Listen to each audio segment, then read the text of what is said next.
Meanwhile, He does look good, but I meanwhile, just thought he was young. But yeah, there's a mass exodus to Atlanta. So Yeah, I saw that. yeah, I saw that, Avery going over there to A&F. Daniel. Yeah, Daniel. Well, Daniel don't know if he's ever no, leaving. he is leaving. He made it. They finally made it in. He made an announcement. This girl I worked with in Savannah, she just started, Syria. She's there. Oh wow. Why are you looking over here? I don't know.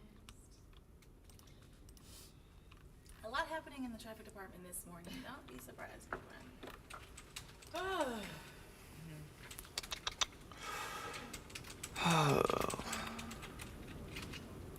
I need a watch.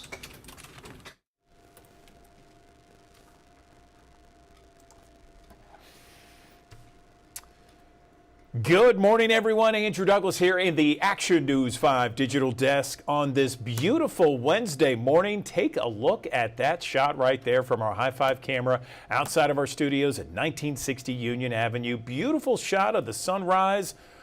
It's 77 degrees at 7 o'clock. Here's the thing, it's getting more reasonable. And when I say reasonable, it's getting less unreasonable when it comes to the forecast and when it comes to the feel-like temperature outside after yesterday's brutal conditions. We got meteorologist Patrick Ellis here to give us a look at that forecast, Patrick. And man, it was 101. We broke a record yesterday, but today, wow, it feels so much better. Good morning. I know it's odd to say that this is the comparison. I mean, like this is just like a regular day here in the Mid-South, but when it comes down to the summer months, but you know, the last couple of days hitting 100 degrees 3 days in a row and then cresting above 100 yesterday with 101 being the official high at Memphis International Airport, which broke a record set back in 2007. So, you know, definitely a very hot scenario played out over the course of the last 3 days. Today, we won't be as hot. It's still going to be hot, though, so don't think that for a second that 92, it's not nearly as hot. It's not like it's going to be like this massive cold front that has rolled through here, but that isn't far off in the forecast either. All right, let's talk about where we are right now. We've got temperatures in the 70s. Mark Tree at 71, 72 in Forest City, 70 Holly Springs, 71 Oakland, 73 in Brownsville, Dyersburg's at 74, 72 in Marks, Mississippi. Like I said, 101 the official high yesterday. 92 is where we're headed for today. 92 is about where we should be. So this isn't like this all of a sudden like, oh my gosh, we finally get this big blast of cooler air. I mean, we're still going to be between 90 and 95 degrees here today. So it's still going to be plenty hot here across the Mid-South. I wouldn't be surprised. Again, a couple sprinkled in spots, maybe, you know, up to about 94, 95 this afternoon. Mixture of clouds and sunshine. It's still a chance for a few showers and storms. Like I said, the humidity is still elevated enough that we'll have feels-like temperatures around 105 this afternoon. So, you know, this is typical heat for this time of the year. It's not cool by any stretch, but at least it's cooler than what we have seen in recent days. And notice as we head through this evening by 7 o'clock, still what feels like temperatures in the lower to middle 90s. There is a chance that we can see some showers and thunderstorms as we head through the latter portion of today. We've seen even a few isolated showers on the radar here this morning. Keep in mind, again, you know, best chances will probably be near and south of I-40, closer to the frontal boundary. I say that knowing that we do have a few isolated showers on first alert Doppler radar here this morning, working their way into Poinsett County, primarily north and west of U.S. Highway 49 this morning into northwestern Poinsett County. A little shower south and east, south and west of Harrisburg as well. These have been working their way between Harrisburg and Wiener here this morning. See a couple of little showers up around Cache, Tuckerman, and then back up to the north up towards Walnut Ridge and Hoxie here this morning. So again, we do have at least some instances of some rain trying to get going again this morning. Notice down to the south and west, we also have south and east, we also have some showers working their way through North Mississippi, moving past Tupelo out towards Shannon, Verona, down towards Amory and Aberdeen here this morning, and around Columbus and West Point too. So traveling along Highway 45 going out of Tupelo, it might run into a quick shower or two, getting past the Oklahoma curve there where Mississippi Highway 245 runs off to Oklahoma and 45 continues down towards West Point. All right, so it'd be nice to see a little bit more rainfall You know, it's been a while since we've really seen anything of substantial note here. This is a drought monitor looking at a past versus current.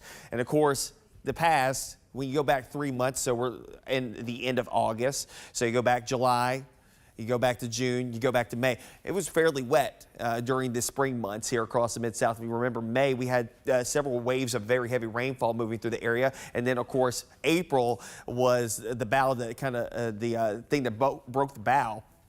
Currently now abnormally dry across the entire Action News 5 coverage area, and I wouldn't be surprised when the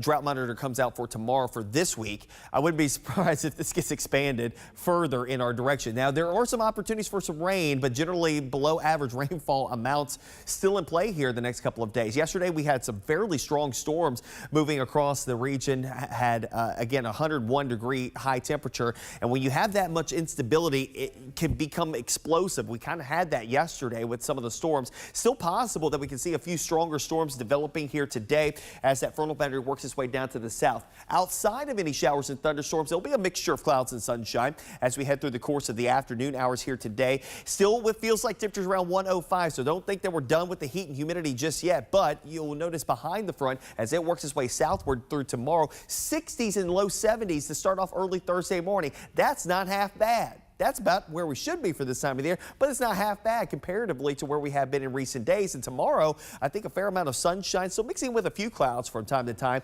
upper 80s to low 90s. That's a little bit below average. We'll take it. Run with it all day long. Friday doesn't look half bad either. Maybe a couple patches of fog. Again, upper 80s, low 90s for Friday afternoon. Maybe a passing cloud or two during the course of the day. Overall, not looking half bad as we head through that time frame towards the end of the week in the wake of that first front. You can see that moisture pool here this morning. Again, you're seeing yellows and oranges across the Mid-South. So that means that we're fairly saturated. The tropical moisture, obviously to the south and east, that is in association with Hurricane Aaron, which is going to make that close pass to the Carolinas here today. Of course, deeply saturated in tropical variety as we look at that. But notice it pulls down drier air. Remember, counterclockwise on areas of low pressure, which Hurricane Aaron is. So it's going to help on a broader scale, help to drive down some of that drier air that's looming to the north of us, drive it down on the western flank of it and bring down some drier air for us and pushes all the deeper moisture down closer to Mobile and New Orleans and Biloxi here as we head towards the end of this week. Now, the moisture will move back in here from the standpoint of another front that will drop in here on Sunday.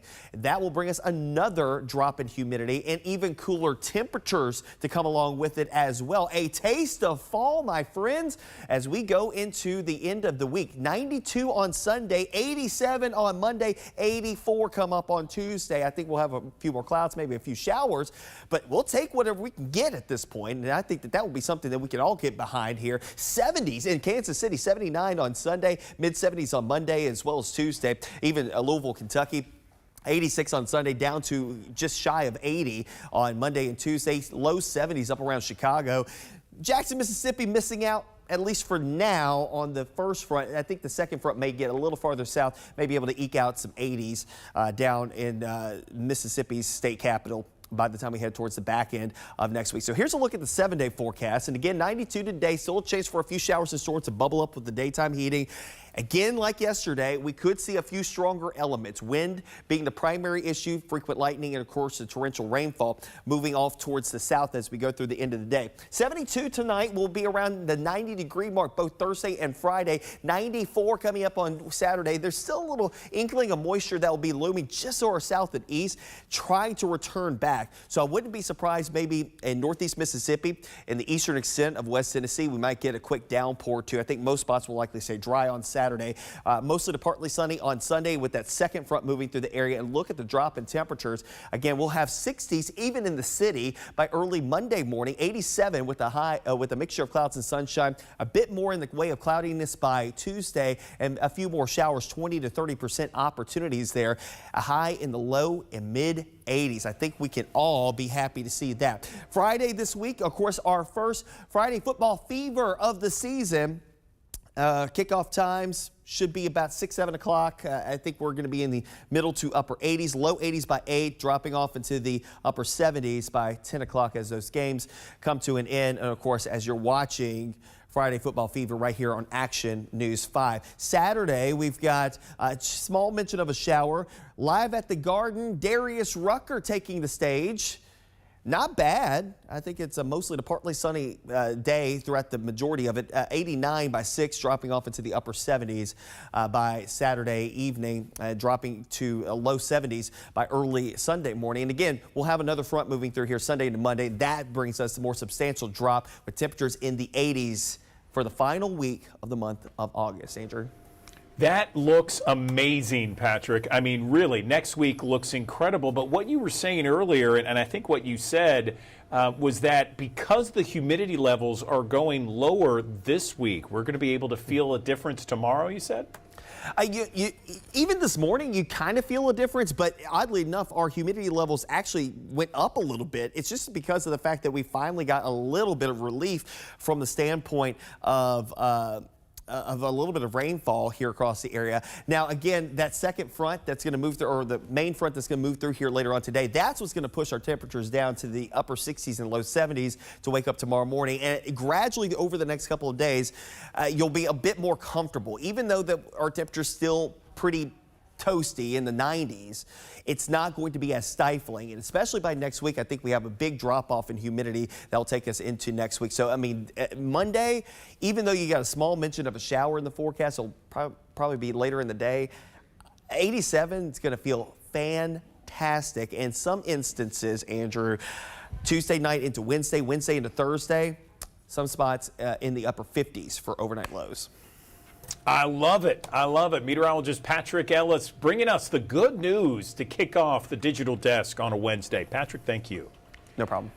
All right, let's take another live look from our high-five camera here in downtown Memphis. 76 degrees, 11 minutes after 7 o'clock. Just a beautiful shot there from our new high-five camera downtown. You can see the bridge off in the distance, Mississippi River, and Tom Lee Park there. Just gorgeous to see. Okay, so on the Action News 5 digital desk, we are talking about food allergies. Perhaps many of you have one, family members certainly. And on the Action News 5 digital desk, we're going to talk with someone who at 14 years old was diagnosed with severe food allergies on 15 different kinds of allergies when he was just 14.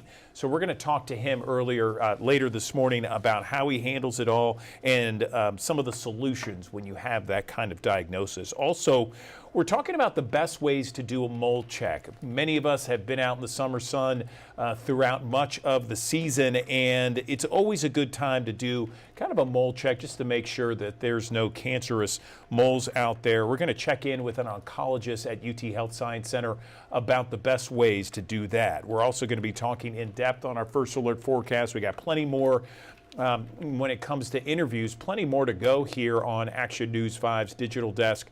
And so right now I'm going to leave you with this high-five camera outside of our studios in 1960 Union Avenue. 12 minutes after 7, 76 degrees. When we come back, we're going to be talking about an award-winning documentary that features parts of the Mid-South and what it is all about.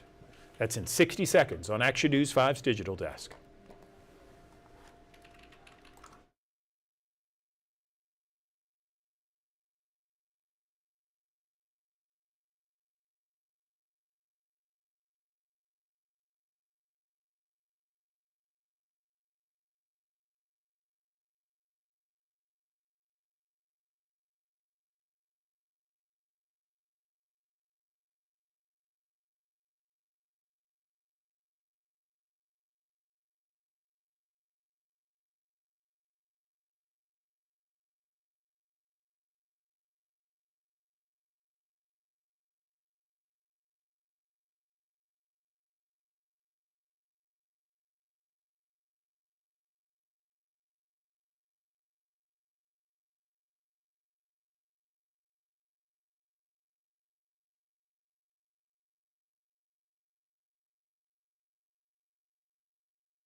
Good morning. Welcome back to the Action News 5 Digital Desk. There's a brand new documentary that was shot in our area, and it is already receiving awards. A highly anticipated documentary, and I'm really lucky to have on the Action News 5 Digital Desk one of the co-directors joining us to talk a little bit about this this documentary, excuse me.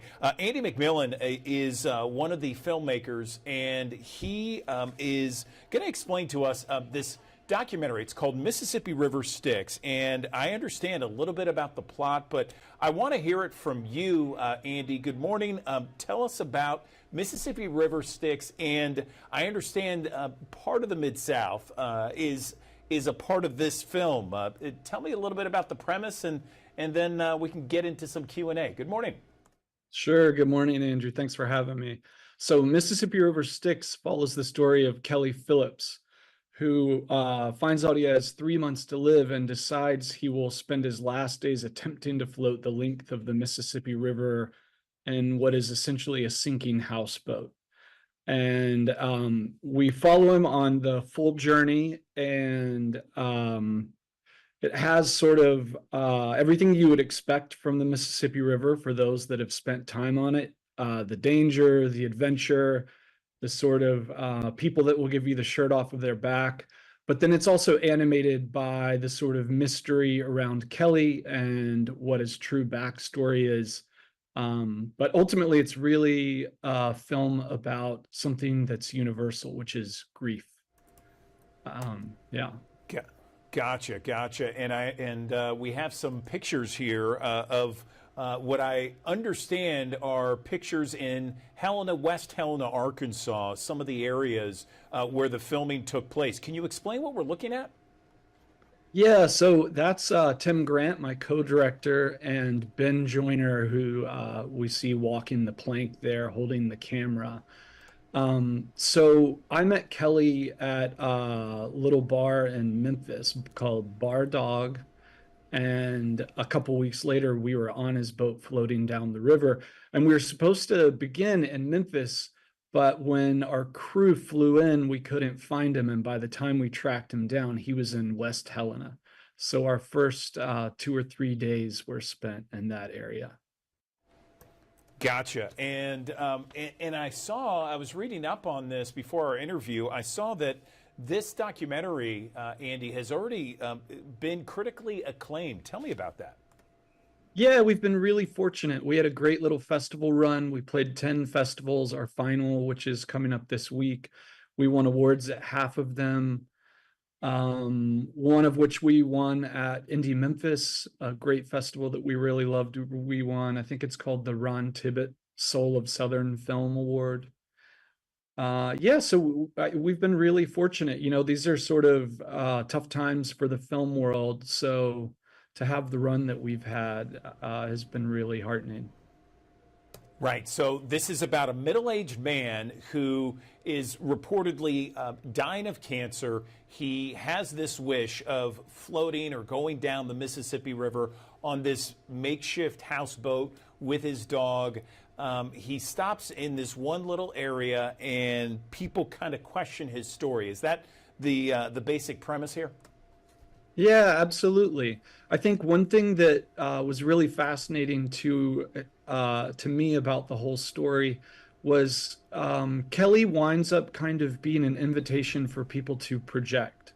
So they bring their politics, their religion, and their ideas about how the end of a person's life should look to it.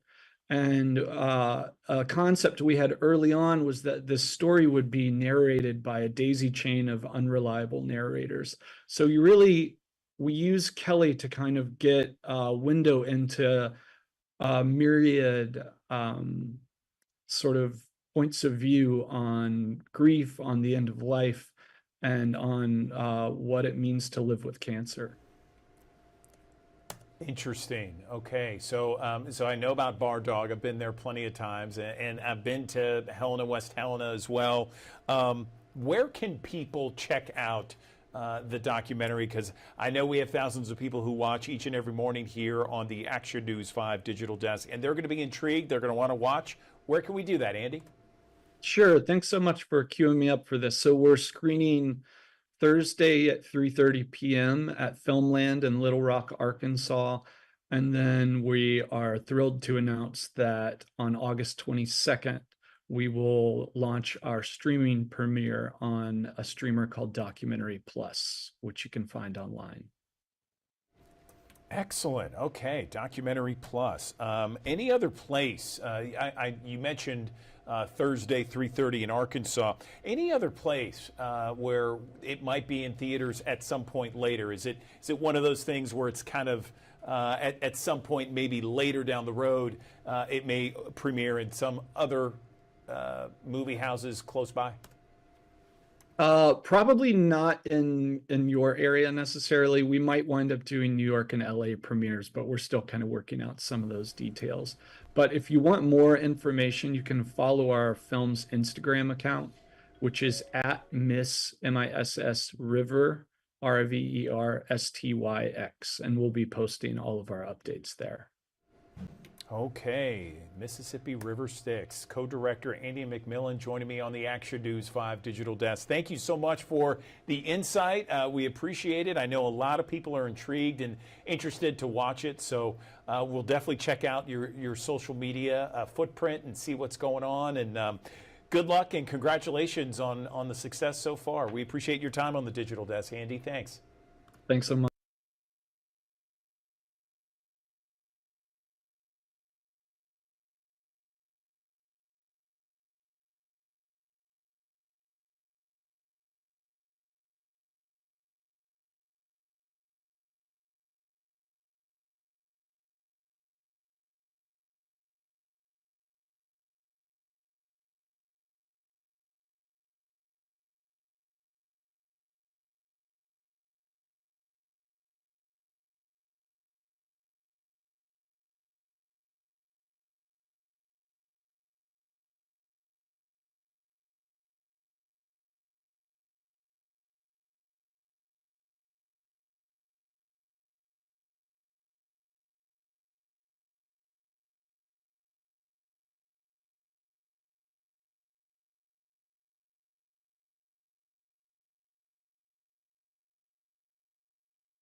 Good morning. Welcome back to the Action News 5 digital desk. There is such a vibrant, active local theater community in Memphis in the Mid-South. There are all kinds of different plays, musicals being done throughout the year at the various theater houses.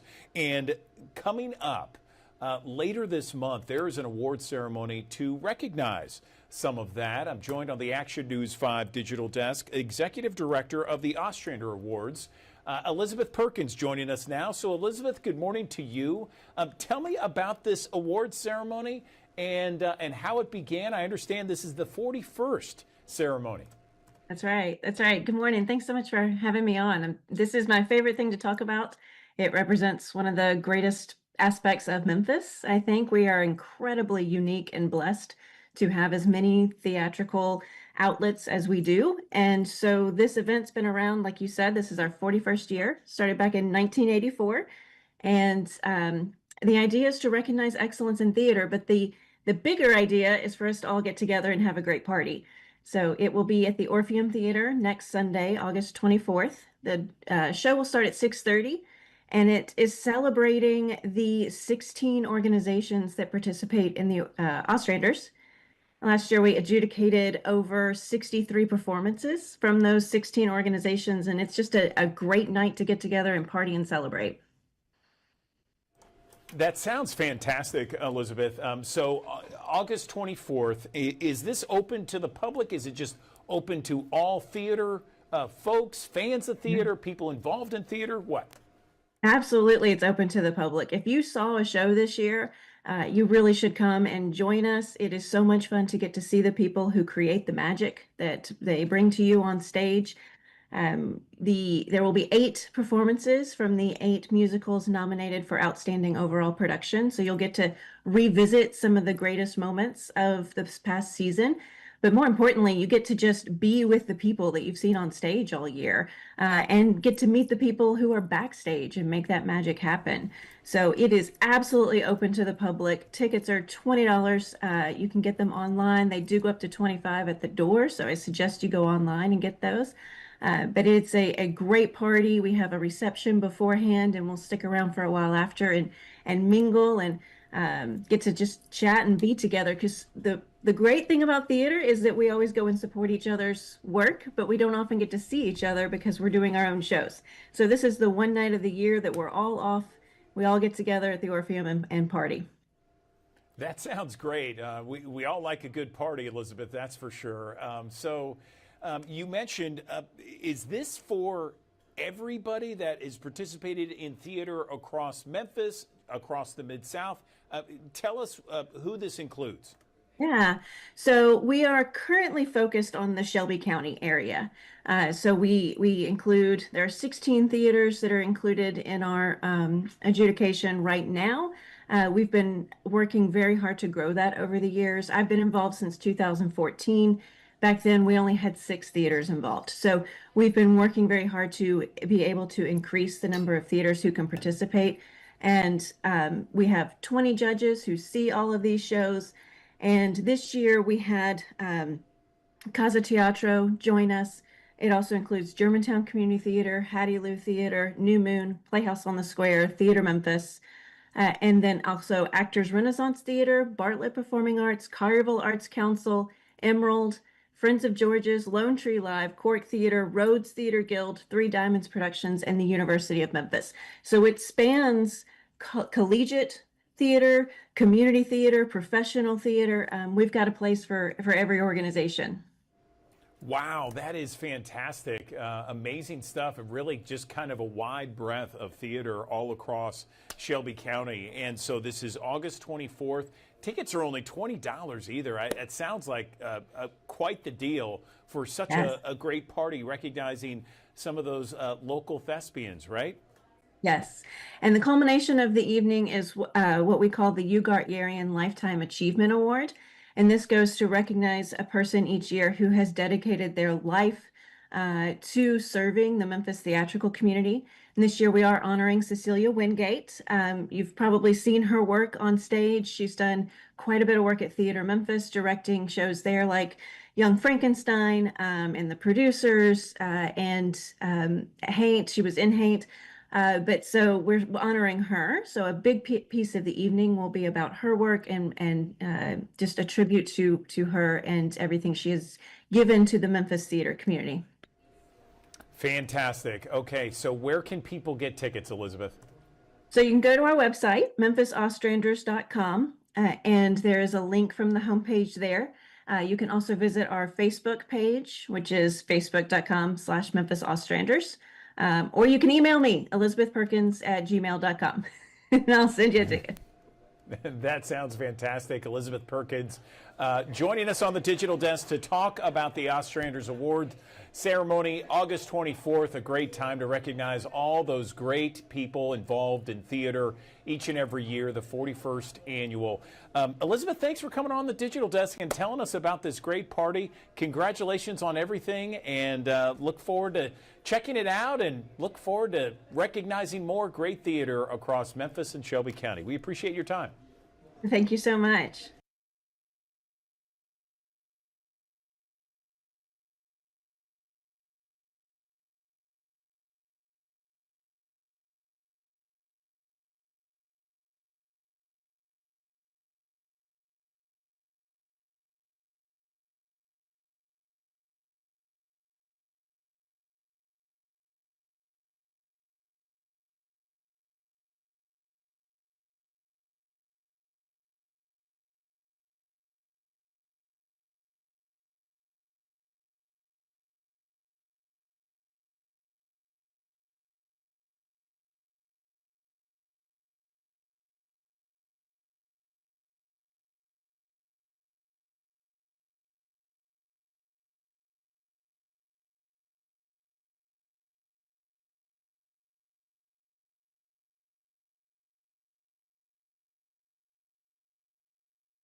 Good morning. Welcome back to the Action News 5 Digital Desk. I have an incredible, I got to tell you something that's happening. We know that, as I was saying, college football is certainly no joke here in Memphis and the Mid-South.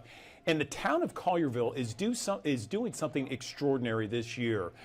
It's almost like a college game day that they are experiencing August 23rd for the first home football game. They're going to have all kinds of fans. They're going to have tailgating, lots of entertainment on a stage. And joining me now to talk about the fanfare and this experience called the Collierville's Big Saturday Kickoff, Greg Hollenbeck, the president of the Collierville High School Football Booster Club, joining me on the Action News 5 Digital Desk. So, Greg, tell me about this. How did this idea, first off, come about? It sounds amazing. Good morning. Good morning, Andrew. Yeah, it's actually very exciting. And how it came about really is just because we're trying to think of a way to make Collierville more with that college football atmosphere like you were talking about. And so we said, well, we got to move a game to a Saturday because Friday night is really hard for people to tailgate, getting off work and all that stuff. But a Saturday, we could do it. The problem is, as you said, college football is huge in the South, and we conflict with that. Everybody will stay home and watch their college teams. So this game will actually be the Saturday before college football season starts. So we're expecting a huge crowd. We want everybody out there. We're going to have a live broadcast on YouTube, kind of like that game day atmosphere. And also we're going to have live music coming in from Nashville on a big stage. We'll have a kids zone with bounce houses and lots of food trucks. We're going to have fireworks. It's going to be fun for every family member, and we want the whole town of Collierville there and anybody that wants to come out and see what Collierville football is about. I love it, Greg. I love it. And so, I was just showing the flyer with this here, and it looks amazing. So you have everything right here on this flyer. I mean, this is Collierville versus East Nashville. This is Saturday, August 23rd, high noon there, and food trucks, games for everybody, live performances, the Dragon Walk with the team, and the big game. I mean, this is modeled after, a big noon kickoff or college game day, something to that effect, isn't it? Yeah, something to that effect. We can't exactly call it what they call it, but we love the atmosphere of both the shows, and that's what we want to do. And like we said, making it that college atmosphere, not just for the fans, but also these players. A lot of these players, most high school players aren't going to go play college football. So this is their chance to experience what it's like to be in that college environment. More and more you see the college game becoming more like the pros, and you see the high school game becoming more like a college. And here we are tailgating, having this kind of pregame fun and live music, entertainment on a stage. But this is something that I think has been in the works for a while. You see it just kind of gradually getting more enjoyable for everybody out there, right? Yes, and we try to be innovative from the beginning with just how we add our intro when the team comes out with fireworks and the smoke, and sometimes we go lights out with our hype video and the jumbotron. All that is college atmosphere, and we want to show. So, like I said, the team's coming in from Nashville. Let's show Nashville and the rest of the state of Tennessee how we do football in West Tennessee. I love it. I love it. And so this is a picture right here of explain what this is to our viewers. This is them coming out of the tunnel, the team, right? Yeah. So that's them as we run out, to music, and we have the cryo smoke shooting out as they run out, and fireworks shooting up in the air as they run out. And like we said, this is the same stuff you'll see at University of Memphis, at Ole Miss, at Mississippi State. And we're trying to put that environment right here in high school football. Sounds fantastic. So, again, this is Saturday, August 23rd. Noon is the time on the schedule. What time is the actual game? The actual game's at 6 o'clock. And obviously the whole day is going to be huge. But we want people to come to the game, too. That's the main thing. We're going to have a really good team this year. We got a heavy senior class. We're loaded with talent on offense and defense. Joe Riccone, the head coach, has been there a while. This is where he played high school football, and he's got this team in a good place. I was at practice yesterday. They're looking really good. We look fast, and so we're hoping to make a good run in the state this year. Fantastic, Greg. This sounds fantastic. And again, this is open to everybody in the town of Collierville and beyond. Anything else you want to mention before we let you go? Yes. Did you? Nothing really. Did you Just please come out and enjoy it. And like you said, I'm sorry. Go ahead. No, I was just going to say anything else before we let you go, Greg. Oh yeah. So I'll just say, like you said, everybody's welcome to come out. We want to show you what Collierville football is about and how we're doing football in West Tennessee, and what a good program Coach Riccone's putting together there. So come out. It's going to be lots of fun for the kids, the whole family, and to watch some really good high school football.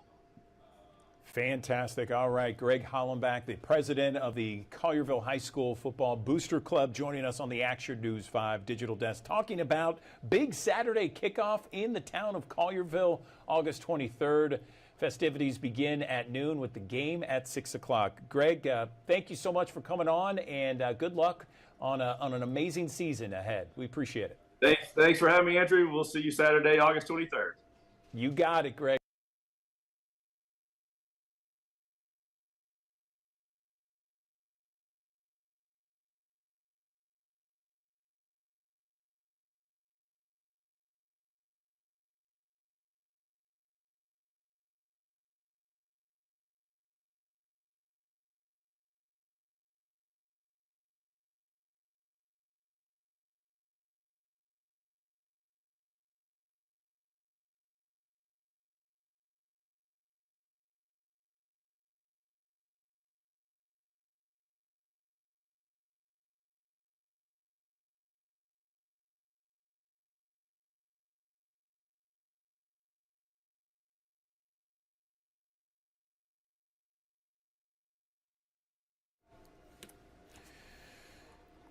Good morning, everyone. Welcome back to the Action News 5 Digital Desk. We are always trying to improve our mental and our physical wellness each and every day. We are looking at all kinds of different ways, different trends, what works, what doesn't, what's the latest research say.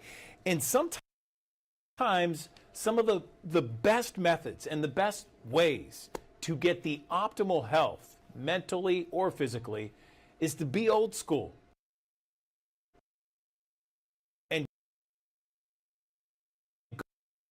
Go back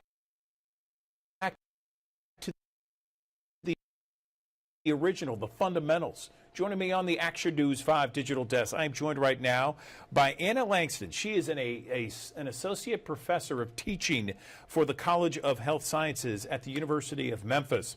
And Anna, first off, you know, we all want that wellness, that optimal health.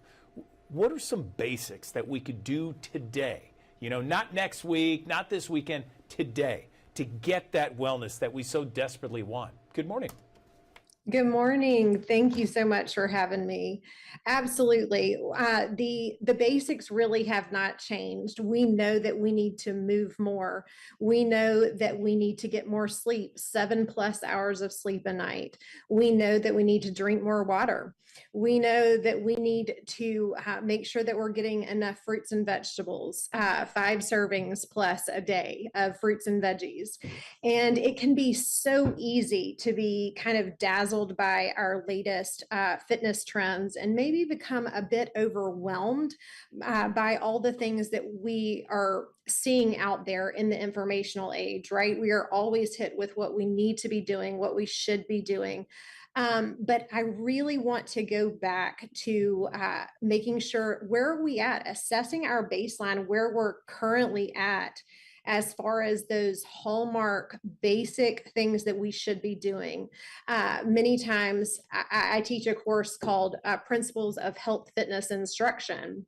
And we talk a lot about goal setting and looking at my students' baseline in terms of where they are currently at in these particular behaviors, right?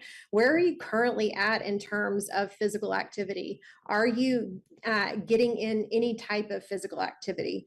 What does your nutrition look like, right? And we are looking at their baseline in order to set goals to move the needle just a little bit. I once had a wellness guru tell me there is no small step. Making any progress towards those wellness habits and making them a hallmark in your life, making them a non-negotiable in your life. So I don't want to hit you with 1,000 recommendations, but I want you to go back to the basics. Evaluate how you are currently doing in terms of your physical activity. And I absolutely love these this National Wellness Month, because it really gives us a time to pause and reflect and see how we've been doing. Many times we think about the beginning of the year as a perfect place to, set those new intentions, prioritize sleep, prioritize physical activity. But really, this time of year is a perfect time to evaluate and see how you are doing. How can we move the needle towards better health right now? Don't look at every day as like, I've got to start over on Monday. Look at today. What can you do that's going to invest in your health this month?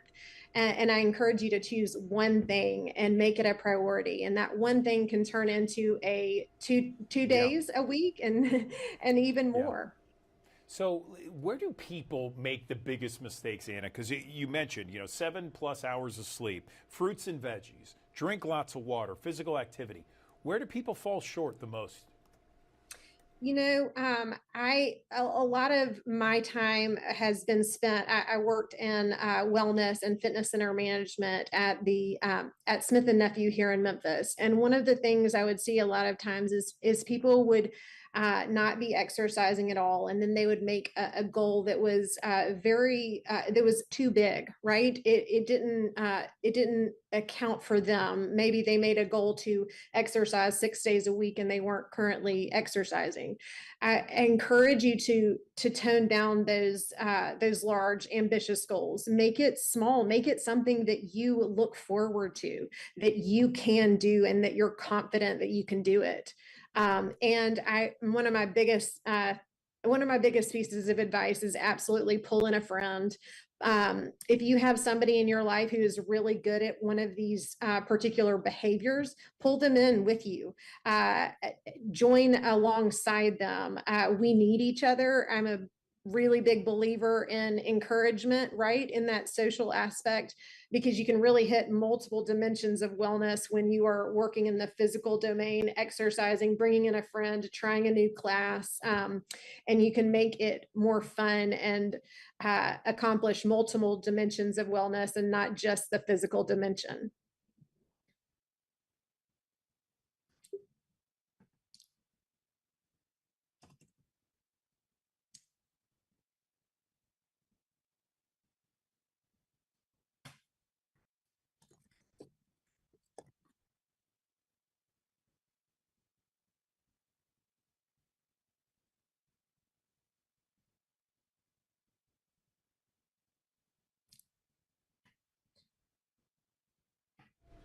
I'm sorry, you didn't hear me, did you? I was going to ask.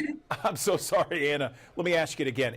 Where do people make the biggest mistakes? And what I mean is, are there things that we do in our everyday life that can take away from these great goals that you've set? 7+ hours sleep, fruits and veggies, water, physical activity, have a friend or buddy with you at the time. Is there something like, I don't know, I'll just throw out alcohol, for example. Are those some of the things?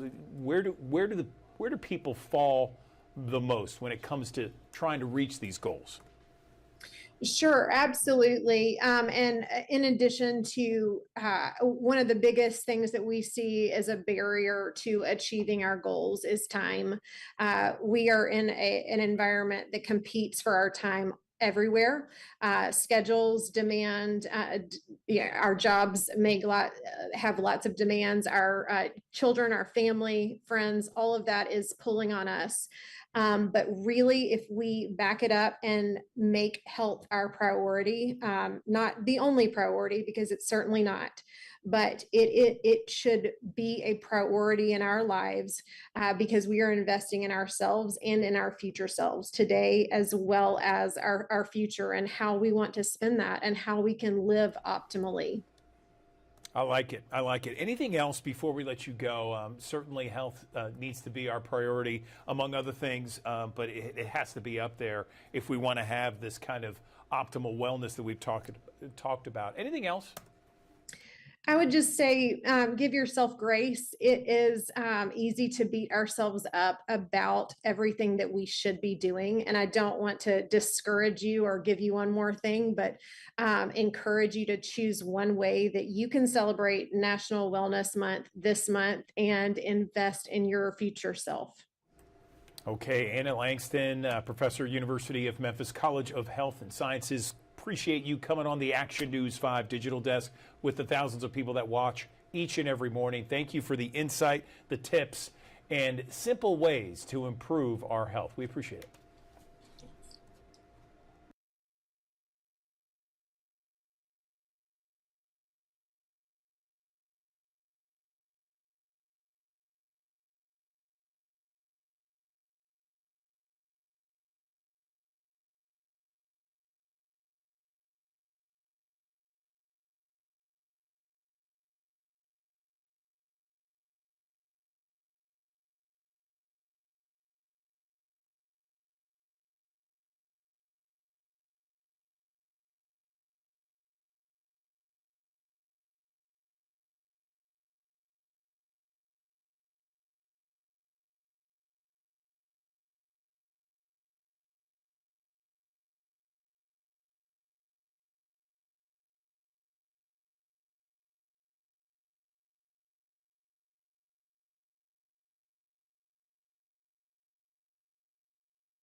Good morning. Welcome back to the Action News 5 digital desk. We have got some alarming new health data out there that suggests that 9 out of 10 people have certain health risk factors and they don't know or realize that they have it. And we're talking about health conditions that can trigger everything from heart disease, kidney disease, diabetes, all at the same time. Let's talk to somebody who knows about what we're talking about here and some of the latest data that is pretty alarming from what I understand. I'm joined on the Action News 5 digital desk by Dr. Tiffany Powell-Wiley. She's a physician. She's also a researcher joining us on the digital desk to talk about this new data. So Tiffany, tell us, where do we begin on this? Good morning.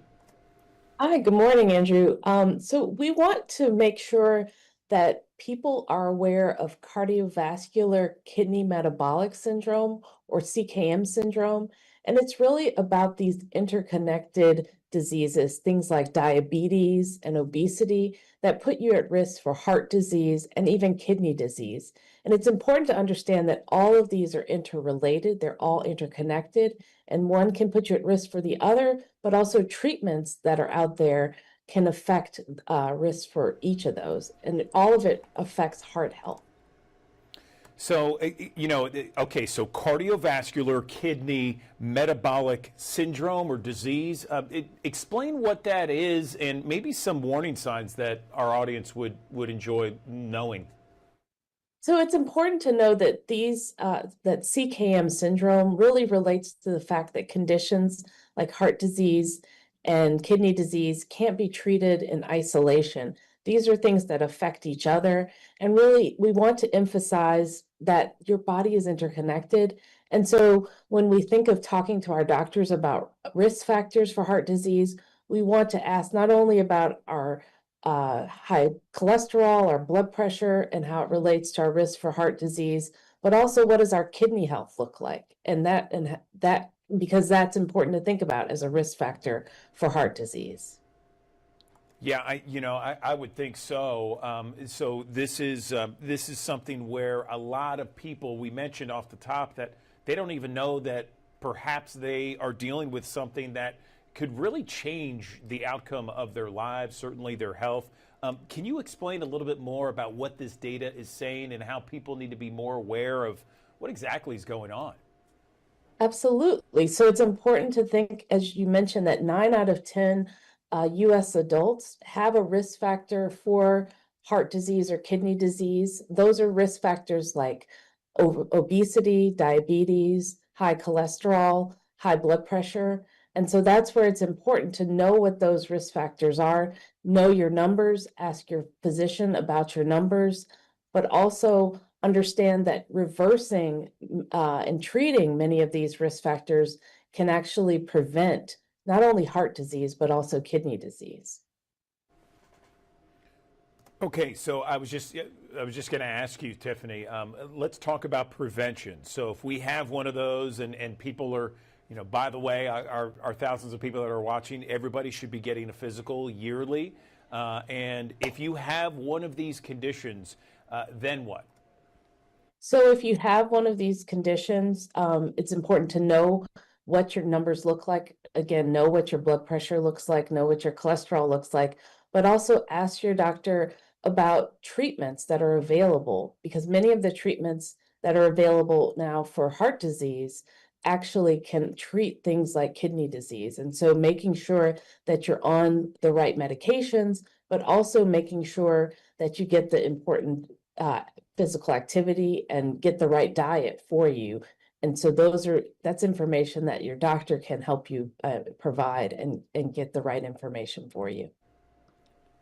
Sure, absolutely. And so we know, diet and exercise very important when it comes to these kind of conditions. What else can we do to perhaps prevent or improve our health with regards to these specific issues? So the other important thing is to understand what our risks look like. And so we have new ways of measuring heart disease risk. And so one thing to ask your doctor is to use risk calculators that are now available that can try to account for all of the risk factors for, again, it's CKM syndrome, these interconnected risk factors, and start to understand what your long-term risks for heart disease look like. Okay, CKM syndrome. Tiffany, we appreciate your time on the digital desk. Thank you for illuminating us to these different conditions that in one way or another, they are all connected, and it's something that we need to be aware of. Thank you. Thank you so much.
Thanks for joining us here on the Action News 5 digital desk here on a Wednesday. Yesterday, Tuesday, August the 19th, 101 degrees was our high temperature officially at Memphis International Airport, meaning that we broke a record. Now today's high, 92. And you're probably thinking, man, that's a big drop in temperatures. And yeah, it is.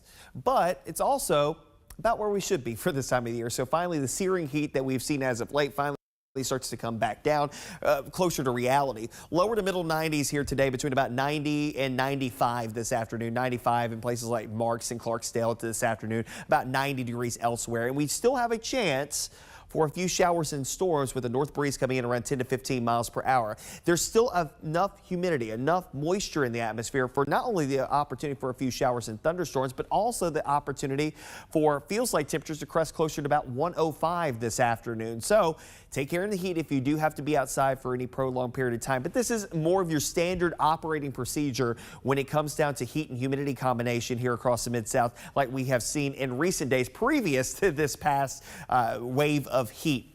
It will still be humid here today, and we've got a frontal boundary that's laid itself kind of on top of us here today. So there is the opportunity for some showers and rumbles of thunder still possible this afternoon into the early evening hours. Best chances will tend to be near and south of the I-40 corridor. We need some rainfall. Look at the drought monitor over the last couple of months, last 3 months. So you go back, we're talking the tail end of May, and you can see not a single area in the Action News 5 coverage area with any drought or dryness here across the area. Currently, different story, a persistent dry situation. Actually, we're running well below average for the summer months when it comes down to our rainfall, and we desperately need some rainfall here over the next little bit. Some of you picking up a little bit of rain yesterday, and even today you could catch a couple of isolated showers and thunderstorms during the course of the afternoon and early evening hours. Rain chances around 30, maybe as high as 40% here today.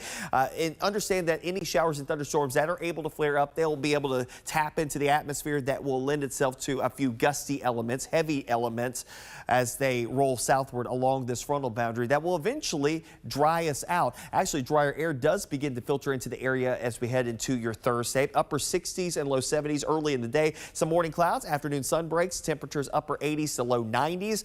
For your Thursday, a far cry from the 100+ degree temperatures that we've seen as of late. Some zones of fog early Friday morning will give way to eventually again upper 80s and low 90s, passing clouds as we head towards the beginning of Friday football fever. Out to the tropics we go. Hurricane Erin still a Category 2 hurricane this morning, moving north-northwest now at 13 miles per hour. So it's made that turn finally and still got a westerly component with it, but it's more northerly at this point. So if you track that out, again, it's probably going to continue more of a track that's going to be a little bit more north of, a little bit more west of north, but eventually it will make the curve due north and eventually out to sea it goes. But already starting to see some of the far-reaching outer clouds moving closer to the Carolinas. The core of the storm itself still stays offshore. That's not going to be an issue, but again, still going to be a fairly stout storm, a large storm with winds that may hit tropical storm force for the outer banks of North Carolina. We're talking Ocracoke up towards Hatteras, Buxton, up towards Corolla and Duck and Manio. So these areas could very well be dealing with some strong winds. And on top of that, erosion is going to be a big story, I think, for the Carolinas. If you've ever seen on the East Coast houses falling off into the ocean, they usually happen in Rodanthe, which is on the outer banks. Unfortunately, I think that this may be another one of those storm systems that will have some implications for big time erosion. On top of that, the waves, we're talking onshore waves, nearshore waves, 8 to 12 feet in some instances. And of course, rip currents have been a problem all up and down the East Coast and will continue to be the case here the next couple of days. The turn off to the north and east, again, the core of the storm staying well offshore, though its impacts a little bit larger than that. Indirectly, will have impacts from maybe a few feeder bands, but more so the issues of surf zone issues as the storm moves off to the north and east and eventually fizzles out over the cooler waters of the North Atlantic. Moisture tracker showing the depth of that moisture.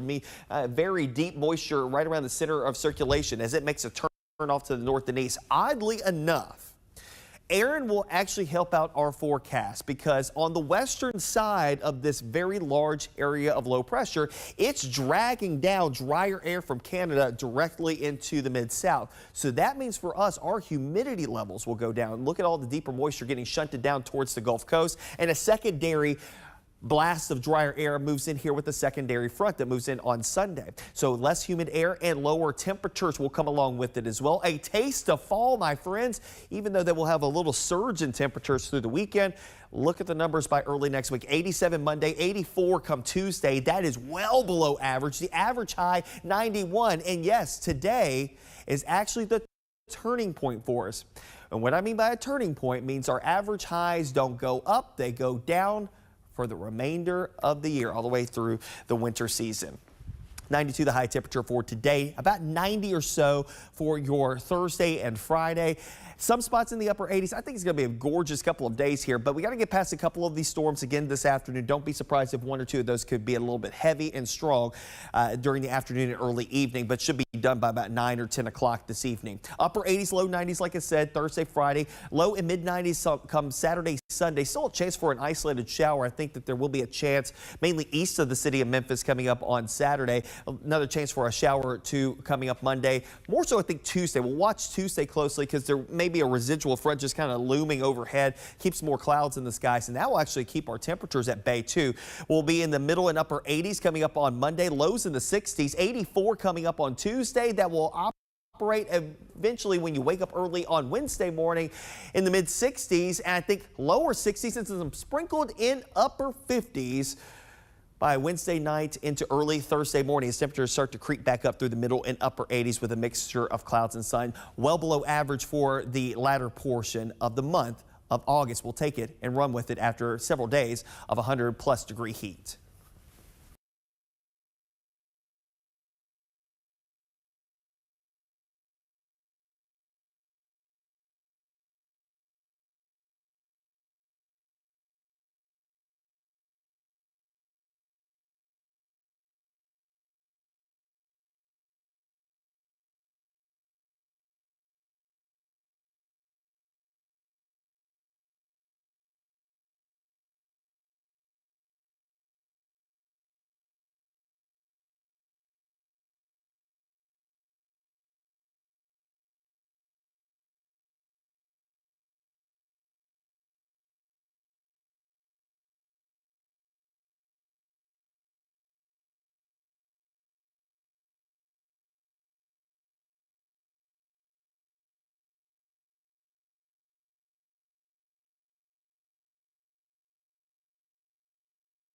To the Action News 5 digital desk. If you're new to Memphis, if you've been in Memphis several years, perhaps you're a lifelong Memphian. You're always looking for things to do, places to go, things to see, that sort of thing. The best resource for everybody, I was trying to think of the right word, but the best resource for everyone out there is I Love Memphis, in my opinion. I think it's a wonderful resource for anybody. Any time of the year you're looking for something to do, perhaps you got people coming into town, or you just want to get out with your girlfriends, or a guy's night, or whatever.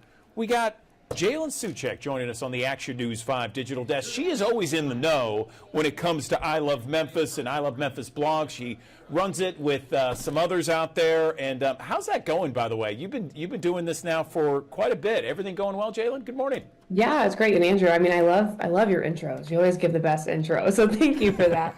But yeah, everything's been great. I've been at the helm now about, gosh, almost 3 years. We've been really trying to build up a strong contributor team, so it's not just one voice. It's more of collective voices around the city to just tap into everything there is, because one person can obviously not do it all, because contrary to some belief, there is so much to do in this city, and I'm happy to be constantly busy. Okay, so I can't remember the publication, but someone outside of Memphis sent me something that said top 5 most boring cities was Memphis, Tennessee. And I'm like, what, are you on crack or something? What are you talking about? Yeah, you're living in a different world if you think that. I refute that exactly. vehemently. 100%. 100%. So anyway, enough about that. I'm off my soapbox. Let's talk. I know we could go on a whole rant on that.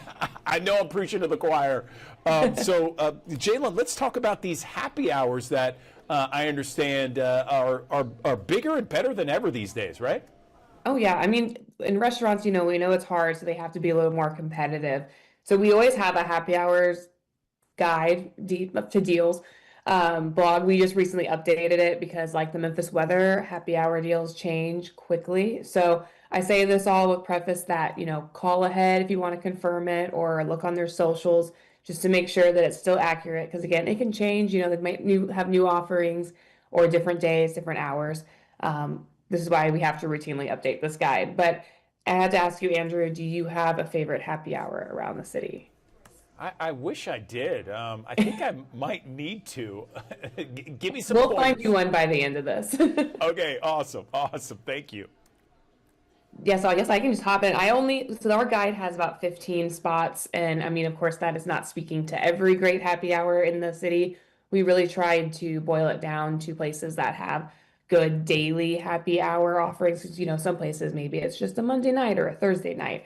So that's how we kind of organized it. We are always open to more feedback and adding more places. So if you have a good spot, please let us know. We love to take people's recommendations and infuse them into the guide. So I picked 3 of my favorites from the guide, different little spots in town. The first is Bell Tavern. And Andrew, I'm not sure if you've heard of Bell Tavern. Some people, you bring it up and they're never heard of this place before. I haven't. Tell me more. I'm interested, though. Looks great. Yeah, and so I think a reason people don't know about it is because it's a hidden bourbon bar in an alleyway in downtown Memphis. So the Barbaro Alley, just around the corner from Aldo's, tucked in there between, like the Peabody and South Main. This is just a great spot in general. Some of the best people work there, and they have a very, very generous happy hour. This is one of my favorites. So you can get $4 domestic beers, $7 house cocktails, and $7 glasses of wine. Those house cocktails include like Manhattans, Old Fashions, French 75s, martinis. Harold is one of the main bartender there. He is kind of, if you know name in the city, one of the best bartenders. So you get a great deal and you have one of the best bartenders making them. He makes some of the best Old Fashions. I love the French 75. They also have really good food.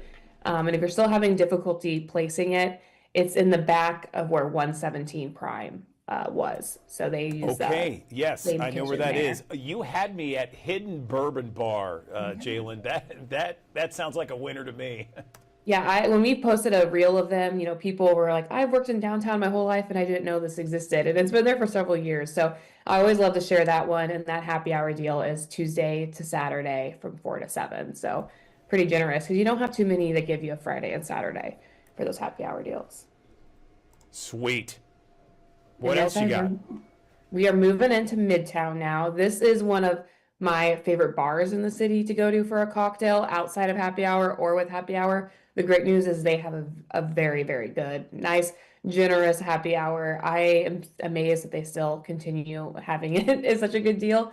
But this is Cameo in Midtown. It's on Union Avenue, right across from the Firehouse.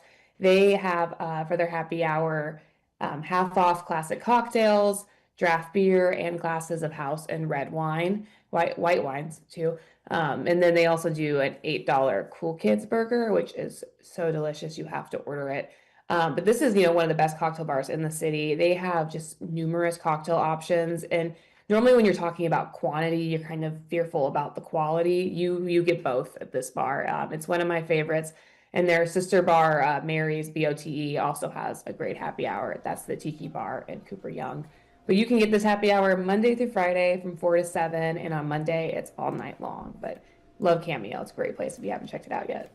Oh my gosh, that sounds awesome! I love it. Okay, now you're bringing it this morning. I love this, and I know it's the morning, and I know people don't like generally drinking cocktails until the afternoon, but I'm feeling it. There's a reason they start at 4. Yes, and I've been up since 2 o'clock. Just saying. Oh, hey, I used to do those days too, and I got to give you props. It's hard being up that early, and your happy hour starts probably more about noon. Yeah, or before, but don't tell anybody. Anyway, go ahead. So my third favorite place, and I feel like this is the place where people are like, no, do not tell people about this. We don't want more people coming. It is Swamp Bar in Overton Square. This is one of my favorite spots in the city too, for food, drinks. Kelly English spot right next to Second Line. Their happy hour it's just like unbelievably cheap. They have $2 High Lifes, $3 Stellas, $4 House Highballs, $5 Margaritas, which are really good, $5 Hernandez, which is Wiseacres IPA, and $6 House Wine. And they do that from Wednesday to Sunday from 5 to 7 p.m. So you have the whole weekend in there. And that's just the days they're open. So that's why it starts on Wednesday. So every day they're open 5 to 7. Really cool vibes, just one of the best spots. And I know I'm going to hear grumbles of, why'd you have to tell people about it? And you said on the I Love Memphis blog, you have like 15 listed, right? Yep, if you go to our ilivememphisblog.com right now on our homepage, it's one of our feature stories. You can click on it and you can go through all 15 spots, maybe recommend a spot of your own, and you can check out all those deals. I mean, I don't have to put teasers, like Laughlin's on there. They have a great happy hour, so I'm going to leave that as a little teaser to get people to go to it. Perfect. All right, Jalen Suchek, really appreciate every time you come on the I Love Memphis blog or come on the Digital Desk to talk about the blog. Always good info, chock full for everybody to see, no matter where you live. We appreciate your time as always. Thank you. Thanks, Andrew, and I hope to see you at a happy hour soon. Oh, heck yeah. I definitely will, for sure. I mean, Hidden Bourbon Bar, the Swamp Bar, Cameo, I'm there. Thank you. All right. Thanks, Andrew. All right, take care, Jay.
To the Action News 5 digital desk. We've heard so much about no tax on tips. It was actually signed into law in the big, beautiful bill that President Trump signed earlier this month. But what does that mean for the tens of thousands of service workers all across Memphis and the Mid-South? And who's eligible? How much money could you save? And how do you keep track of it all? Well, these are all great questions, and I'm happy to be joined on the Action News 5 digital desk by Memphis employment attorney Alan Crone joining us once again. So, Alan, I know that you probably get a lot of questions with regards to this issue. Where do we begin on this? What do you tell some of those clients, perhaps people who call you and ask, hey, does no tax on tips apply to me? Good morning. Good morning, Andrew. Thank you for having me on. I'm glad to be here. Yeah, let's get right to it. I mean, basically, no tax on tips applies to anybody who gets tipped, whether it's restaurant service workers, valets, anyone like that who receives tips. There's also no tax on overtime. So that's a big benefit for some of those same workers who work overtime, might be eligible for time and a half. There's no tax on that. Of course, that's a much larger universe of folks. So, the big, beautiful bill for working people was beautiful because this is going to save real working people money from taxes and hopefully will, now, you mentioned, keeping up with it. Now you got to keep up with it in case you're ever audited, because there is a cap on it. It's about $25,000 of tips. So you're taxed on things above that. But it is a good step forward for working class Americans, I think.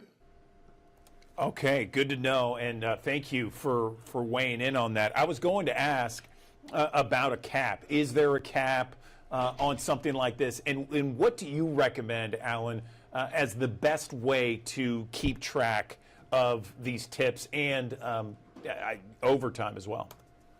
Well, we're all walking around with more computing power in our phones than that was used to send folks to the moon back in the 60s. So there are all kinds of apps out there where you can, log your tips at the end of your shift, so to keep track of it all, so that when it's time to go to do your taxes, you can provide all of that to your tax preparer. Sometimes if you're paid by credit card, the company will give you, a record of that as well.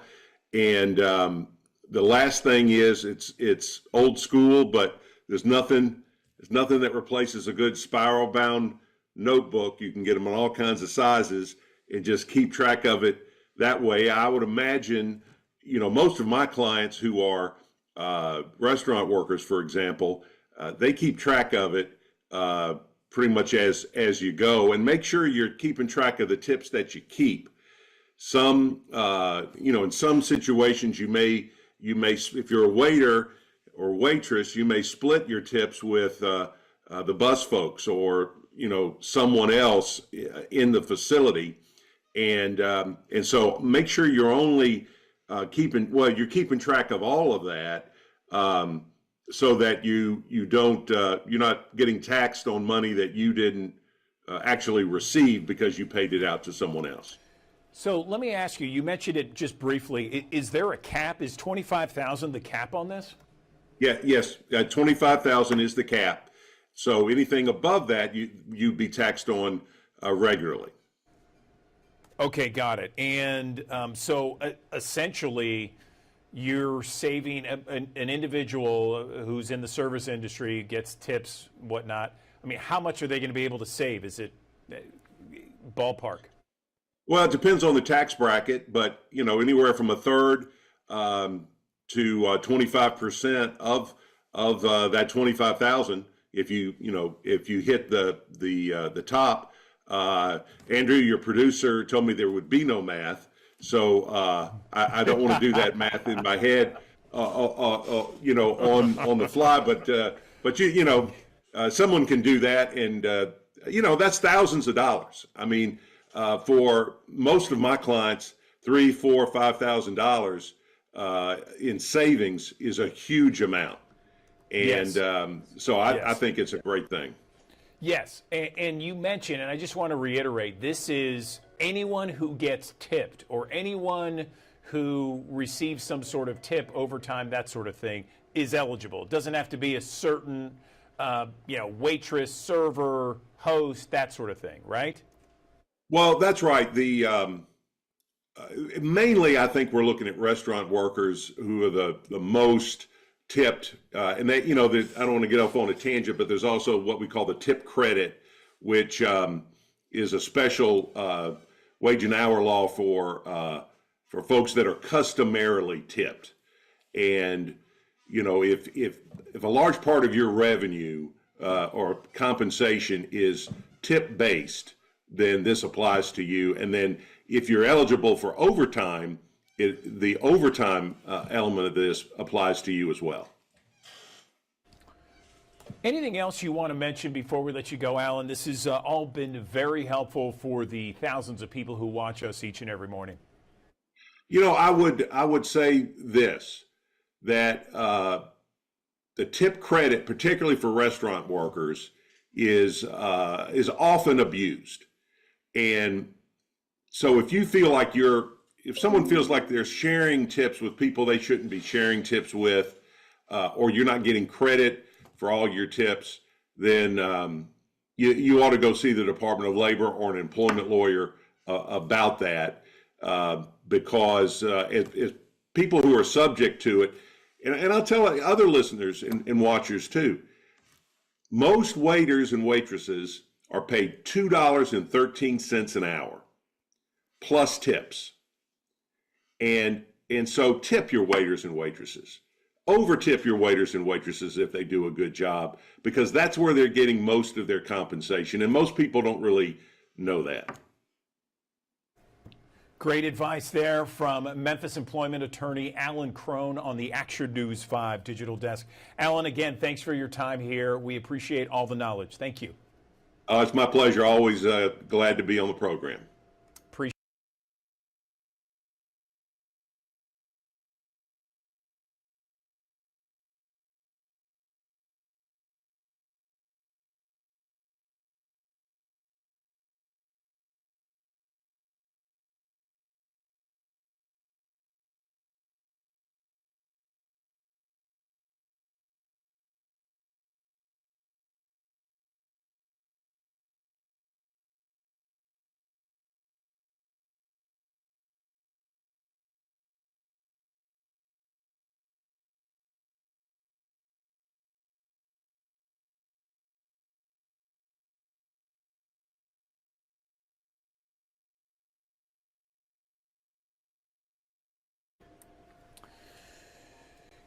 Good morning. Welcome back to the Action News 5 Digital Desk. Mental health, it remains a top concern for so many people, including post 9/11 veterans. In fact, more than 6 in 10 warriors registered with the Wounded Warrior Project report living with mental health conditions like PTSD, anxiety, or depression.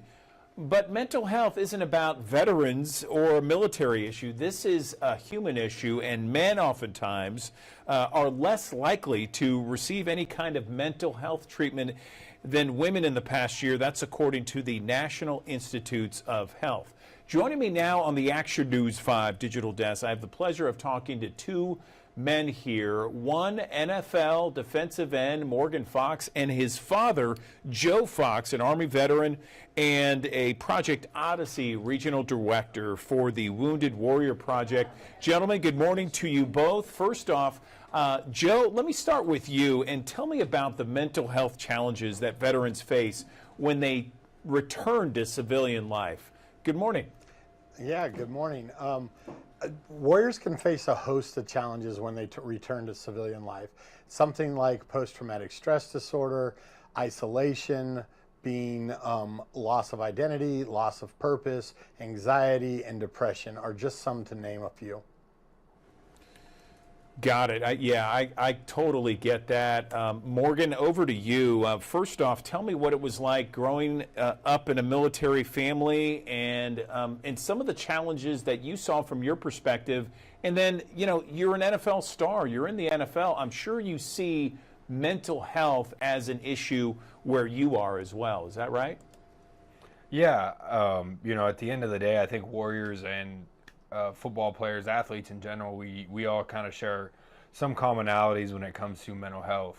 You know, growing up as a military kid, you're exposed to it a little early. You know, watching your parent come home from a year-long deployment a little different than they were when they left. And as a kid, you don't really understand it. And then the older you get, you understand that there is some trauma and some things that happened and some things that they need to go step out and get help for. You know, you do see the same thing with athletes and with, you know, football players is, you know, when things are done or even when things are going on, you have these mental crises that you kind of need to have help with, and that, you know, you've been told your whole life to be really tough and handle it yourself, and then you get to a point where you realize you do need help, and that's the hardest step you can take. Morgan, thank you. Joe, back over to you. I know I'm very familiar with the Wounded Warrior Project. It's such an outstanding organization. Their mission statement is amazing. Tell us, for our audience, because we have thousands of people who watch us each and every morning, about how the Wounded Warrior Project helps veterans with their mental health. Yeah, so the mission of Wounded Warrior Project is to simply honor and empower our warriors. And so this is done through a host of programs and a host of opportunities for the warriors to connect. One of these opportunities, especially in the mental health area, is Project Odyssey. And so Project Odyssey is a 12-week program that is launched by a 5-day in-person workshop that really helps improve your resiliency and psychological well-being. And it does this by allowing us to learn positive coping skills to be able to help influence those decisions and those feelings and emotions that we're dealing with when we deal with post-traumatic stress, military sexual trauma, or a traumatic brain injury. Joe, we just want to follow up real quickly because I know that the NFL is in partnership with the Wounded Warrior Project. Tell me about this partnership and how it will work going into the upcoming football season. Yeah, so Wounded Warrior Project is very lucky to have a partner like the NFL that has such outreach and such ability to bring attention to not only our veteran community, but to something as important as mental health. And so they do this through a host of ways, but one in particular is their Salute to Service program. That Salute to Service program allows players like Morgan to be able to extend their own personal reach, to be able to show how they can also offer some support. The support and the resources that we get from players like Morgan and from the NFL allow us to put these mental health programs on, be able to provide other programming as well that is totally free for the Warriors and the veterans and family support members that are a part of Wounded Warrior Project. Morgan, back over to you. I understand you recently attended a Wounded Warrior Project event on mental health. What did you take away from that experience, and what can other men take away from that experience? Morgan?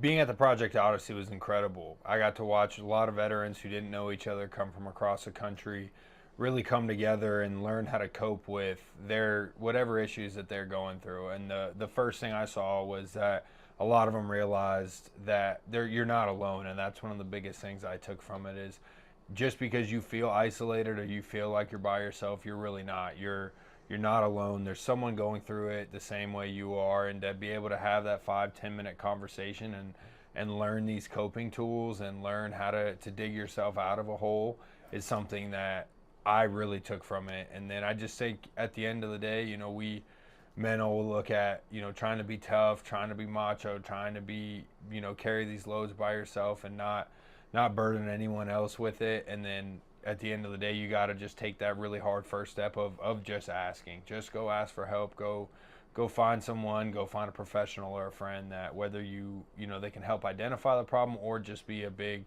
listening post for you to come in and vent, and hopefully that starts a really good chain reaction, you know, to help you further in life. Well, gentlemen, I really appreciate you joining us here on the Digital Desk. Before we let you go, if there is someone out there that's watching and perhaps they have a family member who's struggling at this time, what would you recommend they do in order to get help, you know, for specifically mental health for men? Yeah, so the easiest way to reach out is reaching out to the Wounded Warrior Project.org on the internet. That has all the resources to be able to connect men and women to the resources that they're looking for. And in particular, if somebody is going through crisis, a loved one, a family member, a friend, a veteran, please reach out to the crisis hotline number of 988 and allow you to talk to somebody immediately and get the care that you need. Joe Fox and Morgan Fox, father and son, joining me on the Action News 5 Digital Desk. Thank you so much for clearing this up and helping me understand and our audience understand Wounded Warrior Project and the NFL's association with the organization. Morgan, congratulations on such a great career. Good luck in the upcoming season. We appreciate you both spending a few minutes with us here on the Digital Desk. Thank you. Thanks for having us.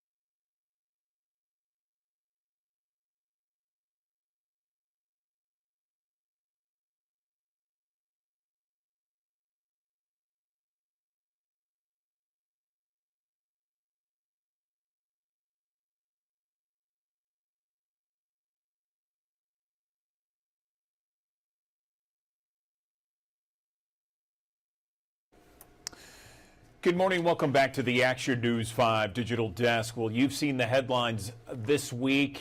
It is about 28-year-old Austin Drummond and the charges against him. And we're talking about four charges regarding first-degree murder and an abandonment charge, as well as an aggravated kidnapping charge in relation to the 7-month-old baby girl that was left abandoned in a Dyer County yard. This is a case that has gained national attention, and we reported that prosecutors in this case are seeking the death penalty. So what can we expect over the course of the next 6 months, 12 months? and beyond. Let's bring in someone in the know when it comes to these kind of cases. I'm joined on the Action News 5 digital desk by criminal defense attorney in Memphis, Phil Harvey, joining me now to give us some legal insight into this case. And Phil, I appreciate you coming on the digital desk. So you've been following this case now. It's just kind of beginning with regards to court proceedings and court arraignments. What do we expect for those of us who follow these kind of cases intently over the next 6 to 12 months? Good morning. Good morning, Andrew. Thanks for having me. So you're absolutely right. The prosecution's office has stated that they will seek the death penalty. There are still a few procedural steps before they can officially declare this a death case. Right now, the case is in general sessions, and Mr. Drummond has a right to a preliminary hearing.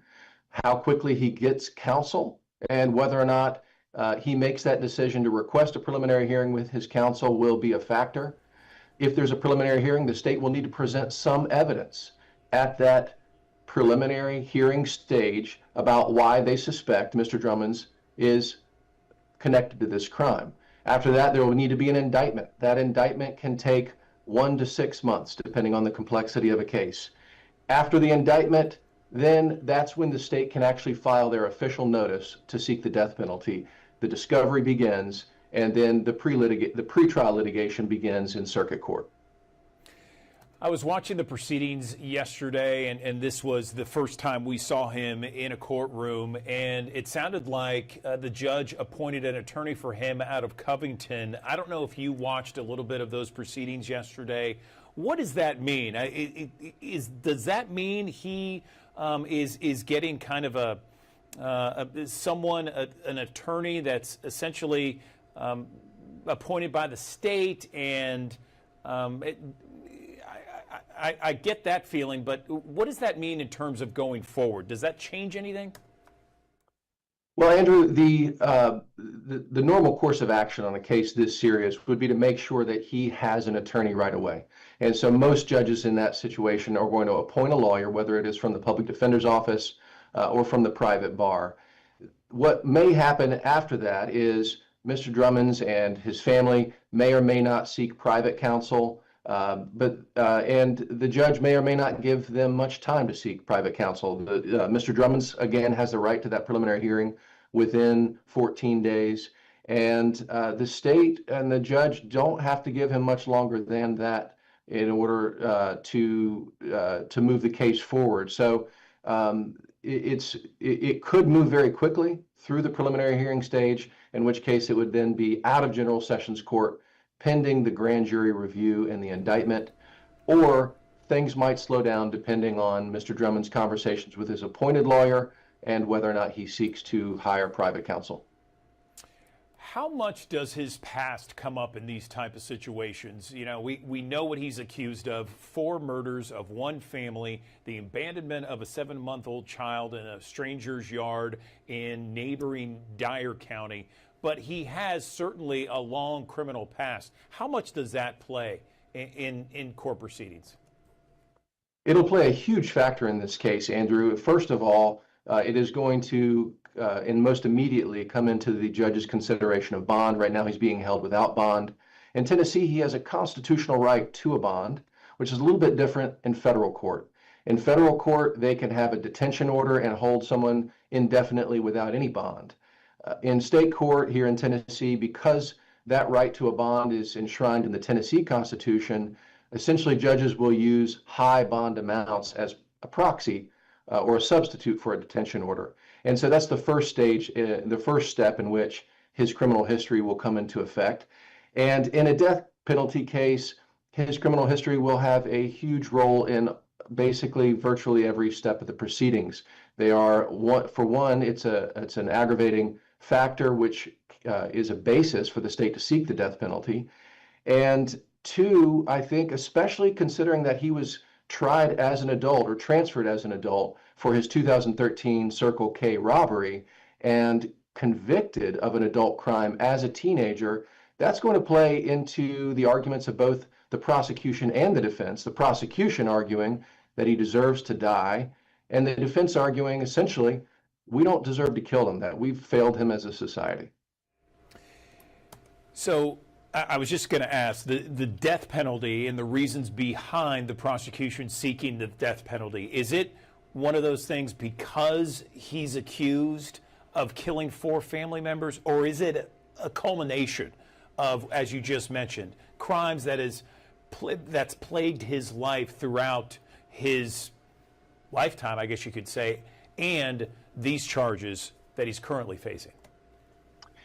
Both can be both and either. And so the way the statute for the death penalty works in Tennessee, the state has to prove at least one aggravating factor.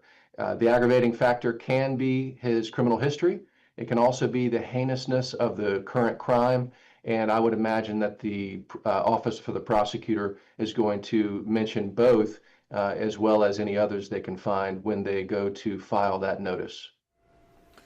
The other people involved in this case right now, Phil, are being charged with accessories after the fact of first-degree murder. How serious are those cases, and does a lot of it depend on whether or not Austin Drummond is convicted? A lot of it does depend on whether or not he's convicted. Typically, what you will see is the state will hold those cases as for one, they may speak to these other co-defendants' attorneys to see if they want to cooperate against Mr. Drummond's, and so if they signal their willingness to cooperate, then their cases may just be held open until his case is resolved. If none of them cooperate, it's potentially the kind of situation where the prosecutor may even decide to go to trial on their cases first, sometimes because they want to, and there's so many, it's hard to answer that question succinctly because there are so many different variables at play in which cases the prosecution decides to try first, which cases they're able to get ready for trial first. Typically, it takes a lot longer to get a capital death penalty case ready for trial, and who's cooperating, who's not cooperating, what is the overall defense strategy. But I do expect we will see these other cases for these co-defendants factor into a lot of the consideration as we move forward over the next 12 to 18 months.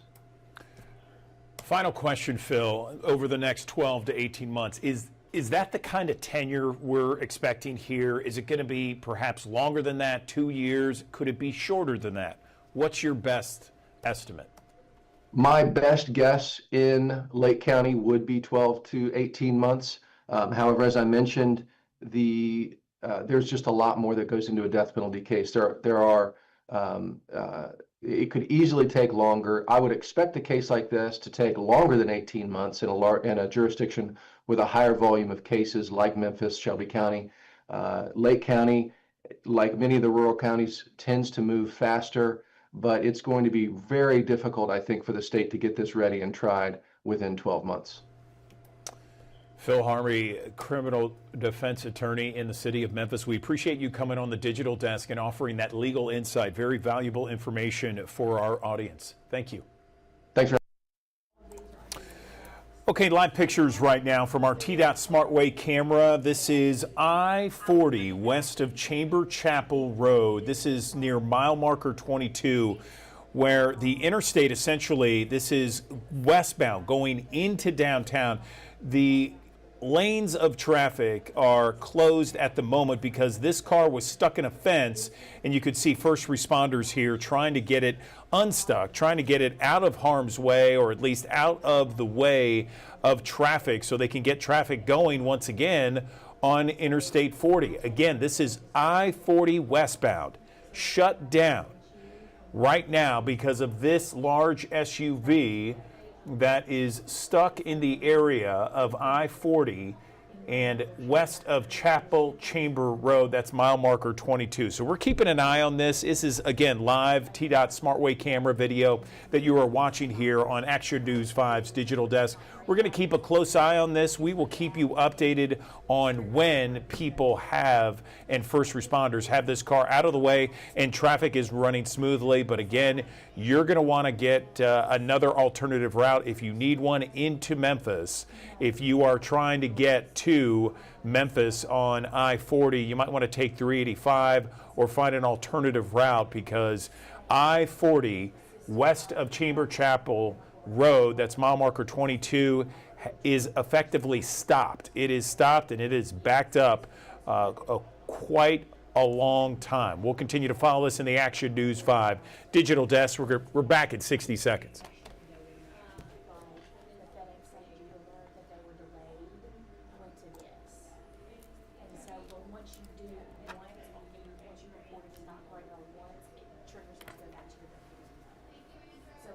Thank you.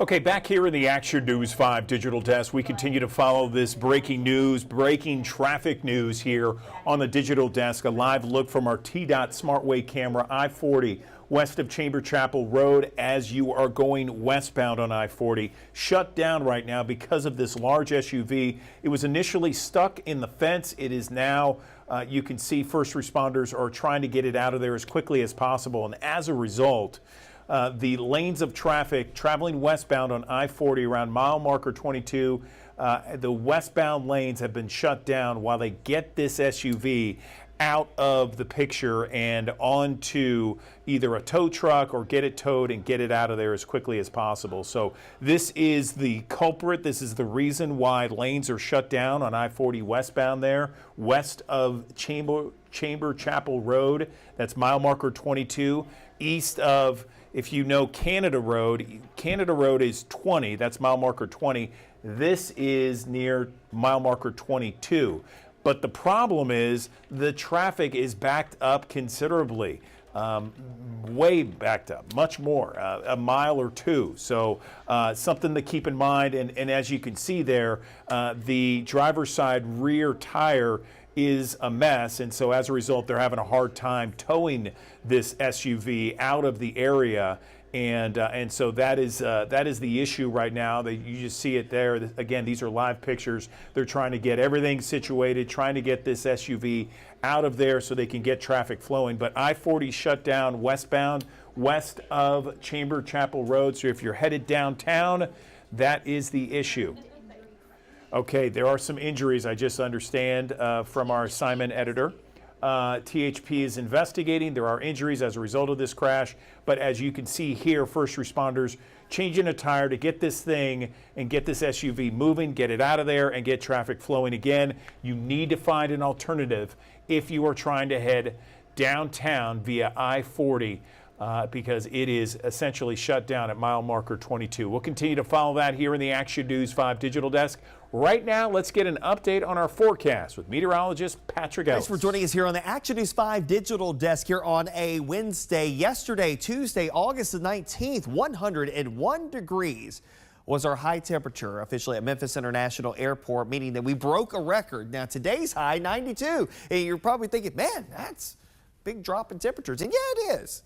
But it's also about where we should be for this time of the year. So finally, the searing heat that we've seen as of late finally starts to come back down, closer to reality. Lower to middle 90s here today, between about 90 and 95 this afternoon. 95 in places like Marks and Clarksdale this afternoon, about 90 degrees elsewhere. And we still have a chance for a few showers and storms with a north breeze coming in around 10 to 15 miles per hour. There's still enough humidity, enough moisture in the atmosphere for not only the opportunity for a few showers and thunderstorms, but also the opportunity for feels like temperatures to crest closer to about 105 this afternoon. So take care of the heat if you do have to be outside for any prolonged period of time. But this is more of your standard operating procedure when it comes down to heat and humidity combination here across the Mid-South, like we have seen in recent days previous to this past wave of heat. It will still be humid here today, and we've got a frontal boundary that's laid itself kind of on top of us here today. So there is the opportunity for some showers and rumbles of thunder still possible this afternoon into the early evening hours. Best chances will tend to be near and south of the I-40 corridor. We need some rainfall. Look at the drought monitor over the last couple of months, last 3 months. So you go back, we're talking the tail end of May, and you can see not a single area in the Action News 5 coverage area with any drought or dryness here across the area. Currently, different story, a persistent dry situation. Actually, we're running well below average for the summer months when it comes down to our rainfall, and we desperately need some rainfall here over the next little bit. Some of you picking up a little bit of rain yesterday, and even today you could catch a couple of isolated showers and thunderstorms during the course of the afternoon and early evening hours. Rain chances around 30, maybe as high as 40% here today.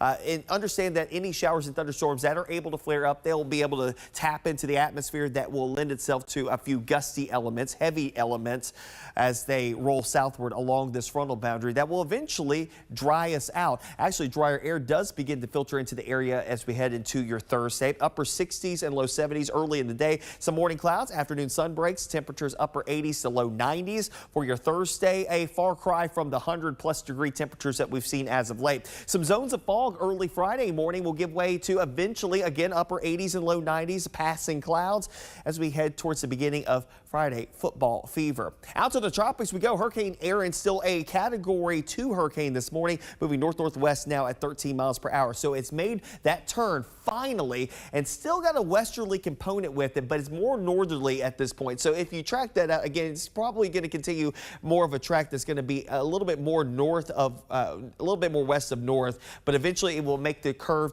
due north and eventually out to sea it goes. But already starting to see some of the far-reaching outer clouds moving closer to the Carolinas. The core of the storm itself still stays offshore. That's not going to be an issue, but again, still going to be a fairly stout storm, a large storm with winds that may hit tropical storm force for the outer banks of North Carolina. We're talking Ocracoke up towards Hatteras, Buxton, up towards Corolla and Duck and Manio. So these areas could very well be dealing with some strong winds. And on top of that, erosion is going to be a big story, I think, for the Carolinas. If you've ever seen on the East Coast houses falling off into the ocean, they usually happen in Rodanthe, which is on the outer banks. Unfortunately, I think that this may be another one of those storm systems that will have some implications for big time erosion. On top of that, the waves, we're talking onshore waves, nearshore waves, 8 to 12 feet in some instances. And of course, rip currents have been a problem all up and down the East Coast and will continue to be the case here the next couple of days. The turn off to the north and east, again, the core of the storm staying well offshore, though its impacts a little bit larger than that. Indirectly, will have impacts from maybe a few feeder bands, but more so the issues of surf zone issues as the storm moves off to the north and east and eventually fizzles out over the cooler waters of the North Atlantic. Moisture tracker showing the depth of that moisture. Very deep moisture right around the center of circulation as it makes a turn off to the north and east. Oddly enough, Aaron will actually help out our forecast because on the western side of this very large area of low pressure, it's dragging down drier air from Canada directly into the mid-south. So that means for us, our humidity levels will go down. Look at all the deeper moisture getting shunted down towards the Gulf Coast, and a secondary blast of drier air moves in here with a secondary front that moves in on Sunday. So less humid air and lower temperatures will come along with it as well. A taste of fall, my friends, even though they will have a little surge in temperatures through the weekend. Look at the numbers by early next week. 87 Monday, 84 come Tuesday. That is well below average. The average high 91. And yes, today is actually the turning point for us. And what I mean by a turning point means our average highs don't go up, they go down for the remainder of the year, all the way through the winter season. 92 the high temperature for today, about 90 or so for your Thursday and Friday. Some spots in the upper 80s. I think it's going to be a gorgeous couple of days here, but we got to get past a couple of these storms again this afternoon. Don't be surprised if one or two of those could be a little bit heavy and strong during the afternoon and early evening, but should be done by about 9 or 10 o'clock this evening. Upper 80s, low 90s, like I said, Thursday, Friday. Low and mid 90s come Saturday, Sunday. Still a chance for an isolated shower. I think that there will be a chance mainly east of the city of Memphis coming up on Saturday. Another chance for a shower or two coming up Monday. More so, I think Tuesday. We'll watch Tuesday closely because there may be a residual front just kind of looming overhead, keeps more clouds in the sky. So that will actually keep our temperatures at bay too. We'll be in the middle and upper 80s coming up on Monday, lows in the 60s, 84 coming up on Tuesday. That will operate eventually when you wake up early on Wednesday morning in the mid 60s, and I think lower 60s and some sprinkled in upper 50s by Wednesday night into early Thursday morning as temperatures start to creep back up through the middle and upper 80s with a mixture of clouds and sun, well below average for the latter portion of the month of August. We'll take it and run with it after several days of 100+ degree heat. All right, back here in the Action News 5 Digital Desk, live pictures once again of the traffic situation in the I-40 westbound lanes. This is west of Chamber Chapel Road, mile marker 22. Here's the thing. They got the SUV out of the way, okay? It is out. It is clear. Traffic is running at a snail's pace right now. Still very much slow going, okay? It is snarled and it is backed up for several miles on the interstate. So I-40, you're going to need to find an alternative route for the time being because all that traffic that's been backed up for several miles has to get through. And right now, only one lane is open on I-40 westbound. You can see eastbound here. Eastbound's running smoothly. That's not the issue. The issue is trying to get into Memphis, trying to go towards Memphis downtown on I-40 west of Chamber Chapel Road and backed up several miles prior to that. It is slow going, backed up, and something that is going to be backed up for a while here. So just wanted to let you know that it is finally moving slowly, but it's going to be some time before things run back to normal. We'll keep an eye on it here on the Action News 5 Digital Desk, and we'll be back in 60 seconds. We're going to take a short break.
Good morning. Welcome back to the Action News 5 Digital Desk. Government reports state that there are hundreds of thousands of people in our country who are being human trafficked right now. This is happening in plain sight. And on the Action News 5 Digital Desk, I want to talk with someone that can help us kind of recognize those signs. I'm joined on the Action News 5 Digital Desk by Brandy Bynum. She works at the Center for Countering Human Trafficking. She joins us on the Digital Desk to talk about this problem, this issue. What are the signs we can recognize and how we can report it? Brandy, good morning to you. So let's talk and get into this. How can we report these signs? How bad of an issue is it? And what should we be looking for? Good morning. Good morning. Thank you so much for having me. So today is World Day Against Trafficking in Person. So it's the perfect day to have a conversation like this. So first, I'd like to talk about what human trafficking actually is. It's the use of force, fraud, or coercion for somebody trying to obtain a commercial sex act or labor. And so that's the first thing, is that human trafficking is both sex trafficking and labor trafficking. And you mentioned at the top that it's a global issue. So it's happening right here in the United States, in our cities, big and small, our suburbs and our rural areas. And it's affecting men, women, and children. Yeah, no question about it. I want to get into some of the issues, though, that ways that we can report it and spot it. Absolutely. So some indicators that members of the public may be able to recognize is someone who doesn't have possession of their personal identification. We've seen that traffickers will take somebody's license or their passport to maintain control over them so they can't move about. Someone who may show signs of physical abuse, so various signs of bruising, or show signs of malnourishment. Someone who looks disheveled. Someone who doesn't have eye contact when you're holding a conversation with them, or their answers feel scripted. So those are some indicators that members of the public may recognize from a victim of human trafficking. Okay, and if we see this, Brandy, what do we do? How do we report something like this? Absolutely. So I encourage our viewers today to report to the DHS tip line. We investigate over 400 crimes here at Homeland Security Investigations, human trafficking being one of them. So individuals can report to federal law enforcement anonymously 24/7. Our hotline is available in multiple languages. If you potentially recognize a victim or may be a victim after hearing some of the indicators that we discussed today, I encourage you to call the National Human Trafficking Hotline. They provide and have contacts all over the U.S. with service providers that can provide housing, food, shelter, water, medical care. And so those are two hotlines, a hotline and a tip line, that I recommend calling if you recognize human trafficking. Let's talk about maybe some common myths out there, some things that people don't necessarily agree with when it comes to human trafficking that you want to dispel right now. Absolutely. So we already talked about human trafficking happening here in the United States. You wouldn't believe the amount of people that I talk to across the nation that don't believe that it happens here. Number two is that it doesn't just happen to women and girls. It absolutely happens to men and boys. It's just unreported in that demographic. I mentioned labor trafficking. Labor trafficking is actually more prevalent across the world versus sex trafficking. But we typically talk about sex trafficking because it's easier to spot those indicators. And so there are millions of people across the globe, including here in the United States, especially in our rural areas, that are being labor trafficked, whether it's in restaurants or at hospitality or in agriculture on farms or at construction sites. And these people are forced to work long hours. They are forced to work with little or no pay, inhumane working conditions. And then I would say the last one is the difference between human trafficking and human smuggling. I see that getting mixed up all the time. So human trafficking is a crime against a person. Human smuggling is a crime against the border, and it involves transportation. So when it comes to human trafficking, somebody can be human trafficked right from their home. They don't necessarily have to be kidnapped or being moved from place to place. I appreciate you explaining the difference there, Brandy. Thank you so much. So how can communities, how can just everyday Americans, how can we take action and prevent human trafficking? The number one thing is to get educated about the crime. So we've talked in the couple minutes that we've had together this morning about what the crime is, some indicators, but there is not enough time in this segment to talk about all the things. So I encourage people to go visit our website at dhs.gov/blue campaign to get more information. Our campaign is federally funded. So everything that we have and everything that we provide is absolutely free. Last year, we sent out over 2.8 million pieces of public awareness material. So whether that was posters or indicator cards or toolkits, please just visit our website. We have all different things on there for people to either download and print at home, or we'll ship to you for free. Free training. We'll even send people out from my team to come talk to your community members or your school groups, young people, old people, whoever, just to get the word out. So education is key. And just have a conversation with somebody about human trafficking, because I think the more we talk about it and we reduce the stigma about the crime, the more lives we could potentially help save. You know, Brandy, I saw a number that said hundreds of thousands of people in the U.S. are suspected of being human trafficked. Is that accurate? What numbers are you seeing? It's actually much higher than that. Globally, we're looking at a little over 27 million people that human trafficking affects. And so I know that's a very large number, but we have to remember that human trafficking is comprised of both sex trafficking and labor trafficking. So we talked a little bit about labor trafficking with the long hours, the no wages, but we also have to talk about forced labor in the supply chain.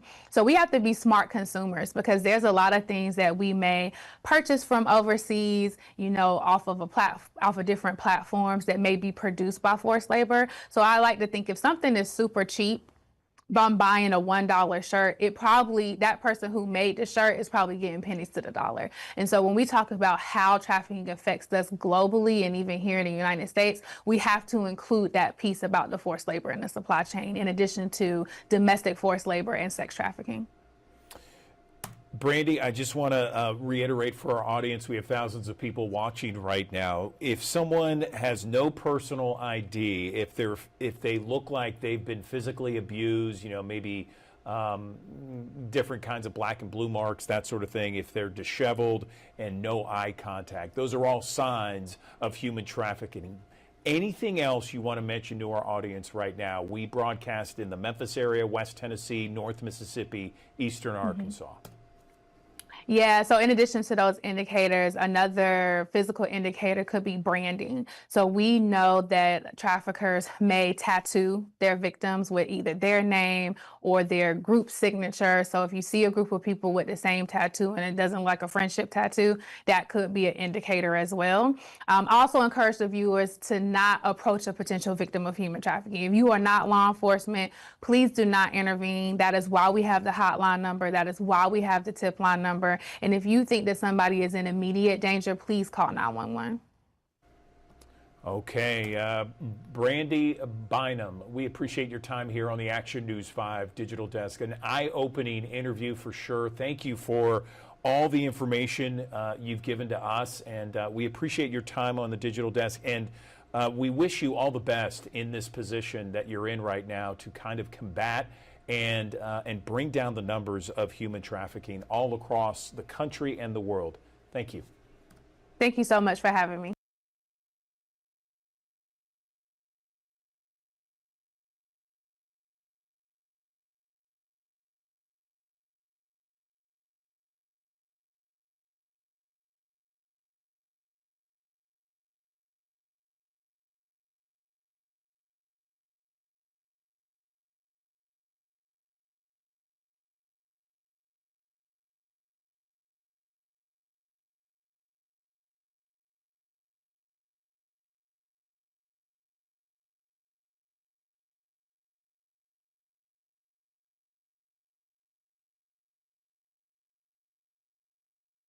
I'm Taylor Tucker in for Andrew Douglas. It's a Friday, so we have a very special guest joining us on the Action News 5 Digital Desk.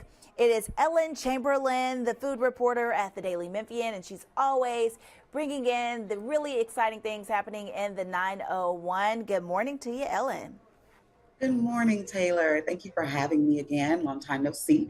I want to talk to you and all the hungry Memphians about where we should be eating. I'm not sure if you know, but I publish 2 features, rain or shine, every week. Every Monday, it's what to order. So let's start there. What you should be ordering right now is coming not from Midtown, but from downtown at the Arrive Hotel. Inside, a lot of people are already familiar with Hustle and Dough, the coffee shop. People like to be there. It's a little shot pizza chai. too, I believe. It's the pizzas that's over at Bar Hustle. Same space, different kitchen, right? So the deep dish pizza is not billed as Detroit style, but it is. I'm in an interview, but I got my thing muted, deep dish. and I'm not on. It's incredible. But I can't get this video. Like it she can't see is herself. So like usually a when she presses square video, pizza that is baked in a deep dish pan. And the great thing about this pizza over at Bar Hustle is the way that it's cooked. It is crispy on the edges and on the crust, and then it's very chewy and gooey and cheesy in the middle. My favorite pie, and the one I recommend to you, is the sausage pizza. It's a fennel sausage, house made at the bar there, well, in their kitchen, every day for you. I recommend add the fresh red onion on top, and they already do a little hot honey drizzle on top of that thing. It's perfection. Pro tip: pizzas can get a little expensive down there, especially if you're Yeah. building your own. Like those toppings, especially for my girlies who love like all the meats, it gets a little pricey. But if you go during happy hour, half off all pizzas. So check out Bar Hustle, and then check out the Daily Memphian every Monday, and we'll keep you updated on what you should be ordering around town. See, Ellen, now you got me so extremely hungry. I want to skip over breakfast, and I just want me a deep dish pizza now with all of the meat toppings and my spinach. Like, see, I'm going to have to make a trip, especially as a downtowner. Like, this is just somewhere I can just walk to, So Exactly. Same for me. Oh, great. Well, we'll have to bump into each other then. So let's chat more, because I always love the food conversations. And I was so interested when I was reading one of your articles about a chicken and beer festival. Chicken and beer. And when I was reading it, I'm like, this festival is exactly how it sounds, right? It is. It's exactly what it sounds like. It is a chicken and beer festival. If you read my second feature that I publish every week, that is Table Talk. And that's just my column where you're hearing directly from me, first person, what I'm thinking about Memphis area food right now. And right now, well, tomorrow is our annual chicken and beer festival. The proceeds go toward Merge Memphis, which is an amazing nonprofit that helps women who are currently between homes live with dignity and transition so that they can take care of themselves. And what's the best way to take care of each other as a community? A party. It's Memphis. So I heard chicken and beer, and full disclosure, Taylor, I thought ludicrous. I was like, oh, it's going to be like some sort of hip hop thing. Not at all. It's literal chicken, literal beer from some of our favorite breweries around town and beyond. I'm very excited and curious to find out what Hard Mountain Dew is, but they will be on site along with Soul and Spirits, who has my favorite beer. I talked to Ryan Allen, the owner.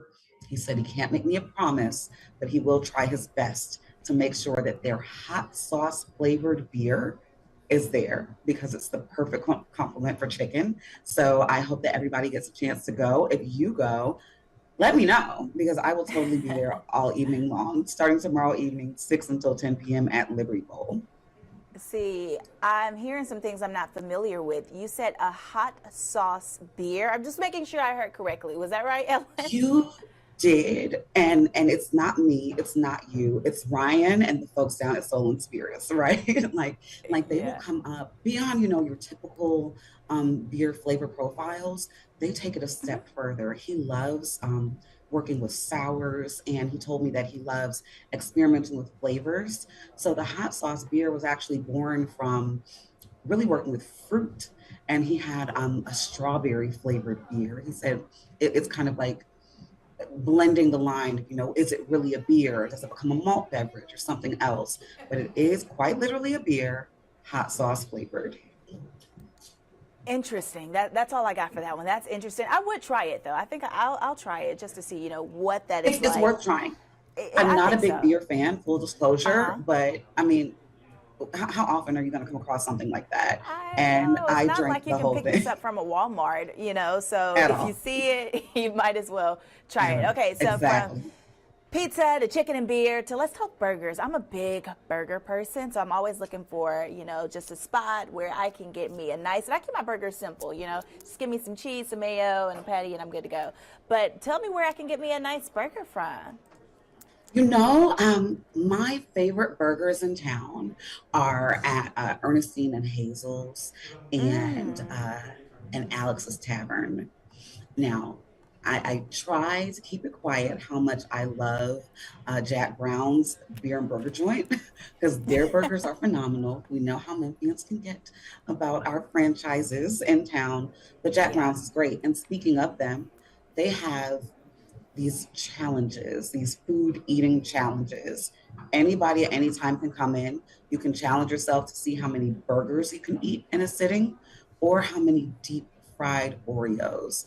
And most recently at Jack Brown's, a man consumed 38 deep fried Oreos. So if you'd like to learn more about Brett Healy and his competitive eating journey that actually started here in Memphis, you can read more about that also at the Daily Memphian.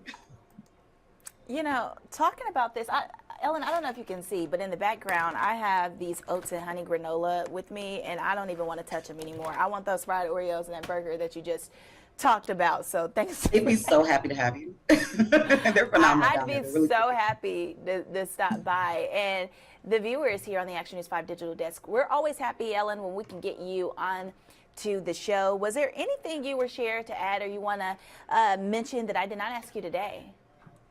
I just ask that you continue to check us out, dailymemphian.com. Please subscribe to Table Talk. I'd love to keep in touch with all of you. And if you need those quick hits, always make sure that you are listening to the Sound Bites podcast, hosted by Holly Whitfield, or reading Food Files, written by Sophia Surratt. And thank you, Taylor. Thank you for having me.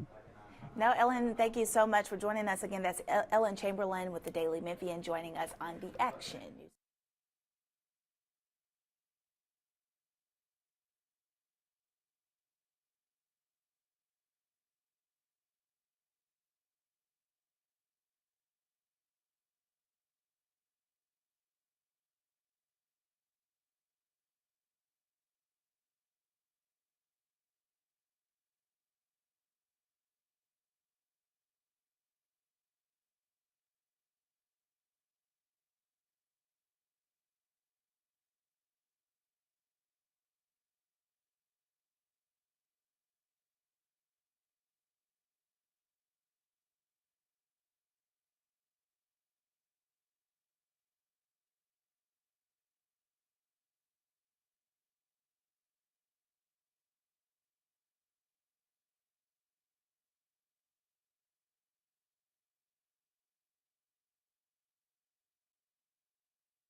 Good morning. Welcome back to the Action News 5 Digital Desk. I am so proud about our next guest joining us on the Digital Desk. College game day analyst Kirk Herbstreit joining us right now to talk about a little college football, hopefully, and then also going to be talking about a brand new docuseries, Kirk. I'm very interested about it. Of course, your special bond with Peter, your golden retriever. Man, is that social media gold or what? Good morning to you. Good morning, Andrew. How are you? I am doing great. First off, let's talk a little bit about this docuseries you got up. Tell us where we can watch it. What's it about? Well, it's called Fueled By. It is a docuseries about myself, and you'll also have a chance to get to know three elite athletes: George Kittle of the San Francisco 49ers, Rose Lavelle, who plays on the U.S. women's national team, and Sophia Wilson, who also plays on the U.S. team. Just a relationship that, you know, me and my dogs, I have 4 dogs total. That's Peter coming down the hill there. That's my youngest, Bo, with the tennis ball in his mouth. They're a big part of my life. I treat them like family members. But you also have a chance to learn about George Kittle, not only the athlete, but the dog owner, why he loves his 2 dogs so much, Rose Lavelle and her dog. So it was a lot of fun to get to know these folks, not only as great athletes, but also, again, as people who love their dogs and look forward to getting back home and seeing those big smiles and just enjoying that relationship. And where can we see this and what time? Yeah, if starting really today throughout the rest of the summer and into the fall, if you go on YouTube and search Pro Plan, you will see these videos. There'll be a new one that pops up every week. And hopefully people will enjoy this journey that we were on. Like I said, the dogs have always been a big passion of mine. And now that I'm able to travel with Peter, I don't know if I'll take Bo, my youngest, or Mitch out this year with me, but having them on the road with me, it's been a real game changer for me. And I know talking with these 3 athletes and so many people really around the country, we all seem to be able to relate to having that bond and that love that we have for our dogs. And so I feel like our responsibility as receiving that love is taking care of our dogs the best we can. And Pro Plan has been a big part of that for me. Fantastic, Kirk. I want to talk a little bit about college football. Of course, you guys were here in 2019, College Game Day on Beale Street. I remember you remarking that was one of your top 3 favorite spots in your entire tenure on College Football Game Day. Can you talk a little bit about that experience and then your thoughts on the upcoming season for the University of Memphis and Ole Miss, which is right down the road in Oxford? Yeah, we did have an incredible stop. It's so many times we go to the traditional powers, Alabama, Ohio State, Georgia, year in and year out. And once in a while, we're able to go to a Memphis, and having the set location right there in downtown, like you said, at Beale Street, just the scene that we had, no matter which direction you looked, it was just thousands and thousands of people. We had a lot of fun celebrating Memphis football. The game against SMU that night ended up being a great game. That's one of those programs, it seems like the rich get richer, the bigger programs get bigger.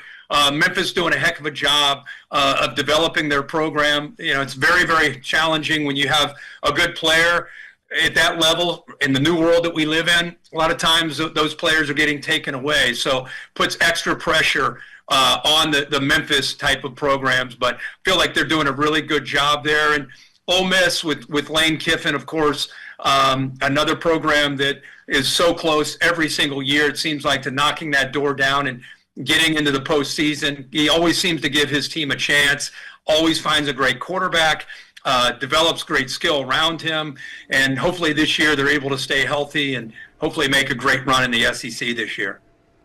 That episode with Lee Corso in the first kickoff of College Game Day in the season there, what's that going to mean for you? It'll be, we're going to try to make it a celebration because that's what it needs to be. But it's, he'll turn 90 years old August 7th. It'll be his last show. He's retiring, so it'll be his last show August 30th. I was just with him at the ESPYs in LA. We celebrated him there. We're going to celebrate him on August 30th. The first headgear he ever put on was in 1996. It was about my 4th or 5th show that I ever did with him. He asked my wife, who was a former cheerleader, if she could get the Brutus headgear that he wanted to put on. She was met with some hesitation and some reservations. They finally gave in, and he put the Brutus headgear on, and he did it for the last 29 years. And this will be his last headgear that he puts on. And it's pretty fitting that it's back in Columbus where that tradition started. Hopefully he doesn't put Bevo on. Hopefully he'll put Brutus on. But we'll have a lot of fun. It's going to be a sad day, obviously. Very sentimental. He's like a second father to me. Really, really strong bond and relationship. Somebody I care deeply about. And we're going to try to stay in that celebratory mood, but of course there'll be some tears shed that day for sure. Let me ask you a final question about Ole Miss. Lane Kiffin, your thoughts on the SEC this year?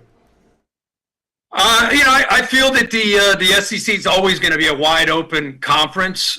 With the additions of Texas and Oklahoma, it only has gotten that much deeper. Lane Kiffin has become a very consistent brand, not just with the personality, but with the quarterback play, with the athletic ability that he puts on the field.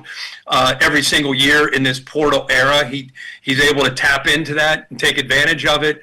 I'd expect this year to be no different. If he gets good quarterback play, consistent quarterback play, you got to feel that Ole Miss will be right there, and it'll come down to a game or two on whether or not they're able to make it to Atlanta to the SEC title, or maybe make it into the postseason, get to the playoff. I think they've become that kind of brand and with that kind of consistency. So we look forward to seeing what they can do this year. I'm a Florida grad, Kirk. I remember watching you on College Game Day in the crowd back in the day. Where do you think Florida is going to be?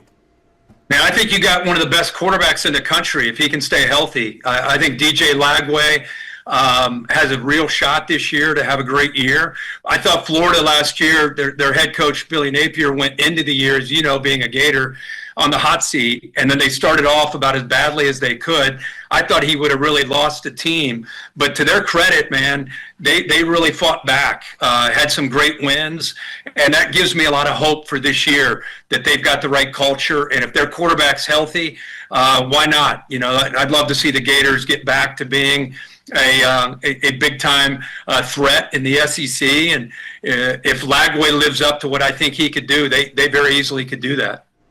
Final question before we let you go. A surprise team that no one's talking about that you think will have a great year? Surprise team this year could be, besides, you know, the obvious, like a Penn State team. I think in the SEC, I don't know if they're a surprise team, but I think it's a team that has a real opportunity is the LSU Tigers. They open up with Clemson this year, and I think both of those teams aren't necessarily surprise teams, but I think they both have a chance, whoever wins that game, to really make a run this year. LSU with Brian Kelly, I think, has been close, but they've not been able to get over the hump. And I think if they can win at Death Valley against Clemson, I think they could be a real threat this year in the SEC. Kirk Herbstreit, really appreciate you chopping it up with me about college game day, college football season. I love it. I'm already excited for it. I'm jonesing for it right now. Congratulations on your docuseries, and we appreciate your time on the Digital Desk. Thank you. You got it, man. Thanks for having us. Really appreciate it. You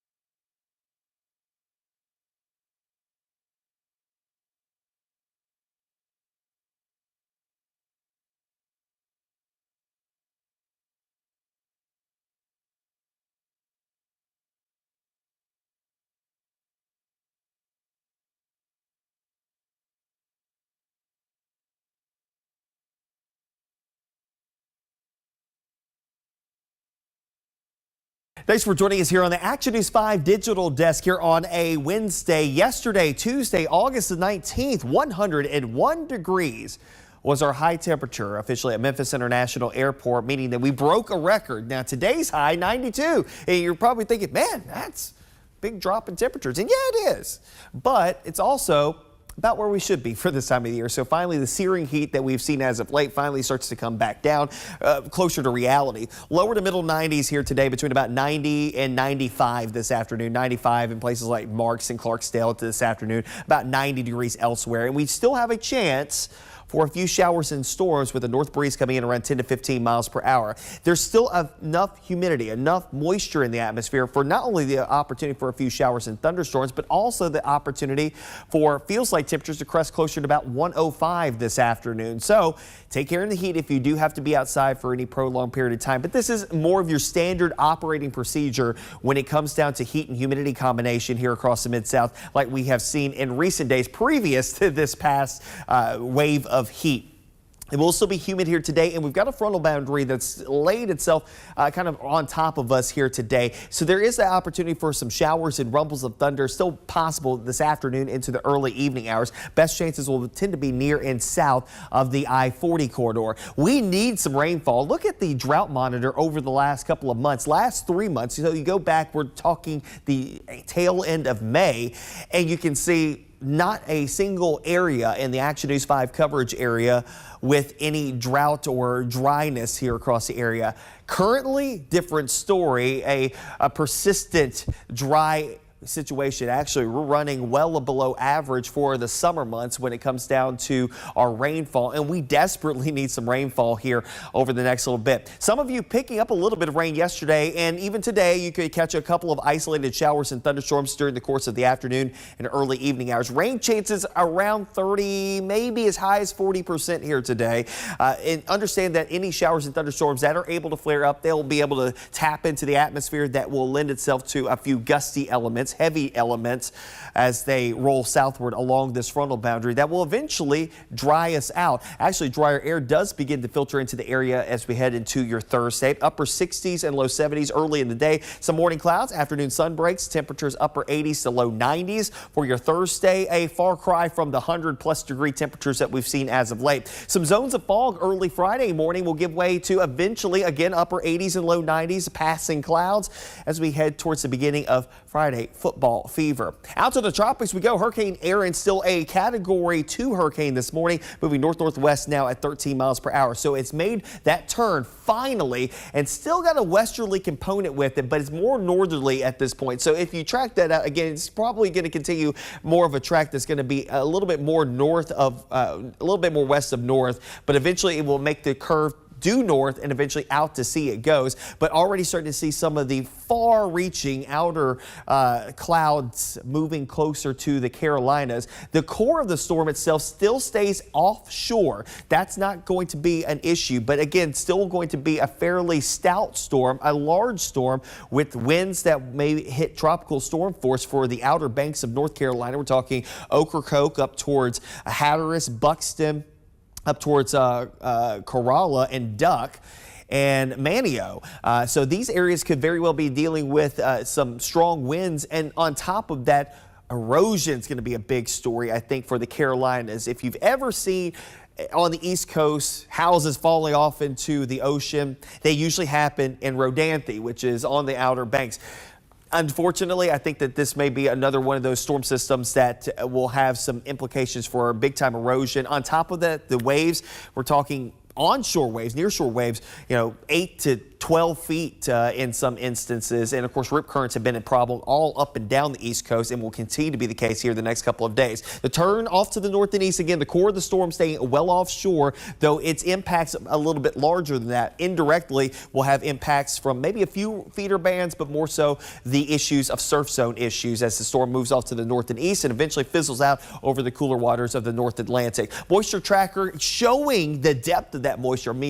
Very deep moisture right around the center of circulation as it makes a turn off to the north and east. Oddly enough, Erin will actually help out our forecast because on the western side of this very large area of low pressure, it's dragging down drier air from Canada directly into the mid-south. So that means for us, our humidity levels will go down. Look at all the deeper moisture getting shunted down towards the Gulf Coast, and a secondary blast of drier air moves in here with the secondary front that moves in on Sunday. So less humid air and lower temperatures will come along with it as well. A taste of fall, my friends, even though they will have a little surge in temperatures through the weekend.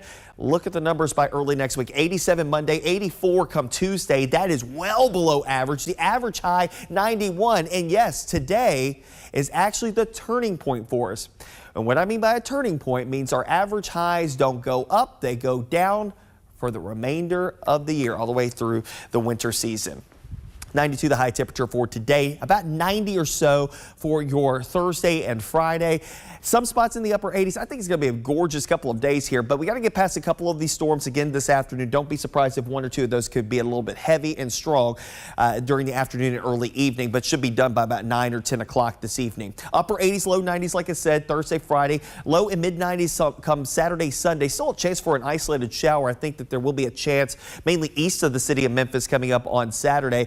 Another chance for a shower or two coming up Monday. More so, I think Tuesday. We'll watch Tuesday closely because there may be a residual front just kind of looming overhead, keeps more clouds in the skies, and that will actually keep our temperatures at bay too.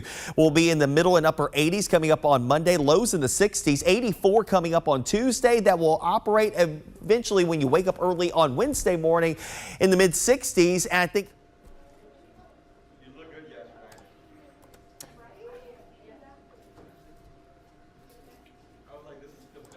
good morning. Welcome to the Action News 5 Digital Desk. We have Olivia Wall joining us at Memphis Botanic Garden to talk about the events that are happening each and every month, it seems. Every few weeks, Olivia, you guys have something great going on. What's going on these days? Good morning. Good morning. Thanks so much for having us. We could not be more thrilled to continue our summer events. Right now, I'm standing in our Radiance Amphitheater right next to our concert lawn as we count down the days until we have 3 back-to-back concerts. So we kick off Darius Rucker on August 23rd. That is awesome. I remember seeing Darius Rucker there at the Botanic Garden a few years back. He always puts on a great show. He does. Just a tremendous show every single time. We love having him back. We love having him here. He's definitely a fan favorite. And then, after that, we go straight into ZZ Top September 6th. And as we announced recently, we have the Isley Brothers joining us on September 19th, which is sure to be a fantastic night out. No question about it. Tell me how the concert series has been going so far this year.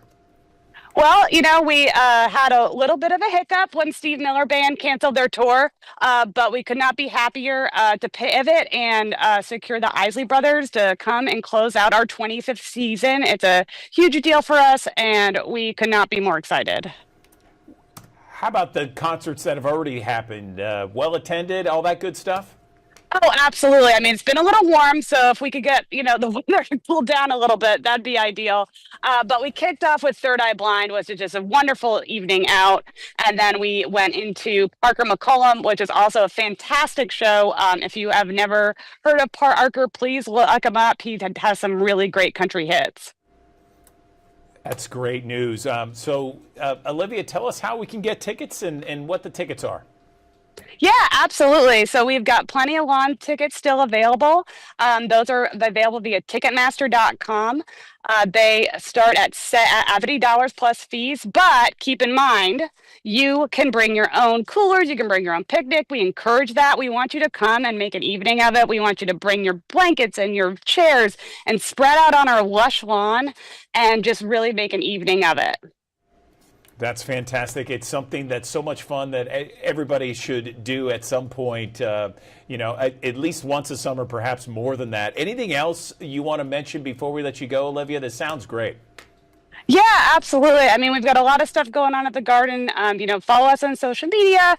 Check out our website, membg.org. We are constantly having things happening. We've got a bunch of 21 plus evenings coming up. We've got kids drop in every month. We've got so much things happening here, and you can find all of that on our website and social media.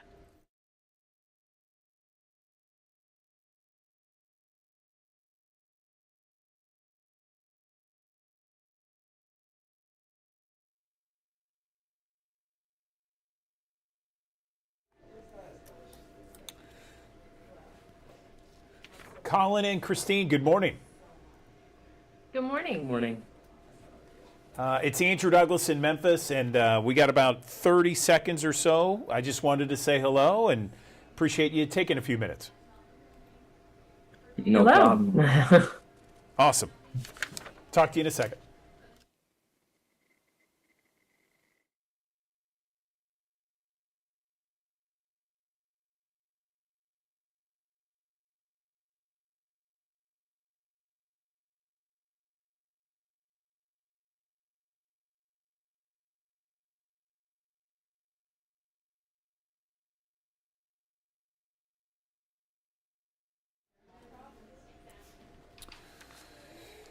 Good morning, everyone. Welcome back to the Action News 5 Digital Desk. Many of us have food allergies. Perhaps we have family members that have them as well. On the Action News 5 Digital Desk, I want to welcome in two people here. We have Colin Hood and his mother, Christine. Colin was diagnosed with 15 different severe food allergies, and navigating that kind of challenge is got to be so difficult, a lot of obstacles there. Good morning to you both. Colin, talk to us about the kind of food allergies you have and your best methods or practices for navigating any restaurant or school cafeteria. Good morning. So, as I grew up with all my food allergies, it's been, as you can probably imagine, very difficult to deal with. But as I've gotten older, there have been new ways to treat it, such as Neffy, which is a nasal epinephrine that you inject through the nose instead of a needle, like in the leg. And when I was younger, I was very needle phobic, which made it a lot harder to deal with allergies because knowing that the one thing that could save you, you were kind of scared of, made especially my mom very nervous. But now that I've been getting older, it's been much easier to manage. That's great news. I'm happy to hear. Christine, as a parent, talk to me about what it was like. How was Colin diagnosed with all these food allergies, and what did you do to protect his safety and well-being? Great question. So I had him, and the first time I nursed him in the hospital, he actually his face swelled up. And at first they thought it was a clogged tear duct, and they kept taking him back to the nursery, and it happened again and again and again. Eventually we figured out, I mean, by 5-6 months old, he was diagnosed with 10 different food allergies. We're up to 17 now. So it was terrifying. I didn't know anybody else with food allergies, let alone this many. We've formed a great community, but keeping him safe is number one. So making sure that he has epinephrine available, that his babysitters, teachers, coaches, everybody had them, keeping the foods away. That's really the best we can do. But in the event of a severe allergic reaction, epinephrine's the only way. So having Neffy has been so big for us because he remembers it. He's not afraid to use it. And with a slight side effect of maybe, runny nose, headache, or some nasal discomfort, that's a small price for the only drug that can stop a severe allergic reaction. So that's really big deal. And I hope other parents with food allergies, that's the most important thing, is to carry your epinephrine at all times. So Colin, talk to me about your school experience. I mean, has the food allergies stopped you at all from doing things you want to do? I wouldn't say it's stopped me, but it has made things much more difficult. So especially with sports and hanging out with friends, it's been a little difficult, especially when food's a part of it, because in high school, food is kind of a part of everything with how much teens eat. And especially in sports, like on buses, it could be very difficult to deal with other kids, especially because they're a little bit less accepting than adults are with information. So my good friends who are some of them aren't in sports with me help with the everyday stuff. So that's good for me. Have you ever had an emergency where you've had to use Neffy? And tell me how that went. He's not yet had to use Neffy, but he's had several anaphylactic episodes where he needed epinephrine. He's had one at school. He's had one at home. He's had them from takeout foods. So we've had to administer, but not yet, because Neffy's pretty new. We've not yet had to administer Neffy, but I have all the confidence that it has the ability to stop anaphylaxis the same way as any other epinephrine. Anything else you want our audience to know? We have thousands of people who watch on the Action News 5 digital desk every morning. I open it up to both of you. Anything else you want to mention before we let you go? Yeah, I'd just like to say that with back to school season, there's so much out there. Talk to your teachers. Make sure that your school nurses and administrators have policies and procedures in place. There's a new expert recommendations out by the CDC called Food Allergy Management in Schools, expert recommendations.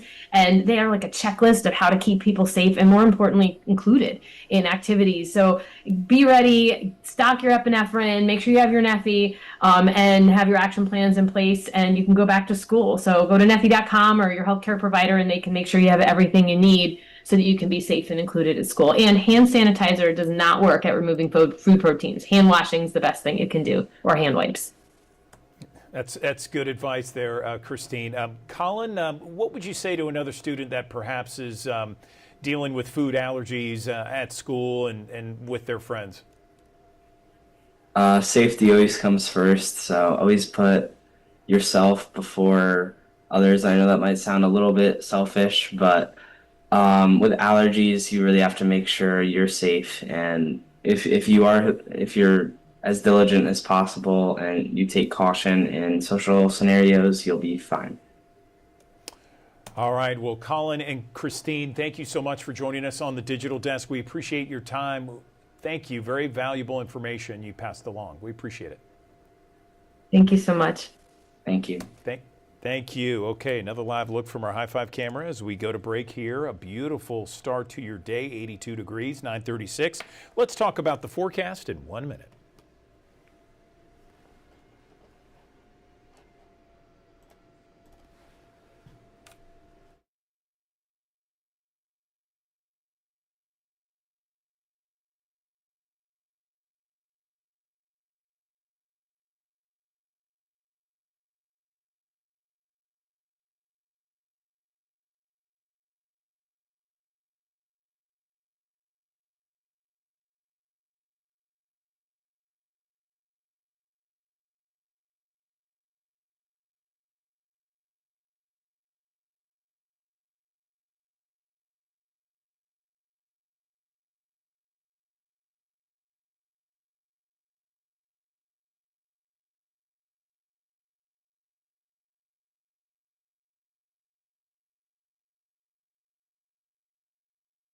Thanks for joining us here on the Action News 5 digital desk here on a Wednesday. Yesterday, Tuesday, August the 19th, 101 degrees was our high temperature officially at Memphis International Airport, meaning that we broke a record. Now today's high, 92. And you're probably thinking, man, that's a big drop in temperatures. And yeah, it is. But it's also about where we should be for this time of the year. So finally, the searing heat that we've seen as of late finally starts to come back down, closer to reality. Lower to middle 90s here today, between about 90 and 95 this afternoon. 95 in places like Marks and Clarksdale this afternoon, about 90 degrees elsewhere. And we still have a chance for a few showers and storms with a north breeze coming in around 10 to 15 miles per hour. There's still enough humidity, enough moisture in the atmosphere for not only the opportunity for a few showers and thunderstorms, but also the opportunity for feels like temperatures to crest closer to about 105 this afternoon. So take care of the heat if you do have to be outside for any prolonged period of time. But this is more of your standard operating procedure when it comes down to heat and humidity combination here across the Mid-South, like we have seen in recent days previous to this past wave of heat. It will still be humid here today, and we've got a frontal boundary that's laid itself kind of on top of us here today. So there is the opportunity for some showers and rumbles of thunder still possible this afternoon into the early evening hours. Best chances will tend to be near and south of the I-40 corridor. We need some rainfall. Look at the drought monitor over the last couple of months, last 3 months. So you go back, we're talking the tail end of May, and you can see not a single area in the Action News 5 coverage area with any drought or dryness here across the area. Currently, different story, a persistent dry situation. Actually, we're running well below average for the summer months when it comes down to our rainfall, and we desperately need some rainfall here over the next little bit. Some of you picking up a little bit of rain yesterday, and even today you could catch a couple of isolated showers and thunderstorms during the course of the afternoon and early evening hours. Rain chances around 30, maybe as high as 40% here today. And understand that any showers and thunderstorms that are able to flare up, they'll be able to tap into the atmosphere that will lend itself to a few gusty elements, heavy elements, as they roll southward along this frontal boundary that will eventually dry us out. Actually, drier air does begin to filter into the area as we head into your Thursday. Upper 60s and low 70s early in the day. Some morning clouds, afternoon sun breaks, temperatures upper 80s to low 90s. For your Thursday, a far cry from the 100+ degree temperatures that we've seen as of late. Some zones of fog early Friday morning will give way to eventually again upper 80s and low 90s, passing clouds as we head towards the beginning of Friday football fever. Out to the tropics we go. Hurricane Aaron still a Category 2 hurricane this morning, moving north-northwest now at 13 miles per hour. So it's made that turn finally and still got a westerly component with it, but it's more northerly at this point. So if you track that out, again, it's probably going to continue more of a track that's going to be a little bit more north of, a little bit more west of north, but eventually it will make the curve due north and eventually out to sea it goes. But already starting to see some of the far-reaching outer clouds moving closer to the Carolinas. The core of the storm itself still stays offshore. That's not going to be an issue, but again, still going to be a fairly stout storm, a large storm with winds that may hit tropical storm force for the outer banks of North Carolina. We're talking Ocracoke up towards Hatteras, Buxton, up towards Corolla and Duck and Manio. So these areas could very well be dealing with some strong winds. And on top of that, erosion is going to be a big story, I think, for the Carolinas. If you've ever seen on the East Coast houses falling off into the ocean, they usually happen in Rodanthe, which is on the outer banks. Unfortunately, I think that this may be another one of those storm systems that will have some implications for big time erosion. On top of that, the waves, we're talking onshore waves, nearshore waves, 8 to 12 feet in some instances. And of course, rip currents have been a problem all up and down the East Coast and will continue to be the case here the next couple of days. The turn off to the north and east, again, the core of the storm staying well offshore, though its impacts a little bit larger than that. Indirectly, will have impacts from maybe a few feeder bands, but more so the issues of surf zone issues as the storm moves off to the north and east and eventually fizzles out over the cooler waters of the North Atlantic. Moisture tracker showing the depth of that moisture.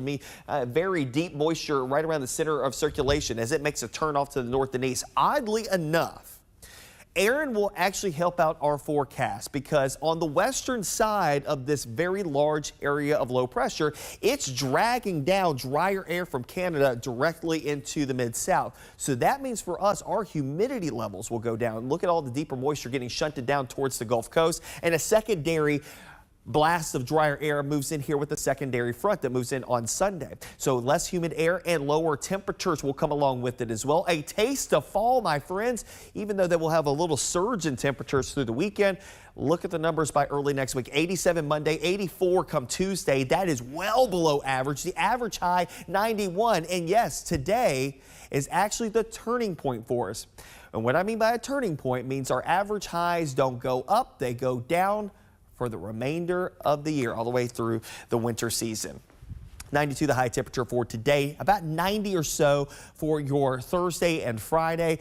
Some spots in the upper 80s. I think it's going to be a gorgeous couple of days here, but we got to get past a couple of these storms again this afternoon. Don't be surprised if one or two of those could be a little bit heavy and strong during the afternoon and early evening, but should be done by about 9 or 10 o'clock this evening. Upper 80s, low 90s, like I said, Thursday, Friday. Low and mid 90s come Saturday, Sunday. Still a chance for an isolated shower. I think that there will be a chance, mainly east of the city of Memphis, coming up on Saturday. Another chance for a shower or two coming up Monday. More so, I think Tuesday. We'll watch Tuesday closely because there may be a residual front just kind of looming overhead, keeps more clouds in the skies, and that will actually keep our temperatures at bay too. We'll be in the middle and upper 80s coming up on Monday, lows in the 60s, 84 coming up on Tuesday. That will operate eventually when you wake up early on Wednesday morning in the mid 60s, and I think lower 60s and some sprinkled in upper 50s by Wednesday night into early Thursday morning as temperatures start to creep back up through the middle and upper 80s with a mixture of clouds and sun. Well below average for the latter portion of the month of August. We'll take it and run with it after several days of 100+ degree heat.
Good morning. Welcome back to the Action News 5 Digital Desk. There's a brand new documentary that was shot in our area, and it is already receiving awards, a highly anticipated documentary.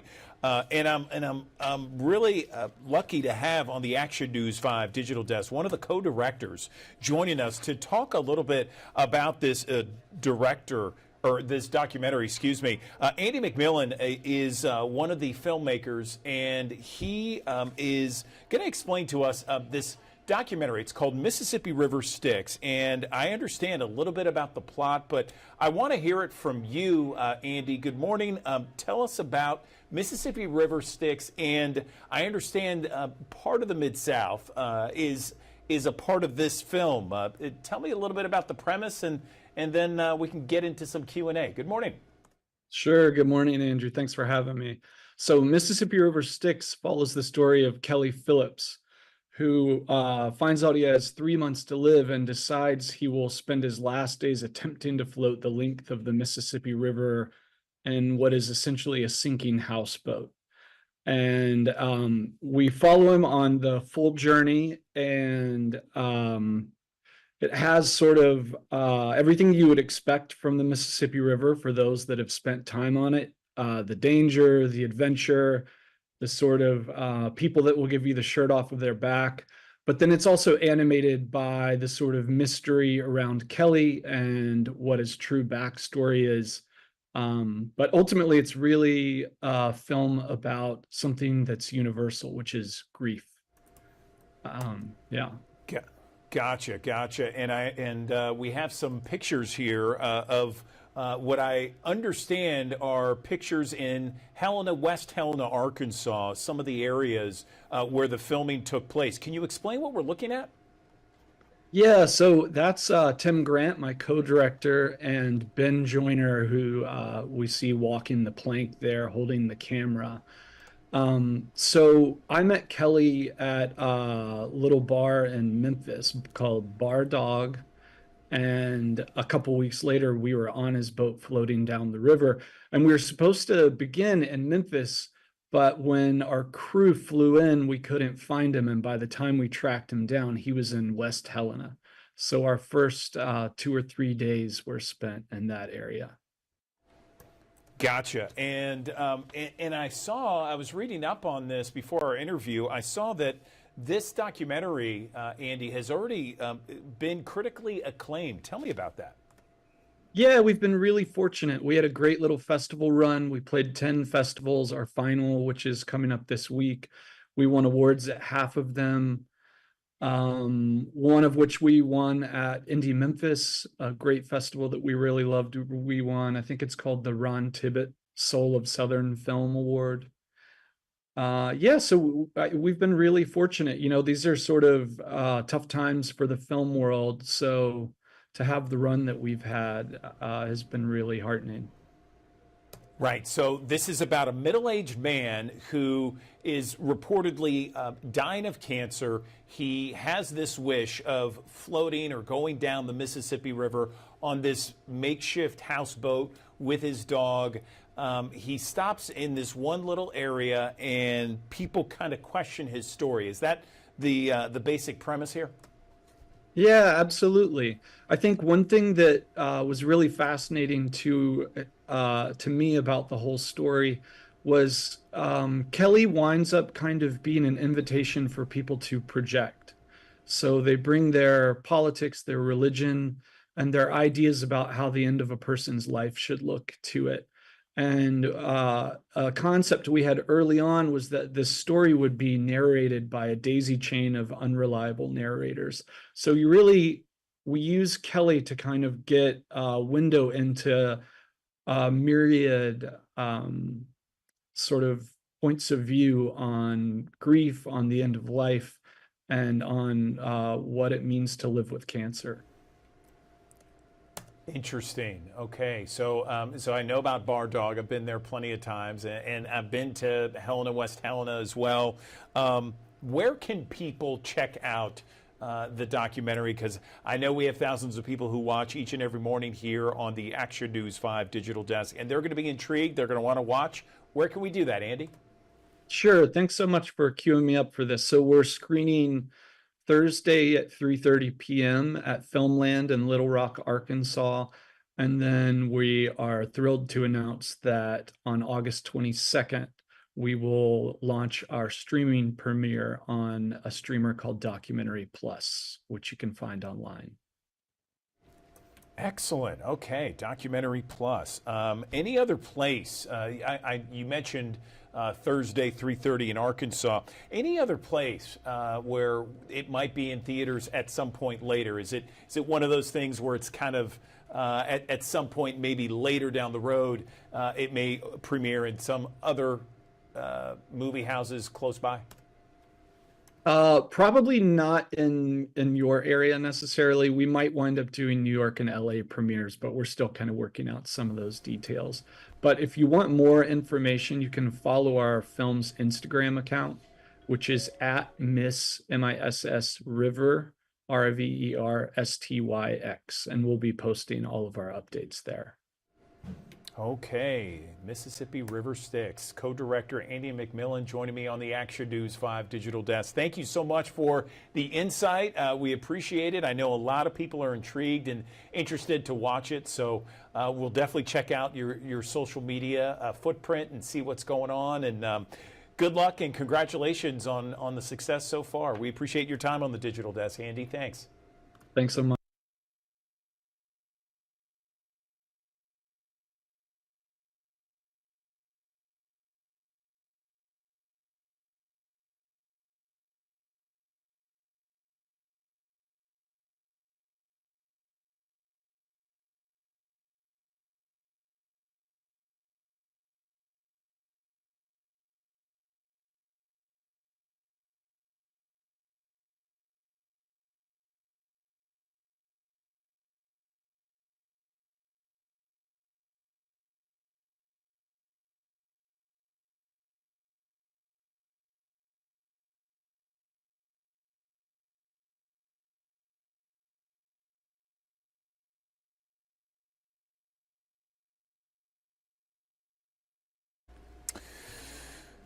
Good morning. Welcome back to the Action News 5 Digital Desk. According to the American Cancer Society, Tennessee is projected to see about 6,500 new cases of lung cancer this year. And of course, we know lung cancer is very prominent all across Memphis and the Mid-South, and it is one of the leading causes of cancer-related deaths. So what can we do to protect ourselves, our family, in case this God forbid this happens to one of us? Joining me on the Action News 5 Digital Desk, I am joined by Dr. Anthony Cerici. He is SVP Clinical Biomarkers Laboratories Diagnostics at Eli Lilly and Company to talk about best methods, strategies, and ways to try and survive early cancer diagnosis.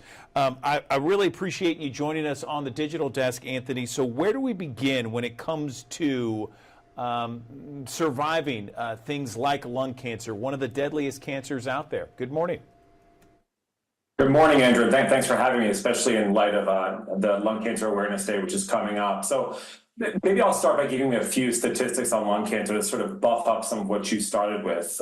In the United States, next year, we expect 200,000 patients to be diagnosed with lung cancer. And actually, lung cancer, as you pointed out rightly, is the leading cause of death in cancer-related deaths in the United States. Importantly, about 80 to 85% of lung cancers are a specific subtype of lung cancer called non-small cell lung cancer, or NSCLC. And this is a diagnosis that you make under the microscope.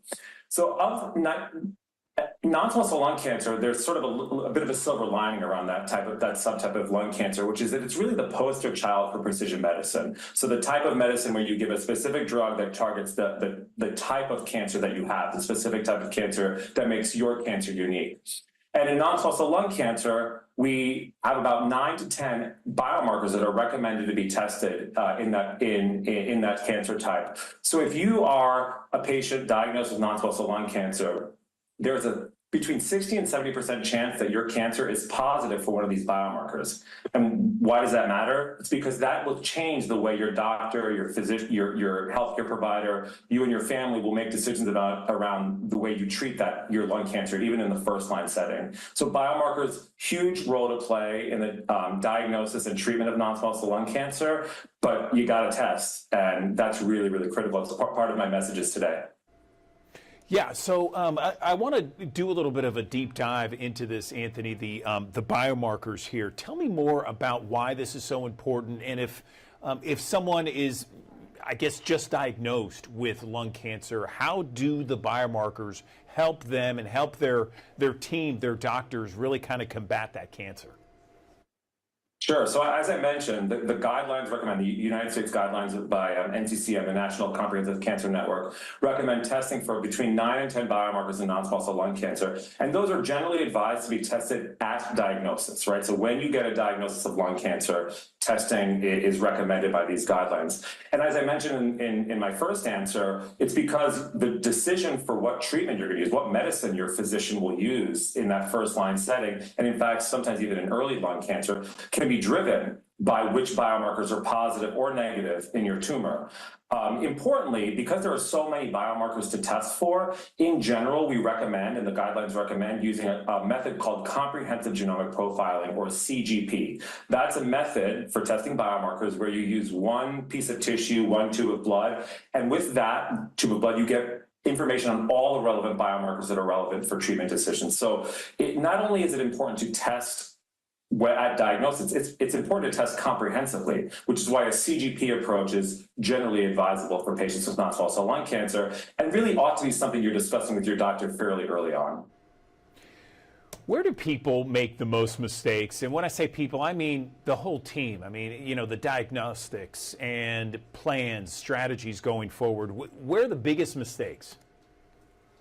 Yeah, I wouldn't call them mistakes. I would maybe call them underestimations of the operational kind of barriers, right? So I think the biggest miss that you can have early on in the diagnosis of lung cancer is not testing early enough, right? So, and not testing comprehensively enough, right? So we've been living in a world of biomarkers in non-small cell lung cancer for almost about 15 years now. So doctors are pretty savvy about, okay, there are things I have to test for on this lung cancer, but every year we're adding to that list of biomarkers. So making sure that we're testing at the right time and testing comprehensively is really, really critical. Let me go back to the testing at the right time thing. Some of these tests, they're pretty complicated. They can take a while. Right? So you want to get that ball rolling. You got to get tissue from pathology if you're using a tissue-based assay. You're sending to a new laboratory that you might not be used to sending to, what you don't send your common labs to. So there's a little bit of an operational kind of nuance there. So you really want to get started on that at diagnosis so that when your patient comes back or when you go back to see your oncologist, you have all that information ready and you can actually have a fulsome conversation about what you're going to do and when. And I think all of that is really critical at that first kind of oncologist appointment. You've mentioned a lot this morning. Where can we see kind of what you mentioned online? Is there a place? There sure is, yeah. So I want to, before we get to that, I just want to say, we're all in this together. Patients, doctors, healthcare providers, caregivers, right? We all want the best treatment opportunities for our patients with non-small cell lung cancer. And that involves advocacy, that involves asking questions, that involves actually kind of being annoying about when you're getting tested and how you're being tested. So if you'd like to learn more about methods for testing, about precision medicine in general, about non-small cell lung cancer, check out lilly.com. There's a lot of information there for you. All right, Dr. Anthony Cerici, we really appreciate your time here on the Action News 5 Digital Desk. A lot of data, a lot of information, and thank you very much for talking to our audience about it. Thank you. Thanks for having me, Andrew.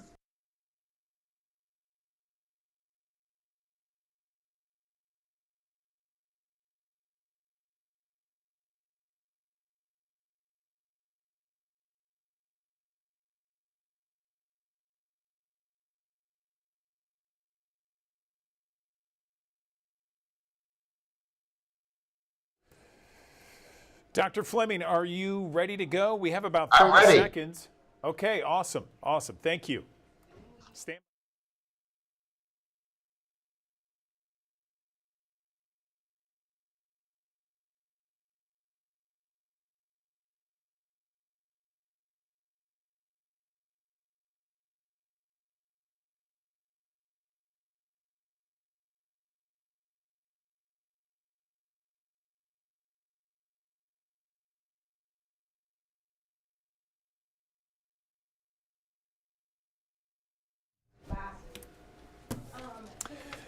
Good morning. Welcome back to the Action News 5 Digital Desk. We're coming towards the end of the season where the sun has been shining brightly, and so many of us have gone on summer vacations or have spent time at the pool, at the lake, at the beach. It's always a good idea to do a mole check from time to time and maybe, figure out the best methods, the best ways to check to make sure that all your moles and there's no skin cancer, that sort of thing, because, the sun can do a lot of damage very quickly. Joining me on the Action News 5 Digital Desk, we got Martin Fleming, doctor at Region 1 Health, also someone who is the division chief for surgical oncology at UT Health Science Center. Glad to have you back, Martin. I appreciate it. So where do we go? Where do we begin if we want to check for moles ourselves? Good morning. Good morning, and thank you for having me. And yeah, we're toward the end of summer, but we're not toward the end of sun yet. We're, how we are in Memphis, it's sunny till late October. So kind of bear in mind that people get more sun than they realize in the fall sometimes. Moles and freckles are things that are really common, especially on fair complected people. And so they can change over time, and they do need to be monitored. The tricky part is sometimes they're on parts of our body that you can't see regularly. So it takes a little gymnastics and more than one mirror to see your own back and the backs of your legs and things like that. So I really would recommend, once a year checkup with a dermatologist or your primary care doctor, where they get you completely undressed. They're not shy. They'll look you over head to toe and check out any moles or freckles for any evidence that they could be something worrisome. Things that we teach people all the time to look for we call it the ABCs of melanoma. The reason we were concerned about moles and freckles is they can turn into bad cancers that can be life-threatening.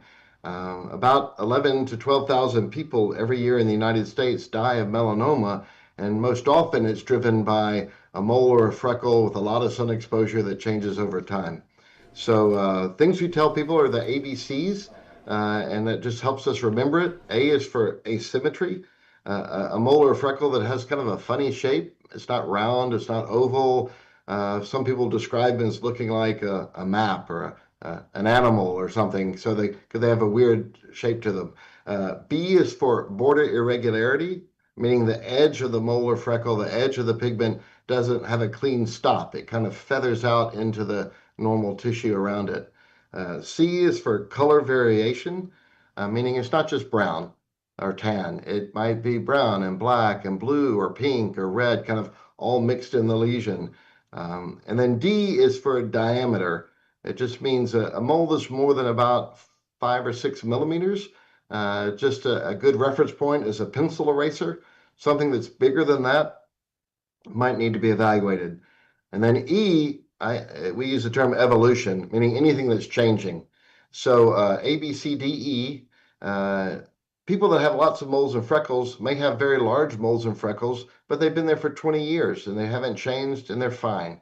So that doesn't necessarily mean that any one of these things is an indication of cancer, but those are all things that could be a hint that something needs to be checked on or biopsied in the office. Listen, I appreciate that, Martin. That was very thorough. I want to ask you this because I often get the question, and that is, could there be cancerous moles where you might not necessarily have exposed skin? Does that happen often? It happens less often than the sun exposure versions, but it certainly can happen. And there's actually a subtype of melanoma that happens uniquely on people, the palms of your hands or the soles of your feet, which obviously rarely get sun. So it can happen anywhere. So just because it's not a sun exposed area doesn't mean that it doesn't need to be evaluated if you sense it's changing or looking unusual. So how do we treat melanoma? Let's say worst case scenario, we get our mole checked out and they do tests, it's melanoma. How does that treatment go? Yeah, it usually starts with an outpatient surgery, a fairly simple surgical procedure just to remove it. If it's been biopsied, proven melanoma, there's a lot that depends on how early it was caught. And the thing that we look at most is the depth of the melanoma. It starts on the surface, and as it grows, it gets deeper and deeper. So there's actually a measured depth. The pathologist takes a ruler under the microscope and measures from the top of the lesion to the bottom of the lesion. And that depth drives what we recommend. We don't know how to prevent them from happening, but we do know that if they happen very early, and we found them very early when they're very, very thin, it's a nuisance, it's a hassle, it might be a little outpatient surgery procedure, but they're not dangerous. So early detection is really important, and it usually the intervention starts with an outpatient surgery procedure. If it's a deeper or more aggressive melanoma or any evidence of spread, sometimes we check lymph nodes to see if melanomas have moved to the lymph nodes. Then that moves us into a different category of treatment that also involves medical treatments called immunotherapy, sometimes radiation, and bigger operations. It seems like most cancers, and correct me if I'm wrong, most cancers, the earlier you get it, the better the survival rate is. If everything being equal, apples to apples, how dangerous is getting melanoma? Well, there are real common skin cancers called basal cells and squamous cells that are very common. They're the most common cancers out there. They're taken care of in primary care offices and dermatology offices all the time. Those are very low risk. Melanoma is a different cancer, and it can be very high risk. And so in the spectrum of cancers, it's something to be taken very seriously. Where do people make the biggest mistakes, Martin? Probably, it starts when we're kids. Our sun exposure starts the first time you're out in the sun, and it accumulates over time. And I tell patients all the time, you can't take back your childhood. It is what it is. But as you have your own children and you're bringing them up and they're outside in the summertime, sunscreen and protection from the sun, especially if they're fair complected, blonde hair, red hair, blue eyes, We all know those kids that we grew up with that just couldn't tolerate the sun. Those need to be protected along the way, and that prevention when they're young provides some protection when they're older. And then people, you get outside and you think, oh, it's not going to be that sunny. And then 6 hours later, you realize you've gotten a sunburn. Just be cautious, use sunscreen, and hats are always great. Men always forget the tops of their ears. They wear ball caps a lot, so they get no sun on their face, but the tops of their ears get a lot of sun. And that could be a place where we see melanoma as well. Anything else before we let you go that you want to touch on with regards to? No, just sunscreen. It works. I have the fortunate opportunity to do some surgical care in other parts of the world. My skin's not made to be at the equator, but I can go to the equator in Africa and the Philippines for more than a week at a time. And if I wear SPF 100 sunscreen, it's like I've never been. It really works. It blocks the sun. The higher the SPF number, the more sun protection you'll get. And I just really encourage people to use it liberally, and then each year replace it, because its efficacy wears down over time. So if it's been sitting in your closet for 3 years, when you pull it out, it may not protect you as much as you think.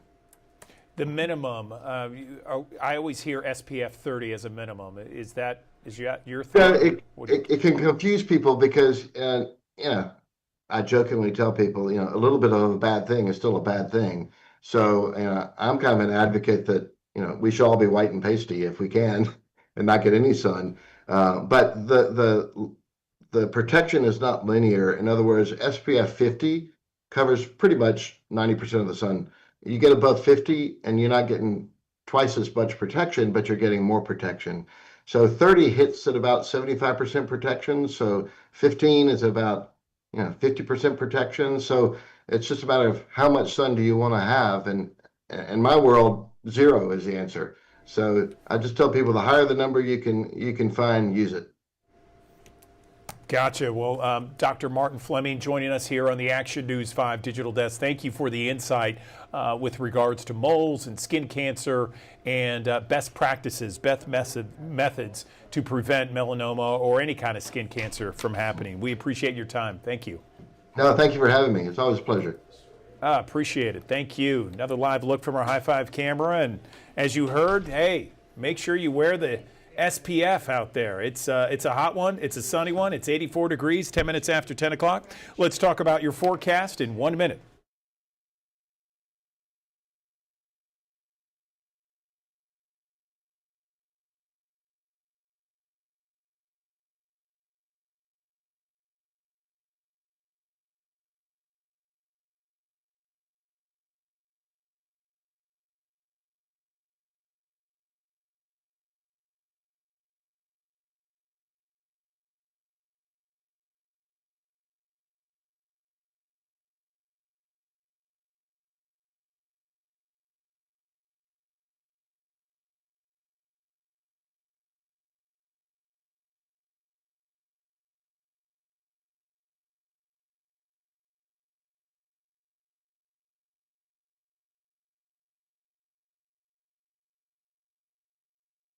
Thanks for joining us here on the Action News 5 Digital Desk here on a Wednesday. Yesterday, Tuesday, August the 19th, 101 degrees was our high temperature officially at Memphis International Airport, meaning that we broke a record. Now today's high, 92. And you're probably thinking, man, that's a big drop in temperatures. And yeah, it is. But it's also about where we should be for this time of the year. So finally, the searing heat that we've seen as of late finally starts to come back down, closer to reality. Lower to middle 90s here today, between about 90 and 95 this afternoon. 95 in places like Marks and Clarksdale this afternoon, about 90 degrees elsewhere. And we still have a chance for a few showers and storms with a north breeze coming in around 10 to 15 miles per hour.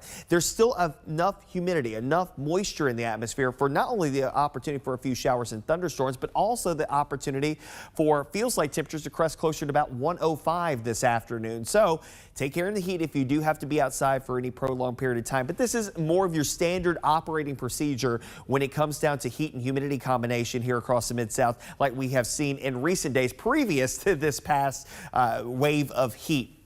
It will still be humid here today, and we've got a frontal boundary that's laid itself kind of on top of us here today. So there is the opportunity for some showers and rumbles of thunder still possible this afternoon into the early evening hours. Best chances will tend to be near and south of the I-40 corridor. We need some rainfall. Look at the drought monitor over the last couple of months, last 3 months. So you go back, we're talking the tail end of May, and you can see not a single area in the Action News 5 coverage area with any drought or dryness here across the area. Currently, different story, a persistent dry situation. Actually, we're running well below average for the summer months when it comes down to our rainfall, and we desperately need some rainfall here over the next little bit. Some of you picking up a little bit of rain yesterday, and even today you could catch a couple of isolated showers and thunderstorms during the course of the afternoon and early evening hours. Rain chances around 30, maybe as high as 40% here today. And understand that any showers and thunderstorms that are able to flare up, they'll be able to tap into the atmosphere that will lend itself to a few gusty elements, heavy elements, as they roll southward along this frontal boundary that will eventually dry us out. Actually, drier air does begin to filter into the area as we head into your Thursday. Upper 60s and low 70s early in the day. Some morning clouds, afternoon sun breaks, temperatures upper 80s to low 90s. For your Thursday, a far cry from the 100+ degree temperatures that we've seen as of late. Some zones of fog early Friday morning will give way to eventually again upper 80s and low 90s, passing clouds as we head towards the beginning of Friday football fever. Out to the tropics we go. Hurricane Erin still a Category 2 hurricane this morning, moving north-northwest now at 13 miles per hour. So it's made that turn finally and still got a westerly component with it, but it's more northerly at this point. So if you track that out, again, it's probably going to continue more of a track that's going to be a little bit more north of, a little bit more west of north, but eventually it will make the curve due north and eventually out to sea it goes. But already starting to see some of the far-reaching outer clouds moving closer to the Carolinas. The core of the storm itself still stays offshore. That's not going to be an issue, but again, still going to be a fairly stout storm, a large storm with winds that may hit tropical storm force for the outer banks of North Carolina. We're talking Ocracoke up towards Hatteras, Buxton, up towards Corolla and Duck and Manio. So these areas could very well be dealing with some strong winds. And on top of that, erosion is going to be a big story, I think, for the Carolinas. If you've ever seen on the East Coast houses falling off into the ocean, they usually happen in Rodanthe, which is on the outer banks. Unfortunately, I think that this may be another one of those storm systems that will have some implications for big time erosion. On top of that, the waves, we're talking onshore waves, nearshore waves, 8 to 12 feet in some instances. And of course, rip currents have been a problem all up and down the East Coast and will continue to be the case here the next couple of days. The turn off to the north and east, again, the core of the storm staying well offshore, though its impacts a little bit larger than that. Indirectly, will have impacts from maybe a few feeder bands, but more so the issues of surf zone issues as the storm moves off to the north and east and eventually fizzles out over the cooler waters of the North Atlantic. Moisture tracker showing the depth of that moisture.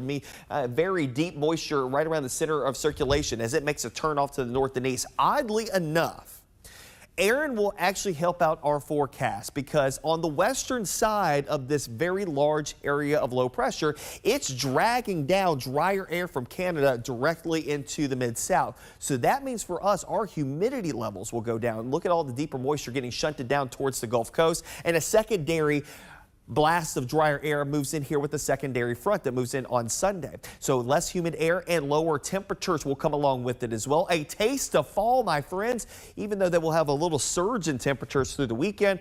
Look at the numbers by early next week. 87 Monday, 84 come Tuesday. That is well below average. The average high 91. And yes, today is actually the turning point for us. And what I mean by a turning point means our average highs don't go up, they go down for the remainder of the year, all the way through the winter season. 92 the high temperature for today, about 90 or so for your Thursday and Friday.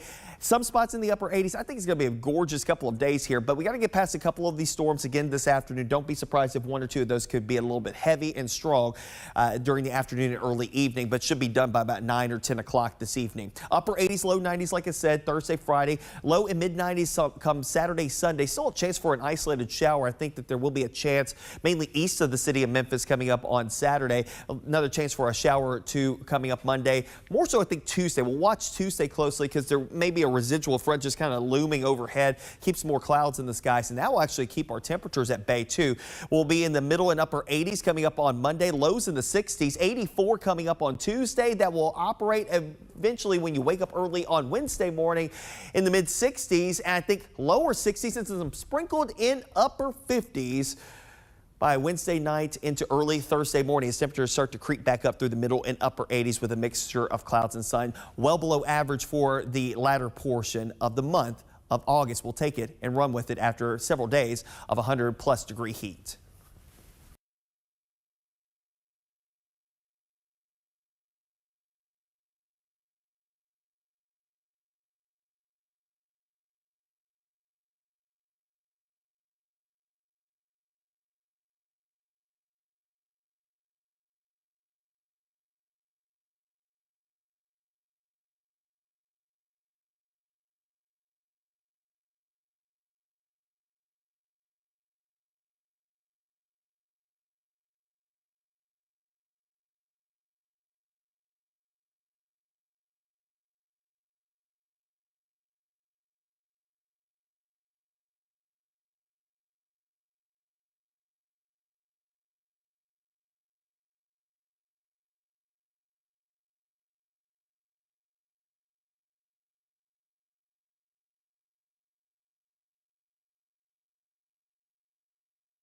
In the summer months, those hot, humid, warm temperatures, they bring out all kinds of critters. We're talking about bugs, some nasty ones there. You got the mosquitoes, you got ticks, you got spiders, and all kinds of different things. What are the best methods to protect yourself from the bugs that we see across Memphis and the Mid-South this summer? Let's bring in someone in the know. We got Dr. Anna Yang joining us once again on the Action News 5 digital desk. She is a physician at Regional 1 Hospital. And Dr. Yang, there are so many critters just crawling around all over the place, and some are obviously more dangerous than others.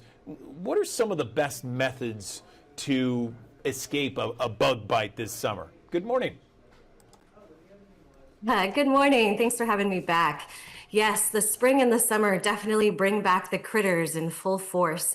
There's a lot of different ones out there right now. I mean, the best thing you can do is to make sure you protect yourself. You know, there's a lot of different types of insect repellent out there to put on, and make sure, you know, the clothing that you have will also help protect against bug bites, especially if you're going to be, you know, messing around places where bugs like to hide. For the most part, bugs aren't there trying to bite you.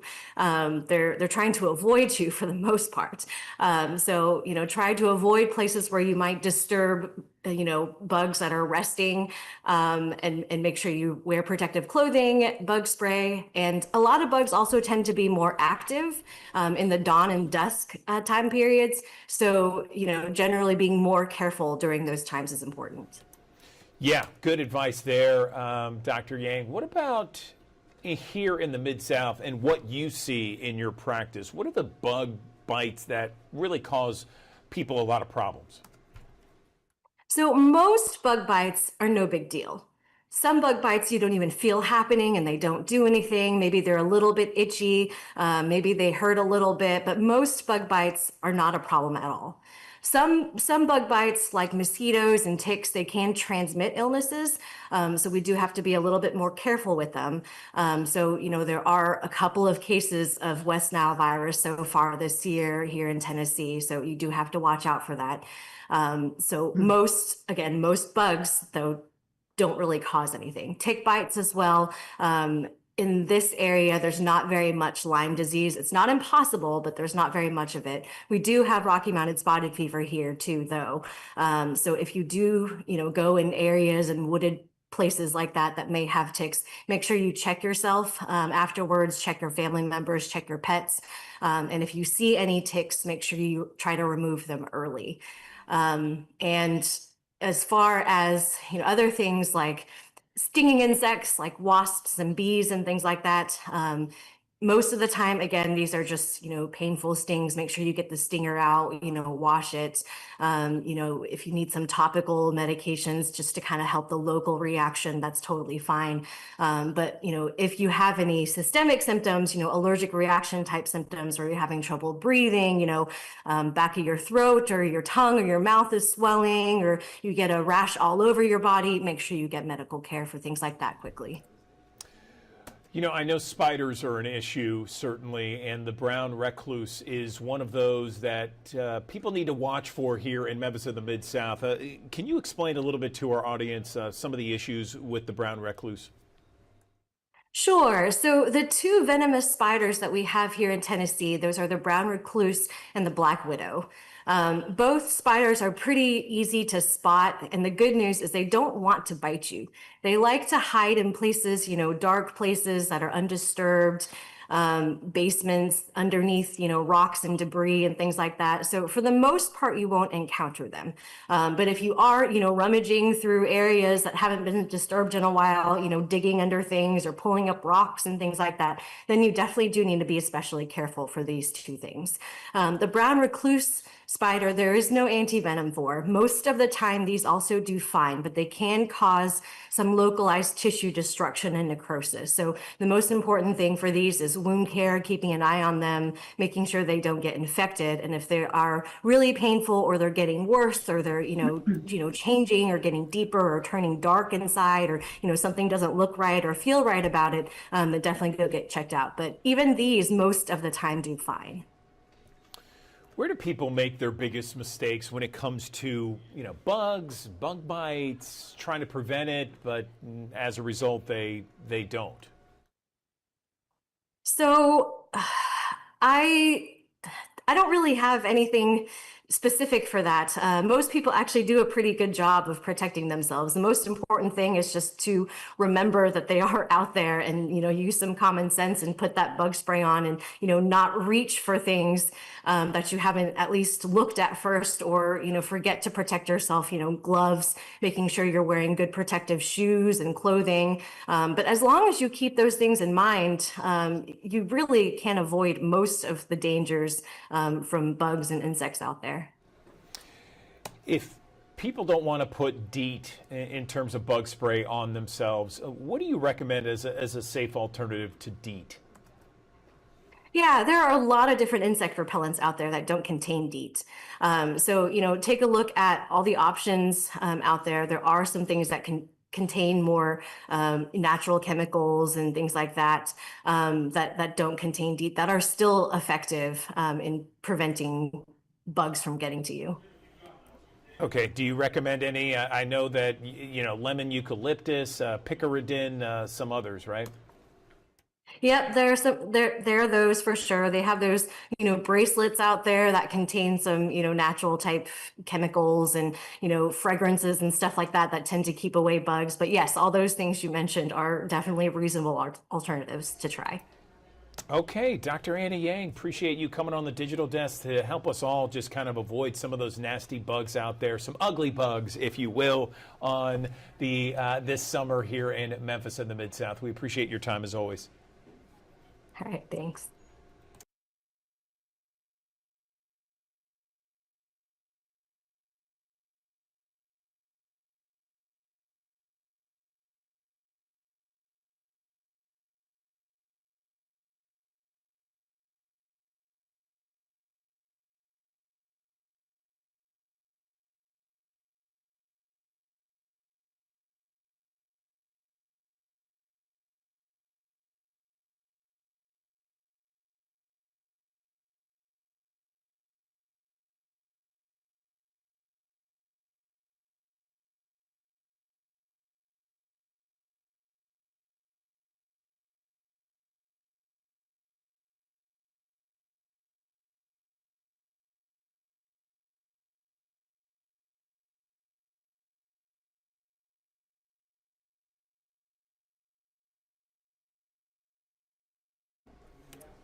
Well, good morning. Welcome back to the Action News 5 Digital Desk. We are in some of the hottest days of the summer, certainly the dog days of summer, where temperatures are in the triple digits when you combine the heat and humidity. And just because they are here, just because summer is heating up, doesn't mean that you have to pause your workout routine if you like to be outside and work out. There's so many Mid-Southerners that do that. So joining me on the Action News 5 Digital Desk, I have the pleasure of introducing Mariah Lamatina, a fitness trainer at Lifetime Fitness in Collierville, to talk about what we can do to still get that exercise bump and yet withstand some of these hot and humid conditions. Mariah, good morning.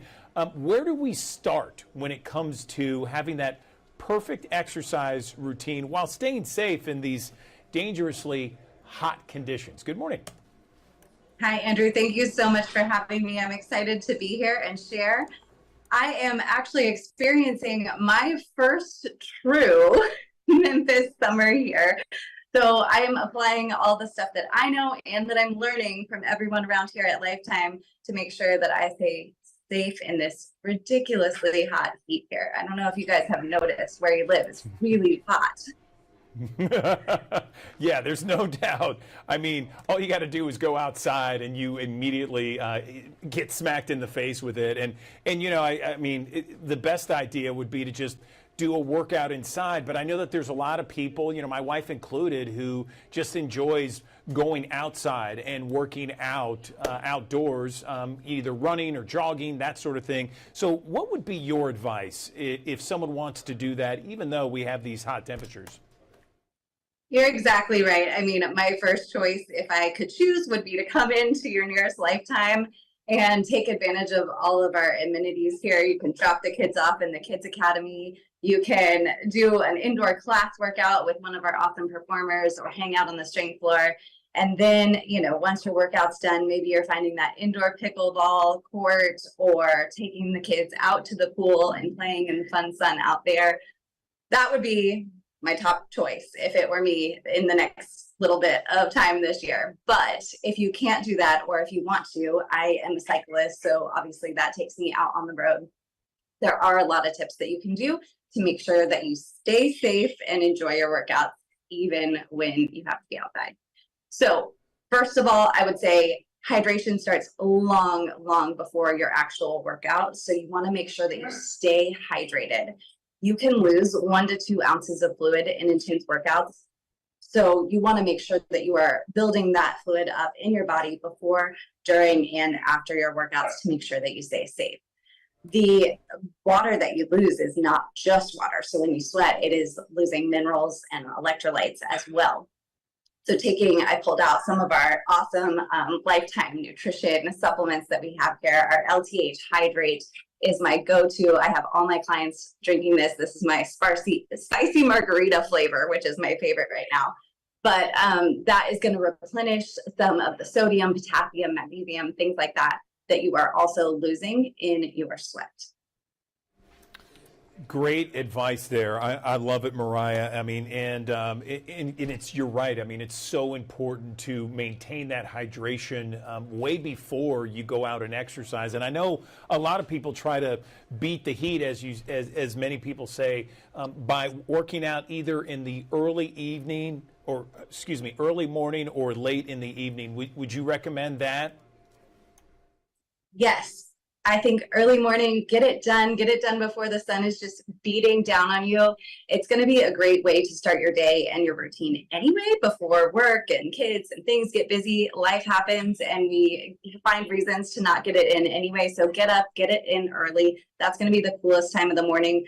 I've been walking at night as well, but it's not cool until I don't even know if it gets cool, if I would consider it 8 or 9 p.m. cool anymore, but that will be your safest times of the day if you can plan for that. You know, I know a lot of times we want to wear, skin protection, SPF, 30 or higher. But, a lot of times I hear the complaints that if you wear a lot of, sunscreen out there, it just makes you sweat even more. And then you can't reapply while you're working out and it's a big pain. I mean, where do you stand on that? I am all about sun protection. You can see this blonde, fair skin here needs it. So I recommend doing it, even if it's not the most comfortable thing for you, making sure it's a high quality sunscreen with, like you said, 30 to 50 or more would be great in the SPF range. And then also you can wear light clothing. Sweat wicking fabric is great because it's going to keep you drier, and light clothing, right? Because you're going to bake if you just try to wear that really dark clothing in the bright sun. Yeah, good point there. Where do people, do you think, Mariah, make the biggest mistakes when it comes to exercising outdoors? Probably focusing on the intensity of the workout and not listening to your body. So that is the most important topic that I can address today. You want to always listen to those warning signs. Your body is trying to tell you how it's feeling. And if you're just deciding to push through for the sake of one workout, that's not going to help you in the long run. We're working out for health. We're working out for longevity. We're not just trying to check off this one intense workout. So make sure that you know the signs that your body is telling you if you're starting to feel a headache or you're starting to get cramps. You know that that dehydration is probably there and you're going to need some electrolytes and some water to hydrate. If you start getting past that point, heat exhaustion is real and you can start feeling more symptoms, more intense symptoms where you're feeling dizzy or you're even sweating more profusely than you were before. And then that can even go into heat stroke, which is an incredibly dangerous medical condition where you actually stop sweating. Your body needs to sweat. It needs to be hydrated enough to sweat to cool your body down. But once it gets to that point of not being able to cool you down enough, it's going to stop and you're going to have some serious problems. So just listen to those really early signs, hydrate well before, during, and after. Make sure you never even get to those points. Good advice, Mariah. Anything else before we let you go with regards to hydrating, water, electrolytes, anything? I think those are the big things. Just be careful, listen to your body. One workout is not worth, destroying everything that you've been working for and getting sick. So just making sure that you're replacing those electrolytes. Water, the recommended dosage is usually half of your body weight in ounces for a general rule of thumb, which is great. So if you were 160 pounds, you would want to drink about 80 ounces of water a day. But when you are out in the heat, that is just not going to be enough. So you want to make sure that you're drinking about 16 to 20 ounces of water during that workout. Make sure you're rehydrating every hour so that you really stay healthy and hydrated and safe. I don't know if we should talk about urine on the news, although I have Crohn's disease, so I usually end up talking about all kinds of things on my conversations with my clients. But if you check your urine color, that is going to tell you a lot. Your body is trying to tell you. So if it's light and pale, you are doing good, you're drinking well. But if it starts to get into that darker amber color, you really want to be careful and make sure you're getting those fluids in.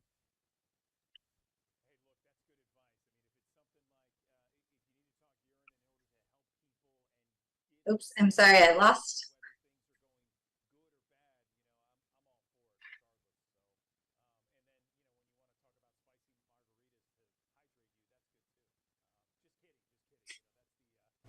Can you hear me? I'm sorry. I'm so sorry. I lost audio there for it. Now I can hear you. No, what I was saying is the color of the urine is very important. Again, that's one of your your body is telling you, hey, look, you got a problem, or you're in the clear. When you talk about spicy margaritas to hydrate, maybe people get the wrong impression. But no, we're talking about the actual right. We're talking about electrolytes and the mix there. So no, totally get it.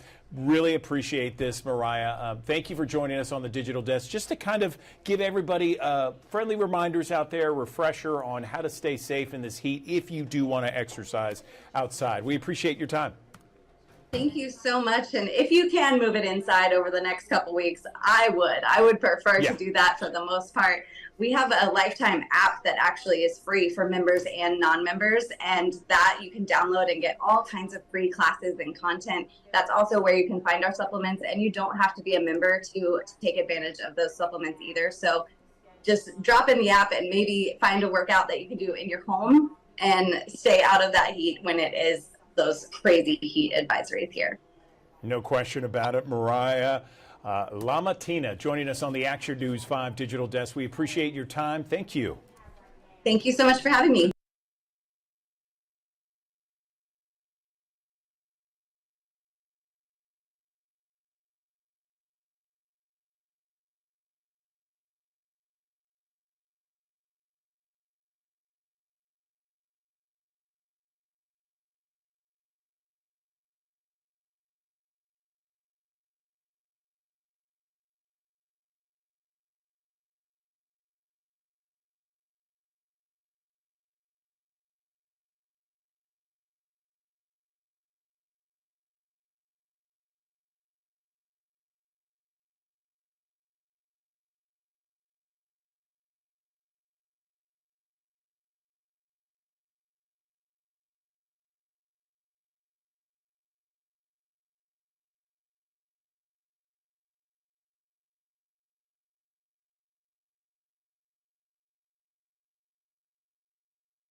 Good morning. Welcome back to the Action News 5 Digital Desk. Let's talk about cholesterol for a minute. We hear about good levels of cholesterol, bad levels of cholesterol. We hear about good and bad cholesterol. Let's bring in someone to decipher what all this means and how we can lead the best healthy life possible. I'm joined right now by Dr. Anna Yang with Regional One Health.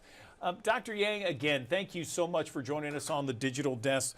So we hear so much about good and bad cholesterol. Tell us about these two types and how we should deal with them both. Good morning. Hi, good morning. Thanks again for having me. So yes, cholesterol can be a little bit difficult to understand. So cholesterol is something that everybody has in their body and everybody needs to have in their body. It's really important for a lot of your body's functions, making cells and some vitamins and different things. So everybody has to have cholesterol. So where cholesterol becomes a problem is when there's too much of it. So when you go to your doctor and you get your cholesterol levels tested, you usually get a whole slew of numbers called the lipid panel. And so on this lipid panel, you might find things like total cholesterol, LDL cholesterol, HDL cholesterol, and triglycerides.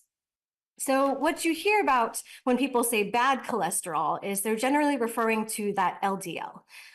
Or the low density lipoprotein. And this is a type of cholesterol. And these are the bad cholesterols because they're responsible for narrowing your blood vessels. They're the ones that if people say, oh, you've got too much cholesterol in your arteries and they're clogging your blood flow and, you're at risk for certain things like, heart disease or strokes. That's what they're talking about is that LDL. Now, on the flip side, the HDL you actually want more of. So the HDL is, quote unquote, that good cholesterol. And the good thing about the HDL is it actually helps you remove the unwanted cholesterols from your body. So it brings cholesterol back to the liver is one of the things that it does to remove some of the cholesterols that you don't want to build up. So that's what makes it, quote unquote, the good cholesterol. So let me ask you, because I know that these numbers have changed over time. There have been numbers where the bad cholesterol or the overall cholesterol can't exceed 200, and now that number's been reduced. Tell me where we are on the proper levels. I'm not even sure if I'm saying it right. Sure. So the most important numbers are really the LDL and the HDL. That total cholesterol number doesn't matter as much as those two, and the ratio of how much LDL versus non-LDL cholesterol that you have. The main non-LDL cholesterol is HDL, but there are other non-LDL cholesterols out there too. So the LDL cholesterol, we would like that number lower. So ideally under 100. Now, certain people who already have some medical conditions may want that number even lower, potentially even, less than 80 or 70, depending on other factors. But in general, LDL under 100 is the goal. The HDL, on the other hand, you want higher. So greater than 40 or 60 or, higher numbers are a good thing for HDL. Okay, so I'm just thinking about my panels when I get blood work done. Sometimes they were like, okay, you got to keep your cholesterol levels under 200. Are they factoring in HDL and LDL with that? So generally with that 200 number, they're talking about the total cholesterol number, which matters as well. But truly the LDL is the more important one that you want lower. Okay. And what about lipoprotein little a? Because that is something that more and more people are talking about. And I'm just wondering if that is a big concern when it comes to heart disease. Yeah, so it's a different number now that people are using to measure, and it does seem to correlate with risk factors for things like heart disease. So even though that number isn't traditionally in your typical lipid panel, sometimes doctors, again, depending on your risk factors and what other medical conditions you have, are ordering this test too as another way to measure the cholesterol levels and your risk and whether or not you need to be on potentially medication to lower your cholesterol. Okay, and what are some of the best ways to improve our cholesterol numbers? So non-medication wise, diet is really where you really need to monitor for your cholesterol. So the majority of the cholesterol that your body needs is already being made by your liver. So you really don't need extra cholesterol. And you get cholesterol from animal products. So these are things like meat or dairy or eggs. So you want to decrease the amount of saturated fat that you're eating. These will contribute to your LDL going up. So saturated fats, especially things that you find in these animal products. But you want to increase instead the diet of good fats. So these are your unsaturated fats. These include things like avocado fats, fats that you get from nuts or seeds or fish. So changing the ratio of where you get fat from your diet will make a big difference. For those who are overweight, even losing just 5 to 10 pounds can make a pretty good difference on your cholesterol numbers. The other thing is increasing fiber, increasing your soluble fiber intake, decreasing your overall calories. These also make a good difference with your cholesterol as well, raising the HDL and lowering the LDL. What's the most important thing you want people to remember when it comes to cholesterol, your numbers, how to bring it down, everything that we talked about? So the first step is to check. So the first step is to make sure you go to your doctor and you get appropriate screening. Sometimes these aren't things that you feel. Sometimes people with normal weights have elevated cholesterol without knowing it. It's not always just something you get when you're overweight or obese. So make sure you go to your doctor. We even recommend children now get screened for cholesterol because we're seeing that even children are having problems with high cholesterol. So the first step is just to make sure you go to your doctor, get screened at appropriate intervals, do what you can, to improve your own habits in your daily life. And if necessary, potentially starting medication as prescribed by your doctor to lower your risk, for heart disease, strokes, and even losing your arms or legs because you don't have good blood flow to these parts of your body.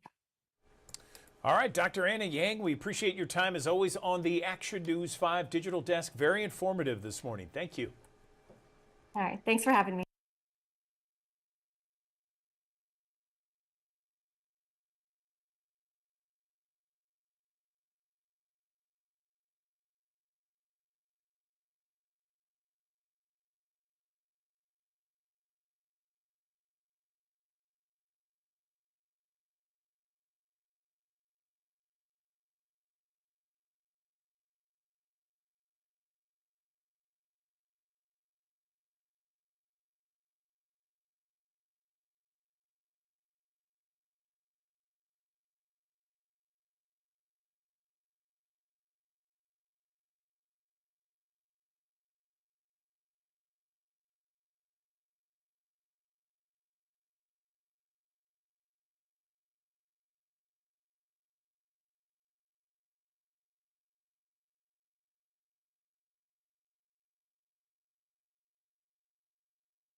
Thanks for joining us here on the Action News 5 digital desk here on a Wednesday. Yesterday, Tuesday, August the 19th, 101 degrees. was our high temperature officially at Memphis International Airport, meaning that we broke a record. Now today's high 92, and you're probably thinking, man, that's a big drop in temperatures. And yeah, it is, but it's also about where we should be for this time of the year. So finally, the searing heat that we've seen as of late finally starts to come back down, closer to reality. Lower to middle 90s here today, between about 90 and 95 this afternoon. 95 in places like Marks and Clarksdale this afternoon, about 90 degrees elsewhere. And we still have a chance for a few showers and storms with a north breeze coming in around 10 to 15 miles per hour. There's still enough humidity, enough moisture in the atmosphere for not only the opportunity for a few showers and thunderstorms, but also the opportunity for feels like temperatures to crest closer to about 105 this afternoon. So take care of the heat if you do have to be outside for any prolonged period of time. But this is more of your standard operating procedure when it comes down to heat and humidity combination here across the Mid-South, like we have seen in recent days previous to this past wave of heat.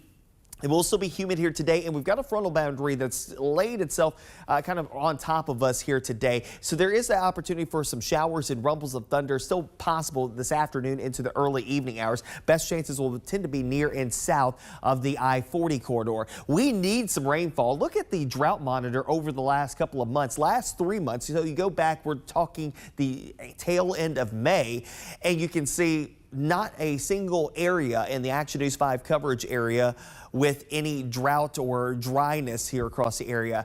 Currently, different story, a persistent dry situation. Actually, we're running well below average for the summer months when it comes down to our rainfall, and we desperately need some rainfall here over the next little bit. Some of you picking up a little bit of rain yesterday, and even today you could catch a couple of isolated showers and thunderstorms during the course of the afternoon and early evening hours. Rain chances around 30, maybe as high as 40% here today. And understand that any showers and thunderstorms that are able to flare up, they'll be able to tap into the atmosphere that will lend itself to a few gusty elements, heavy elements, as they roll southward along this frontal boundary that will eventually dry us out. Actually, drier air does begin to filter into the area as we head into your Thursday. Upper 60s and low 70s early in the day. Some morning clouds, afternoon sun breaks, temperatures upper 80s to low 90s. For your Thursday, a far cry from the 100+ degree temperatures that we've seen as of late. Some zones of fog early Friday morning will give way to eventually again upper 80s and low 90s, passing clouds as we head towards the beginning of Friday football fever. Out to the tropics we go. Hurricane Aaron still a Category 2 hurricane this morning, moving north-northwest now at 13 miles per hour. So it's made that turn finally and still got a westerly component with it, but it's more northerly at this point. So if you track that out, again, it's probably going to continue more of a track that's going to, but eventually it will make the curve due north and eventually out to sea it goes. But already starting to see some of the far-reaching outer clouds moving closer to the Carolinas. The core of the storm itself still stays offshore. That's not going to be an issue, but again, still going to be a fairly stout storm, a large storm with winds that may hit tropical storm force for the outer banks of North Carolina. We're talking Ocracoke up towards Hatteras, Buxton, up towards Corolla and Duck and Manio. So these areas could very well be dealing with some strong winds. And on top of that, erosion is going to be a big story, I think, for the Carolinas. If you've ever seen on the East Coast houses falling off into the ocean, they usually happen in Rodanthe, which is on the outer banks. Unfortunately, I think that this may be another one of those storm systems that will have some implications for big time erosion. On top of that, the waves, we're talking onshore waves, nearshore waves, 8 to 12 feet in some instances. And of course, rip currents have been a problem all up and down the East Coast and will continue to be the case here the next couple of days. The turn off to the north and east, again, the core of the storm staying well offshore, though its impacts a little bit larger than that. Indirectly, will have impacts from maybe a few feeder bands, but more so the issues of surf zone issues as the storm moves off to the north and east and eventually fizzles out over the cooler waters of the North Atlantic. Moisture tracker showing the depth of that moisture. Very deep moisture right around the center of circulation as it makes a turn off to the north and east. Oddly enough, Aaron will actually help out our forecast because on the western side of this very large area of low pressure, it's dragging down drier air from Canada directly into the Mid-South. So that means for us, our humidity levels will go down. Look at all the deeper moisture getting shunted down towards the Gulf Coast, and a secondary blast of drier air moves in here with a secondary front that moves in on Sunday. So less humid air and lower temperatures will come along with it as well. A taste of fall, my friends, even though they will have a little surge in temperatures through the weekend. Look at the numbers by early next week. 87 Monday, 84 come Tuesday. That is well below average. The average high 91. And yes, today is actually the turning point for us. And what I mean by a turning point means our average highs don't go up, they go down for the remainder of the year, all the way through the winter season. 92 the high temperature for today, about 90 or so for your Thursday and Friday. Some spots in the upper 80s. I think it's going to be a gorgeous couple of days here, but we got to get past a couple of these storms again this afternoon. Don't be surprised if one or two of those could be a little bit heavy and strong during the afternoon and early evening, but should be done by about 9 or 10 o'clock this evening. Upper 80s, low 90s, like I said, Thursday, Friday. Low and mid 90s come Saturday, Sunday. Still a chance for an isolated shower. I think that there will be a chance, mainly east of the city of Memphis, coming up on Saturday. Another chance for a shower or two coming up Monday. More so, I think, Tuesday. We'll watch Tuesday closely because there may be a residual front just kind of looming overhead, keeps more clouds in the skies, and that will actually keep our temperatures at bay too. We'll be in the middle and upper 80s coming up on Monday, lows in the 60s, 84 coming up on Tuesday. That will operate eventually when you wake up early on Wednesday morning in the mid 60s, and I think lower 60s and some sprinkled in upper 50s by Wednesday night into early Thursday morning as temperatures start to creep back up through the middle and upper 80s with a mixture of clouds and sun. Well below average for the latter portion of the month of August. We'll take it and run with it after several days of 100+ degree heat. Doing an incredible work in our community for women and girls. All right. And so then after that, y'all, let me tell you, on Saturday, Dr. Champion, y'all know if you had a little cold, what you say, just go down to Dr. Champion. Dr. Champion got something for you, cold. I don't care what was going on. Dr. Champion always had something to cure whatever it is, right? So I'm excited that his family keeps the legacy going on. And so on this Saturday is the 3rd annual Champions Day, and it's happening from 10 a.m. to 2:30. Listen, let's get there at 2363 Evans Crescent Boulevard. This is a day that they'll honor the founders by continuing the service to the great community. That means something, y'all. So that's going to be free health screenings, healthcare benefits advocate, chair massages. Oh, I need one of those right now. Snow cones and all that good stuff. So get there, vendors galore. But more so, y'all, let's just make sure we come out and support an organization, a man that and his legacy has been doing this work for so many years. And so we're excited about his children keeping the legacy alive. And so let's support the 3rd annual Champions Day this Saturday. And then I want to invite people to something that's dear to me because I know the leader over at Mount Vernon Church. And when you think about a church that is actually doing the work in that community, that's being a bright light in that community, I would tell you, you'll probably see the man's name by Pastor Melvin D. Watkins Jr. because he's leading Mount Vernon with so much community work that it just joys my soul. And so I wanted to make sure we spotlight the music department.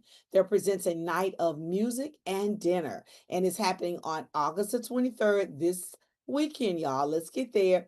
Doors open at 6 o'clock. It's only $40 a person. Their music ministry is outstanding. The ministry of Mount Vernon Westwood is overwhelming doing the work. And so shout out to the men's department and to everybody that put their hands in this meeting, in this event to make it a success. And it's going to be a silent auction. So you never know what you may walk away with, right? And be a blessing to the community. So if you do not have your tickets, reach out to Mount Vernon Westwood, or you can go on Facebook, Pastor Melvin D. Watkins Jr., just inbox it. I need a ticket because I want to support the night of music and dinner. And so that's one of the good things we have, Andrew, that is never a dull moment in our Flow City. I mean, never a dull moment. Yes, I totally agree. And these events sound amazing as always. Talisa Franklin joining us on the Action News 5 Digital Desk. Thanks for letting us know about all of them. We appreciate your time. All right, thank you. All right, that does it for us here in the Action News 5 Digital Desk. Midday coming up at the top of the hour. We got Jerry Askin. We have all your forecasts for the next 7 to 10 days. And let me tell you, you're going to want to pay attention to that forecast because temperatures are going to go down and it's going to be so nice and so comfortable, especially next week. We also have your top stories and headlines for the rest of the afternoon. We'll see you again tomorrow at 7.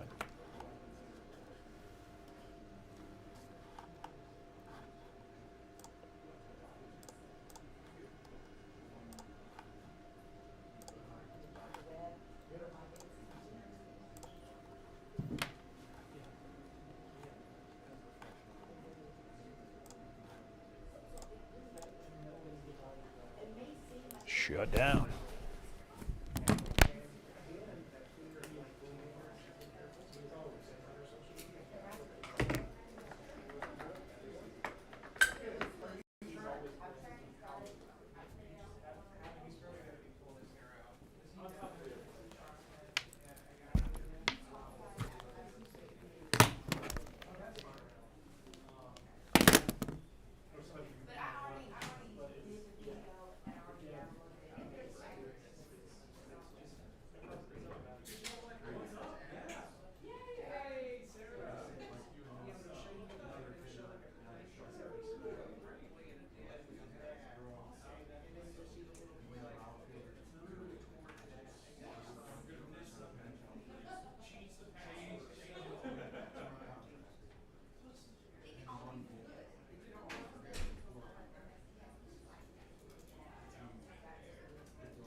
She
teammate over here.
You thought.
This week. Oh yeah. Yeah.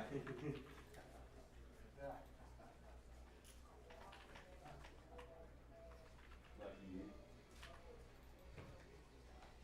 Yeah, especially with this font, like it's just that checkbook does not look good right now. But hey, it's really not my money, so why should I care, right? Huh? Oh, yeah, the deadline was today at 10. Like for all the, or technically like 9, for all the changes, yeah, that segment sign thing, yeah. So, I'm pretty sure, I think, Rachel got everything she needed.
two of them when you see the results.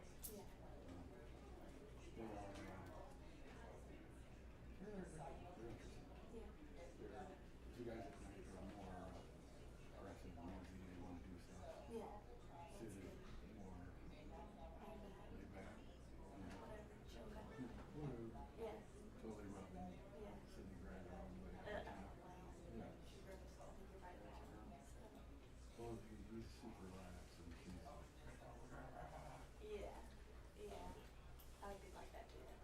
Let's go. let's go. Walking around. Yeah, I'm just now noticing that. I don't hear the Yeah. crutches or whatever anymore coming. No, I can go out. I go out and I shoot stuff. Yeah. The PGA was like a bunch. Oh, It was a big tree, yeah. but I got through it fine. It was okay. Good. Walking on the hilly surface, that brings the cane together. I still need the cane for stairs. I can go up. It's going Well, down. don't fall down again. We'll see what happens next one. Yeah. We'll take her back there with you. Huh? I'm gonna take. I would rather you have your office back. Yeah, I'll take her there. All right, you can come on in. We're done.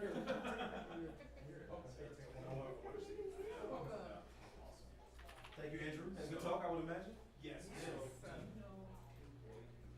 Yeah. Oh my God. Yeah. You spent time talking on board here? Oh my God. Yeah. We really went in on that. Like, as soon as she said that, I was It's like, everything. okay, let's hire her. There's the bond. Yeah, because I need. That's amazing. Yes. And when she, I was like, nobody knows that, you know, unless she's been in business for a while. Nobody knows Business is Yes. True. He is awesome. He good. Yeah. Amazing. Well, thank you for taking your time. I'm gonna watch him probably tonight. I know, me It's too. gonna like, oh I my have to get gosh. fits on. Yes, that's awesome. So, Great seeing you, sir. So I'm gonna have you go with Nick. Hi. Hi. Sorry, I was at my for a little bit.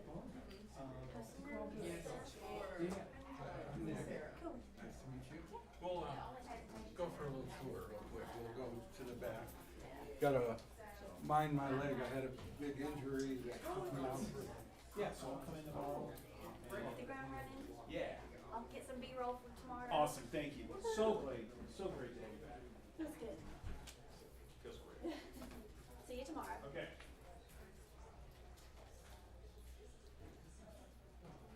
Hey, Andrew. I was gonna ask you this, like the video that I'm downloading from today's interviews. Yeah. Are you putting those in So. in the mornings? Yeah, so just put them in the web folder. I'll Okay. grab them, put them in the digital desk. Cool. Sounds Yeah. good. Awesome.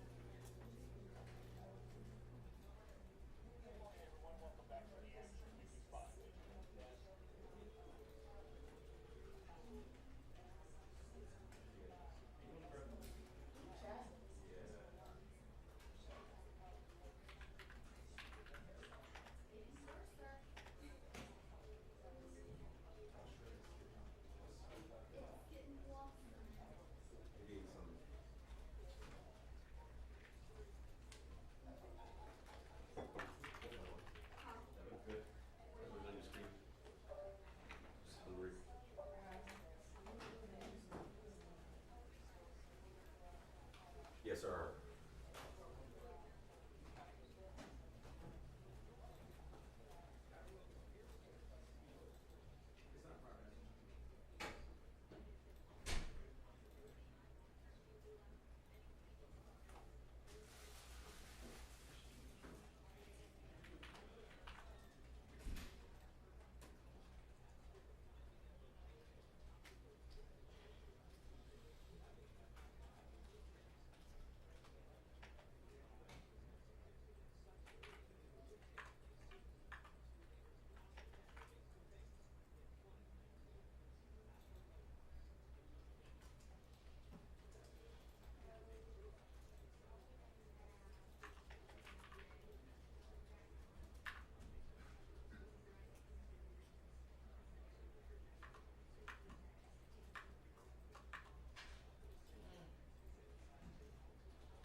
hours like shows? Like no, they just did their.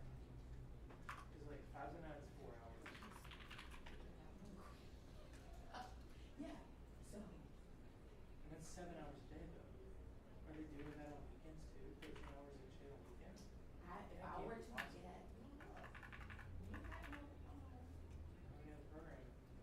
I would assume that it's the bulk of it's probably.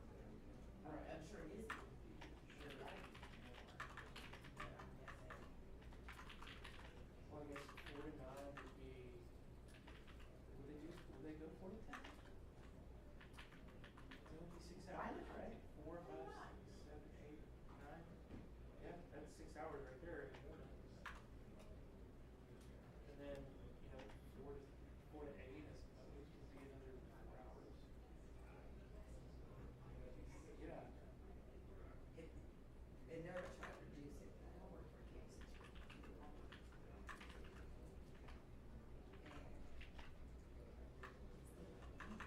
Yeah. Now they're not trying to reduce it.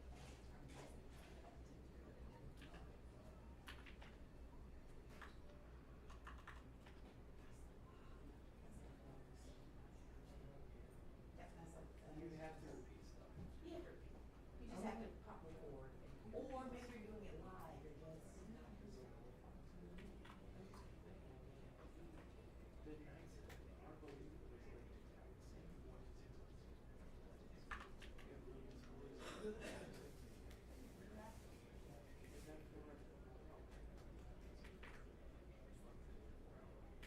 I got you the best eviction.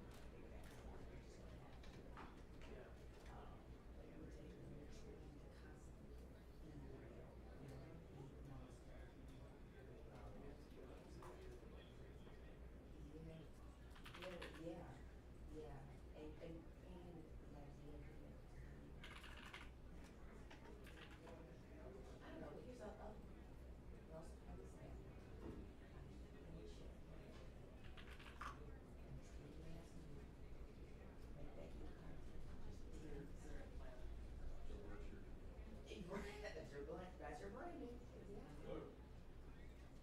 I don't know. That's a lot of hype. I remember hearing about this, and I read a comment somewhere. I wonder if we Gray are going to try to do this. No.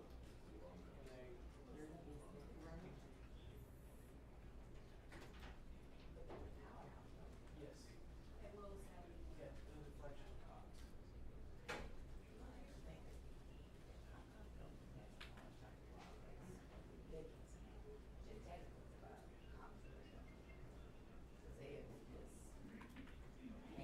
It's just some dumb stuff internal, right? Yeah.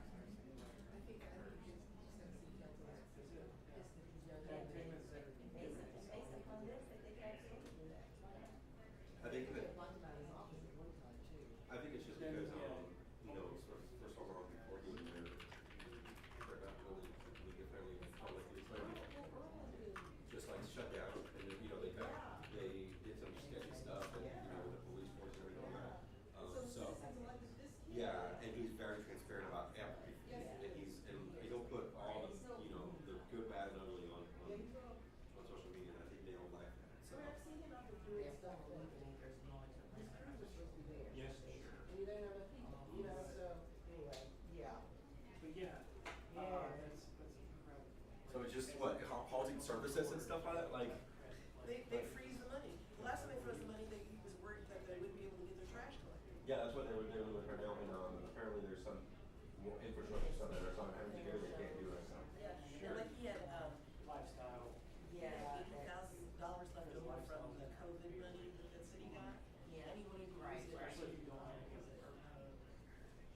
Well, he bought lawnmowers, and they said they claimed he wanted to use it for personal use. It is Atlanta. So, yeah. That's fine, but prove it, There's another Arkansas mayor, he was using those COVID money to, he owned several rental properties in town. His rental properties? And so, yeah, he bought like, all the, like his office, at home office and his work office had a bunch of tile that he bought for his thing, and that was all received from the the ARPA funds. Yeah. But he's still there. He's still there. Like he's under federal investigation, but he's still there. Oh. Did you get the text message this morning? From Corey? Did he start his spiritual week? So much better. They only give him 2 weeks, and then he's taking like 2 weeks of PTO. Do they only give him 2 weeks because he's a so they do that? But like here, I can take the 6 weeks. It's here. Well, I think Gray only gives paternity leave here for 2 weeks as well. I didn't know It that. may be longer. No, because it classifies it for adoption too. Like if I adopt it, it's 6 weeks after that. Oh, you is know, it 6 so- weeks? Well, that's yeah. really good. Yeah, so, Hey, Joe. I don't either. How you doing? She's just wonderful. I love her. She's my best friend. Yeah, I know. I get it. I could just snuggle her all day. Get it. I mean, I wouldn't mind bringing her here. I mean, yeah, just have her answer some phones. You know? Yeah, she can do it. I'll put her to work. I'm gonna grab lunch. Yes. I shall. You know. Call me if you need me. Text me. Yes. You saw Imani's note. Are you aware? They're coming back on 1:30. It could be very quick. So. I think it will. Yeah. So I should be on guard. Yeah, I just understand. I mean, it might happen during the shows more than anything, but yeah, I don't know. You know, I don't. Yeah, I think it's a slam dunk. Yeah, and there's nothing to really deliberate on that. So. Okay. I predict 3 o'clock. Yeah, he just needs to move on. No. Hey.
I mean, I could have just told you that, but I figured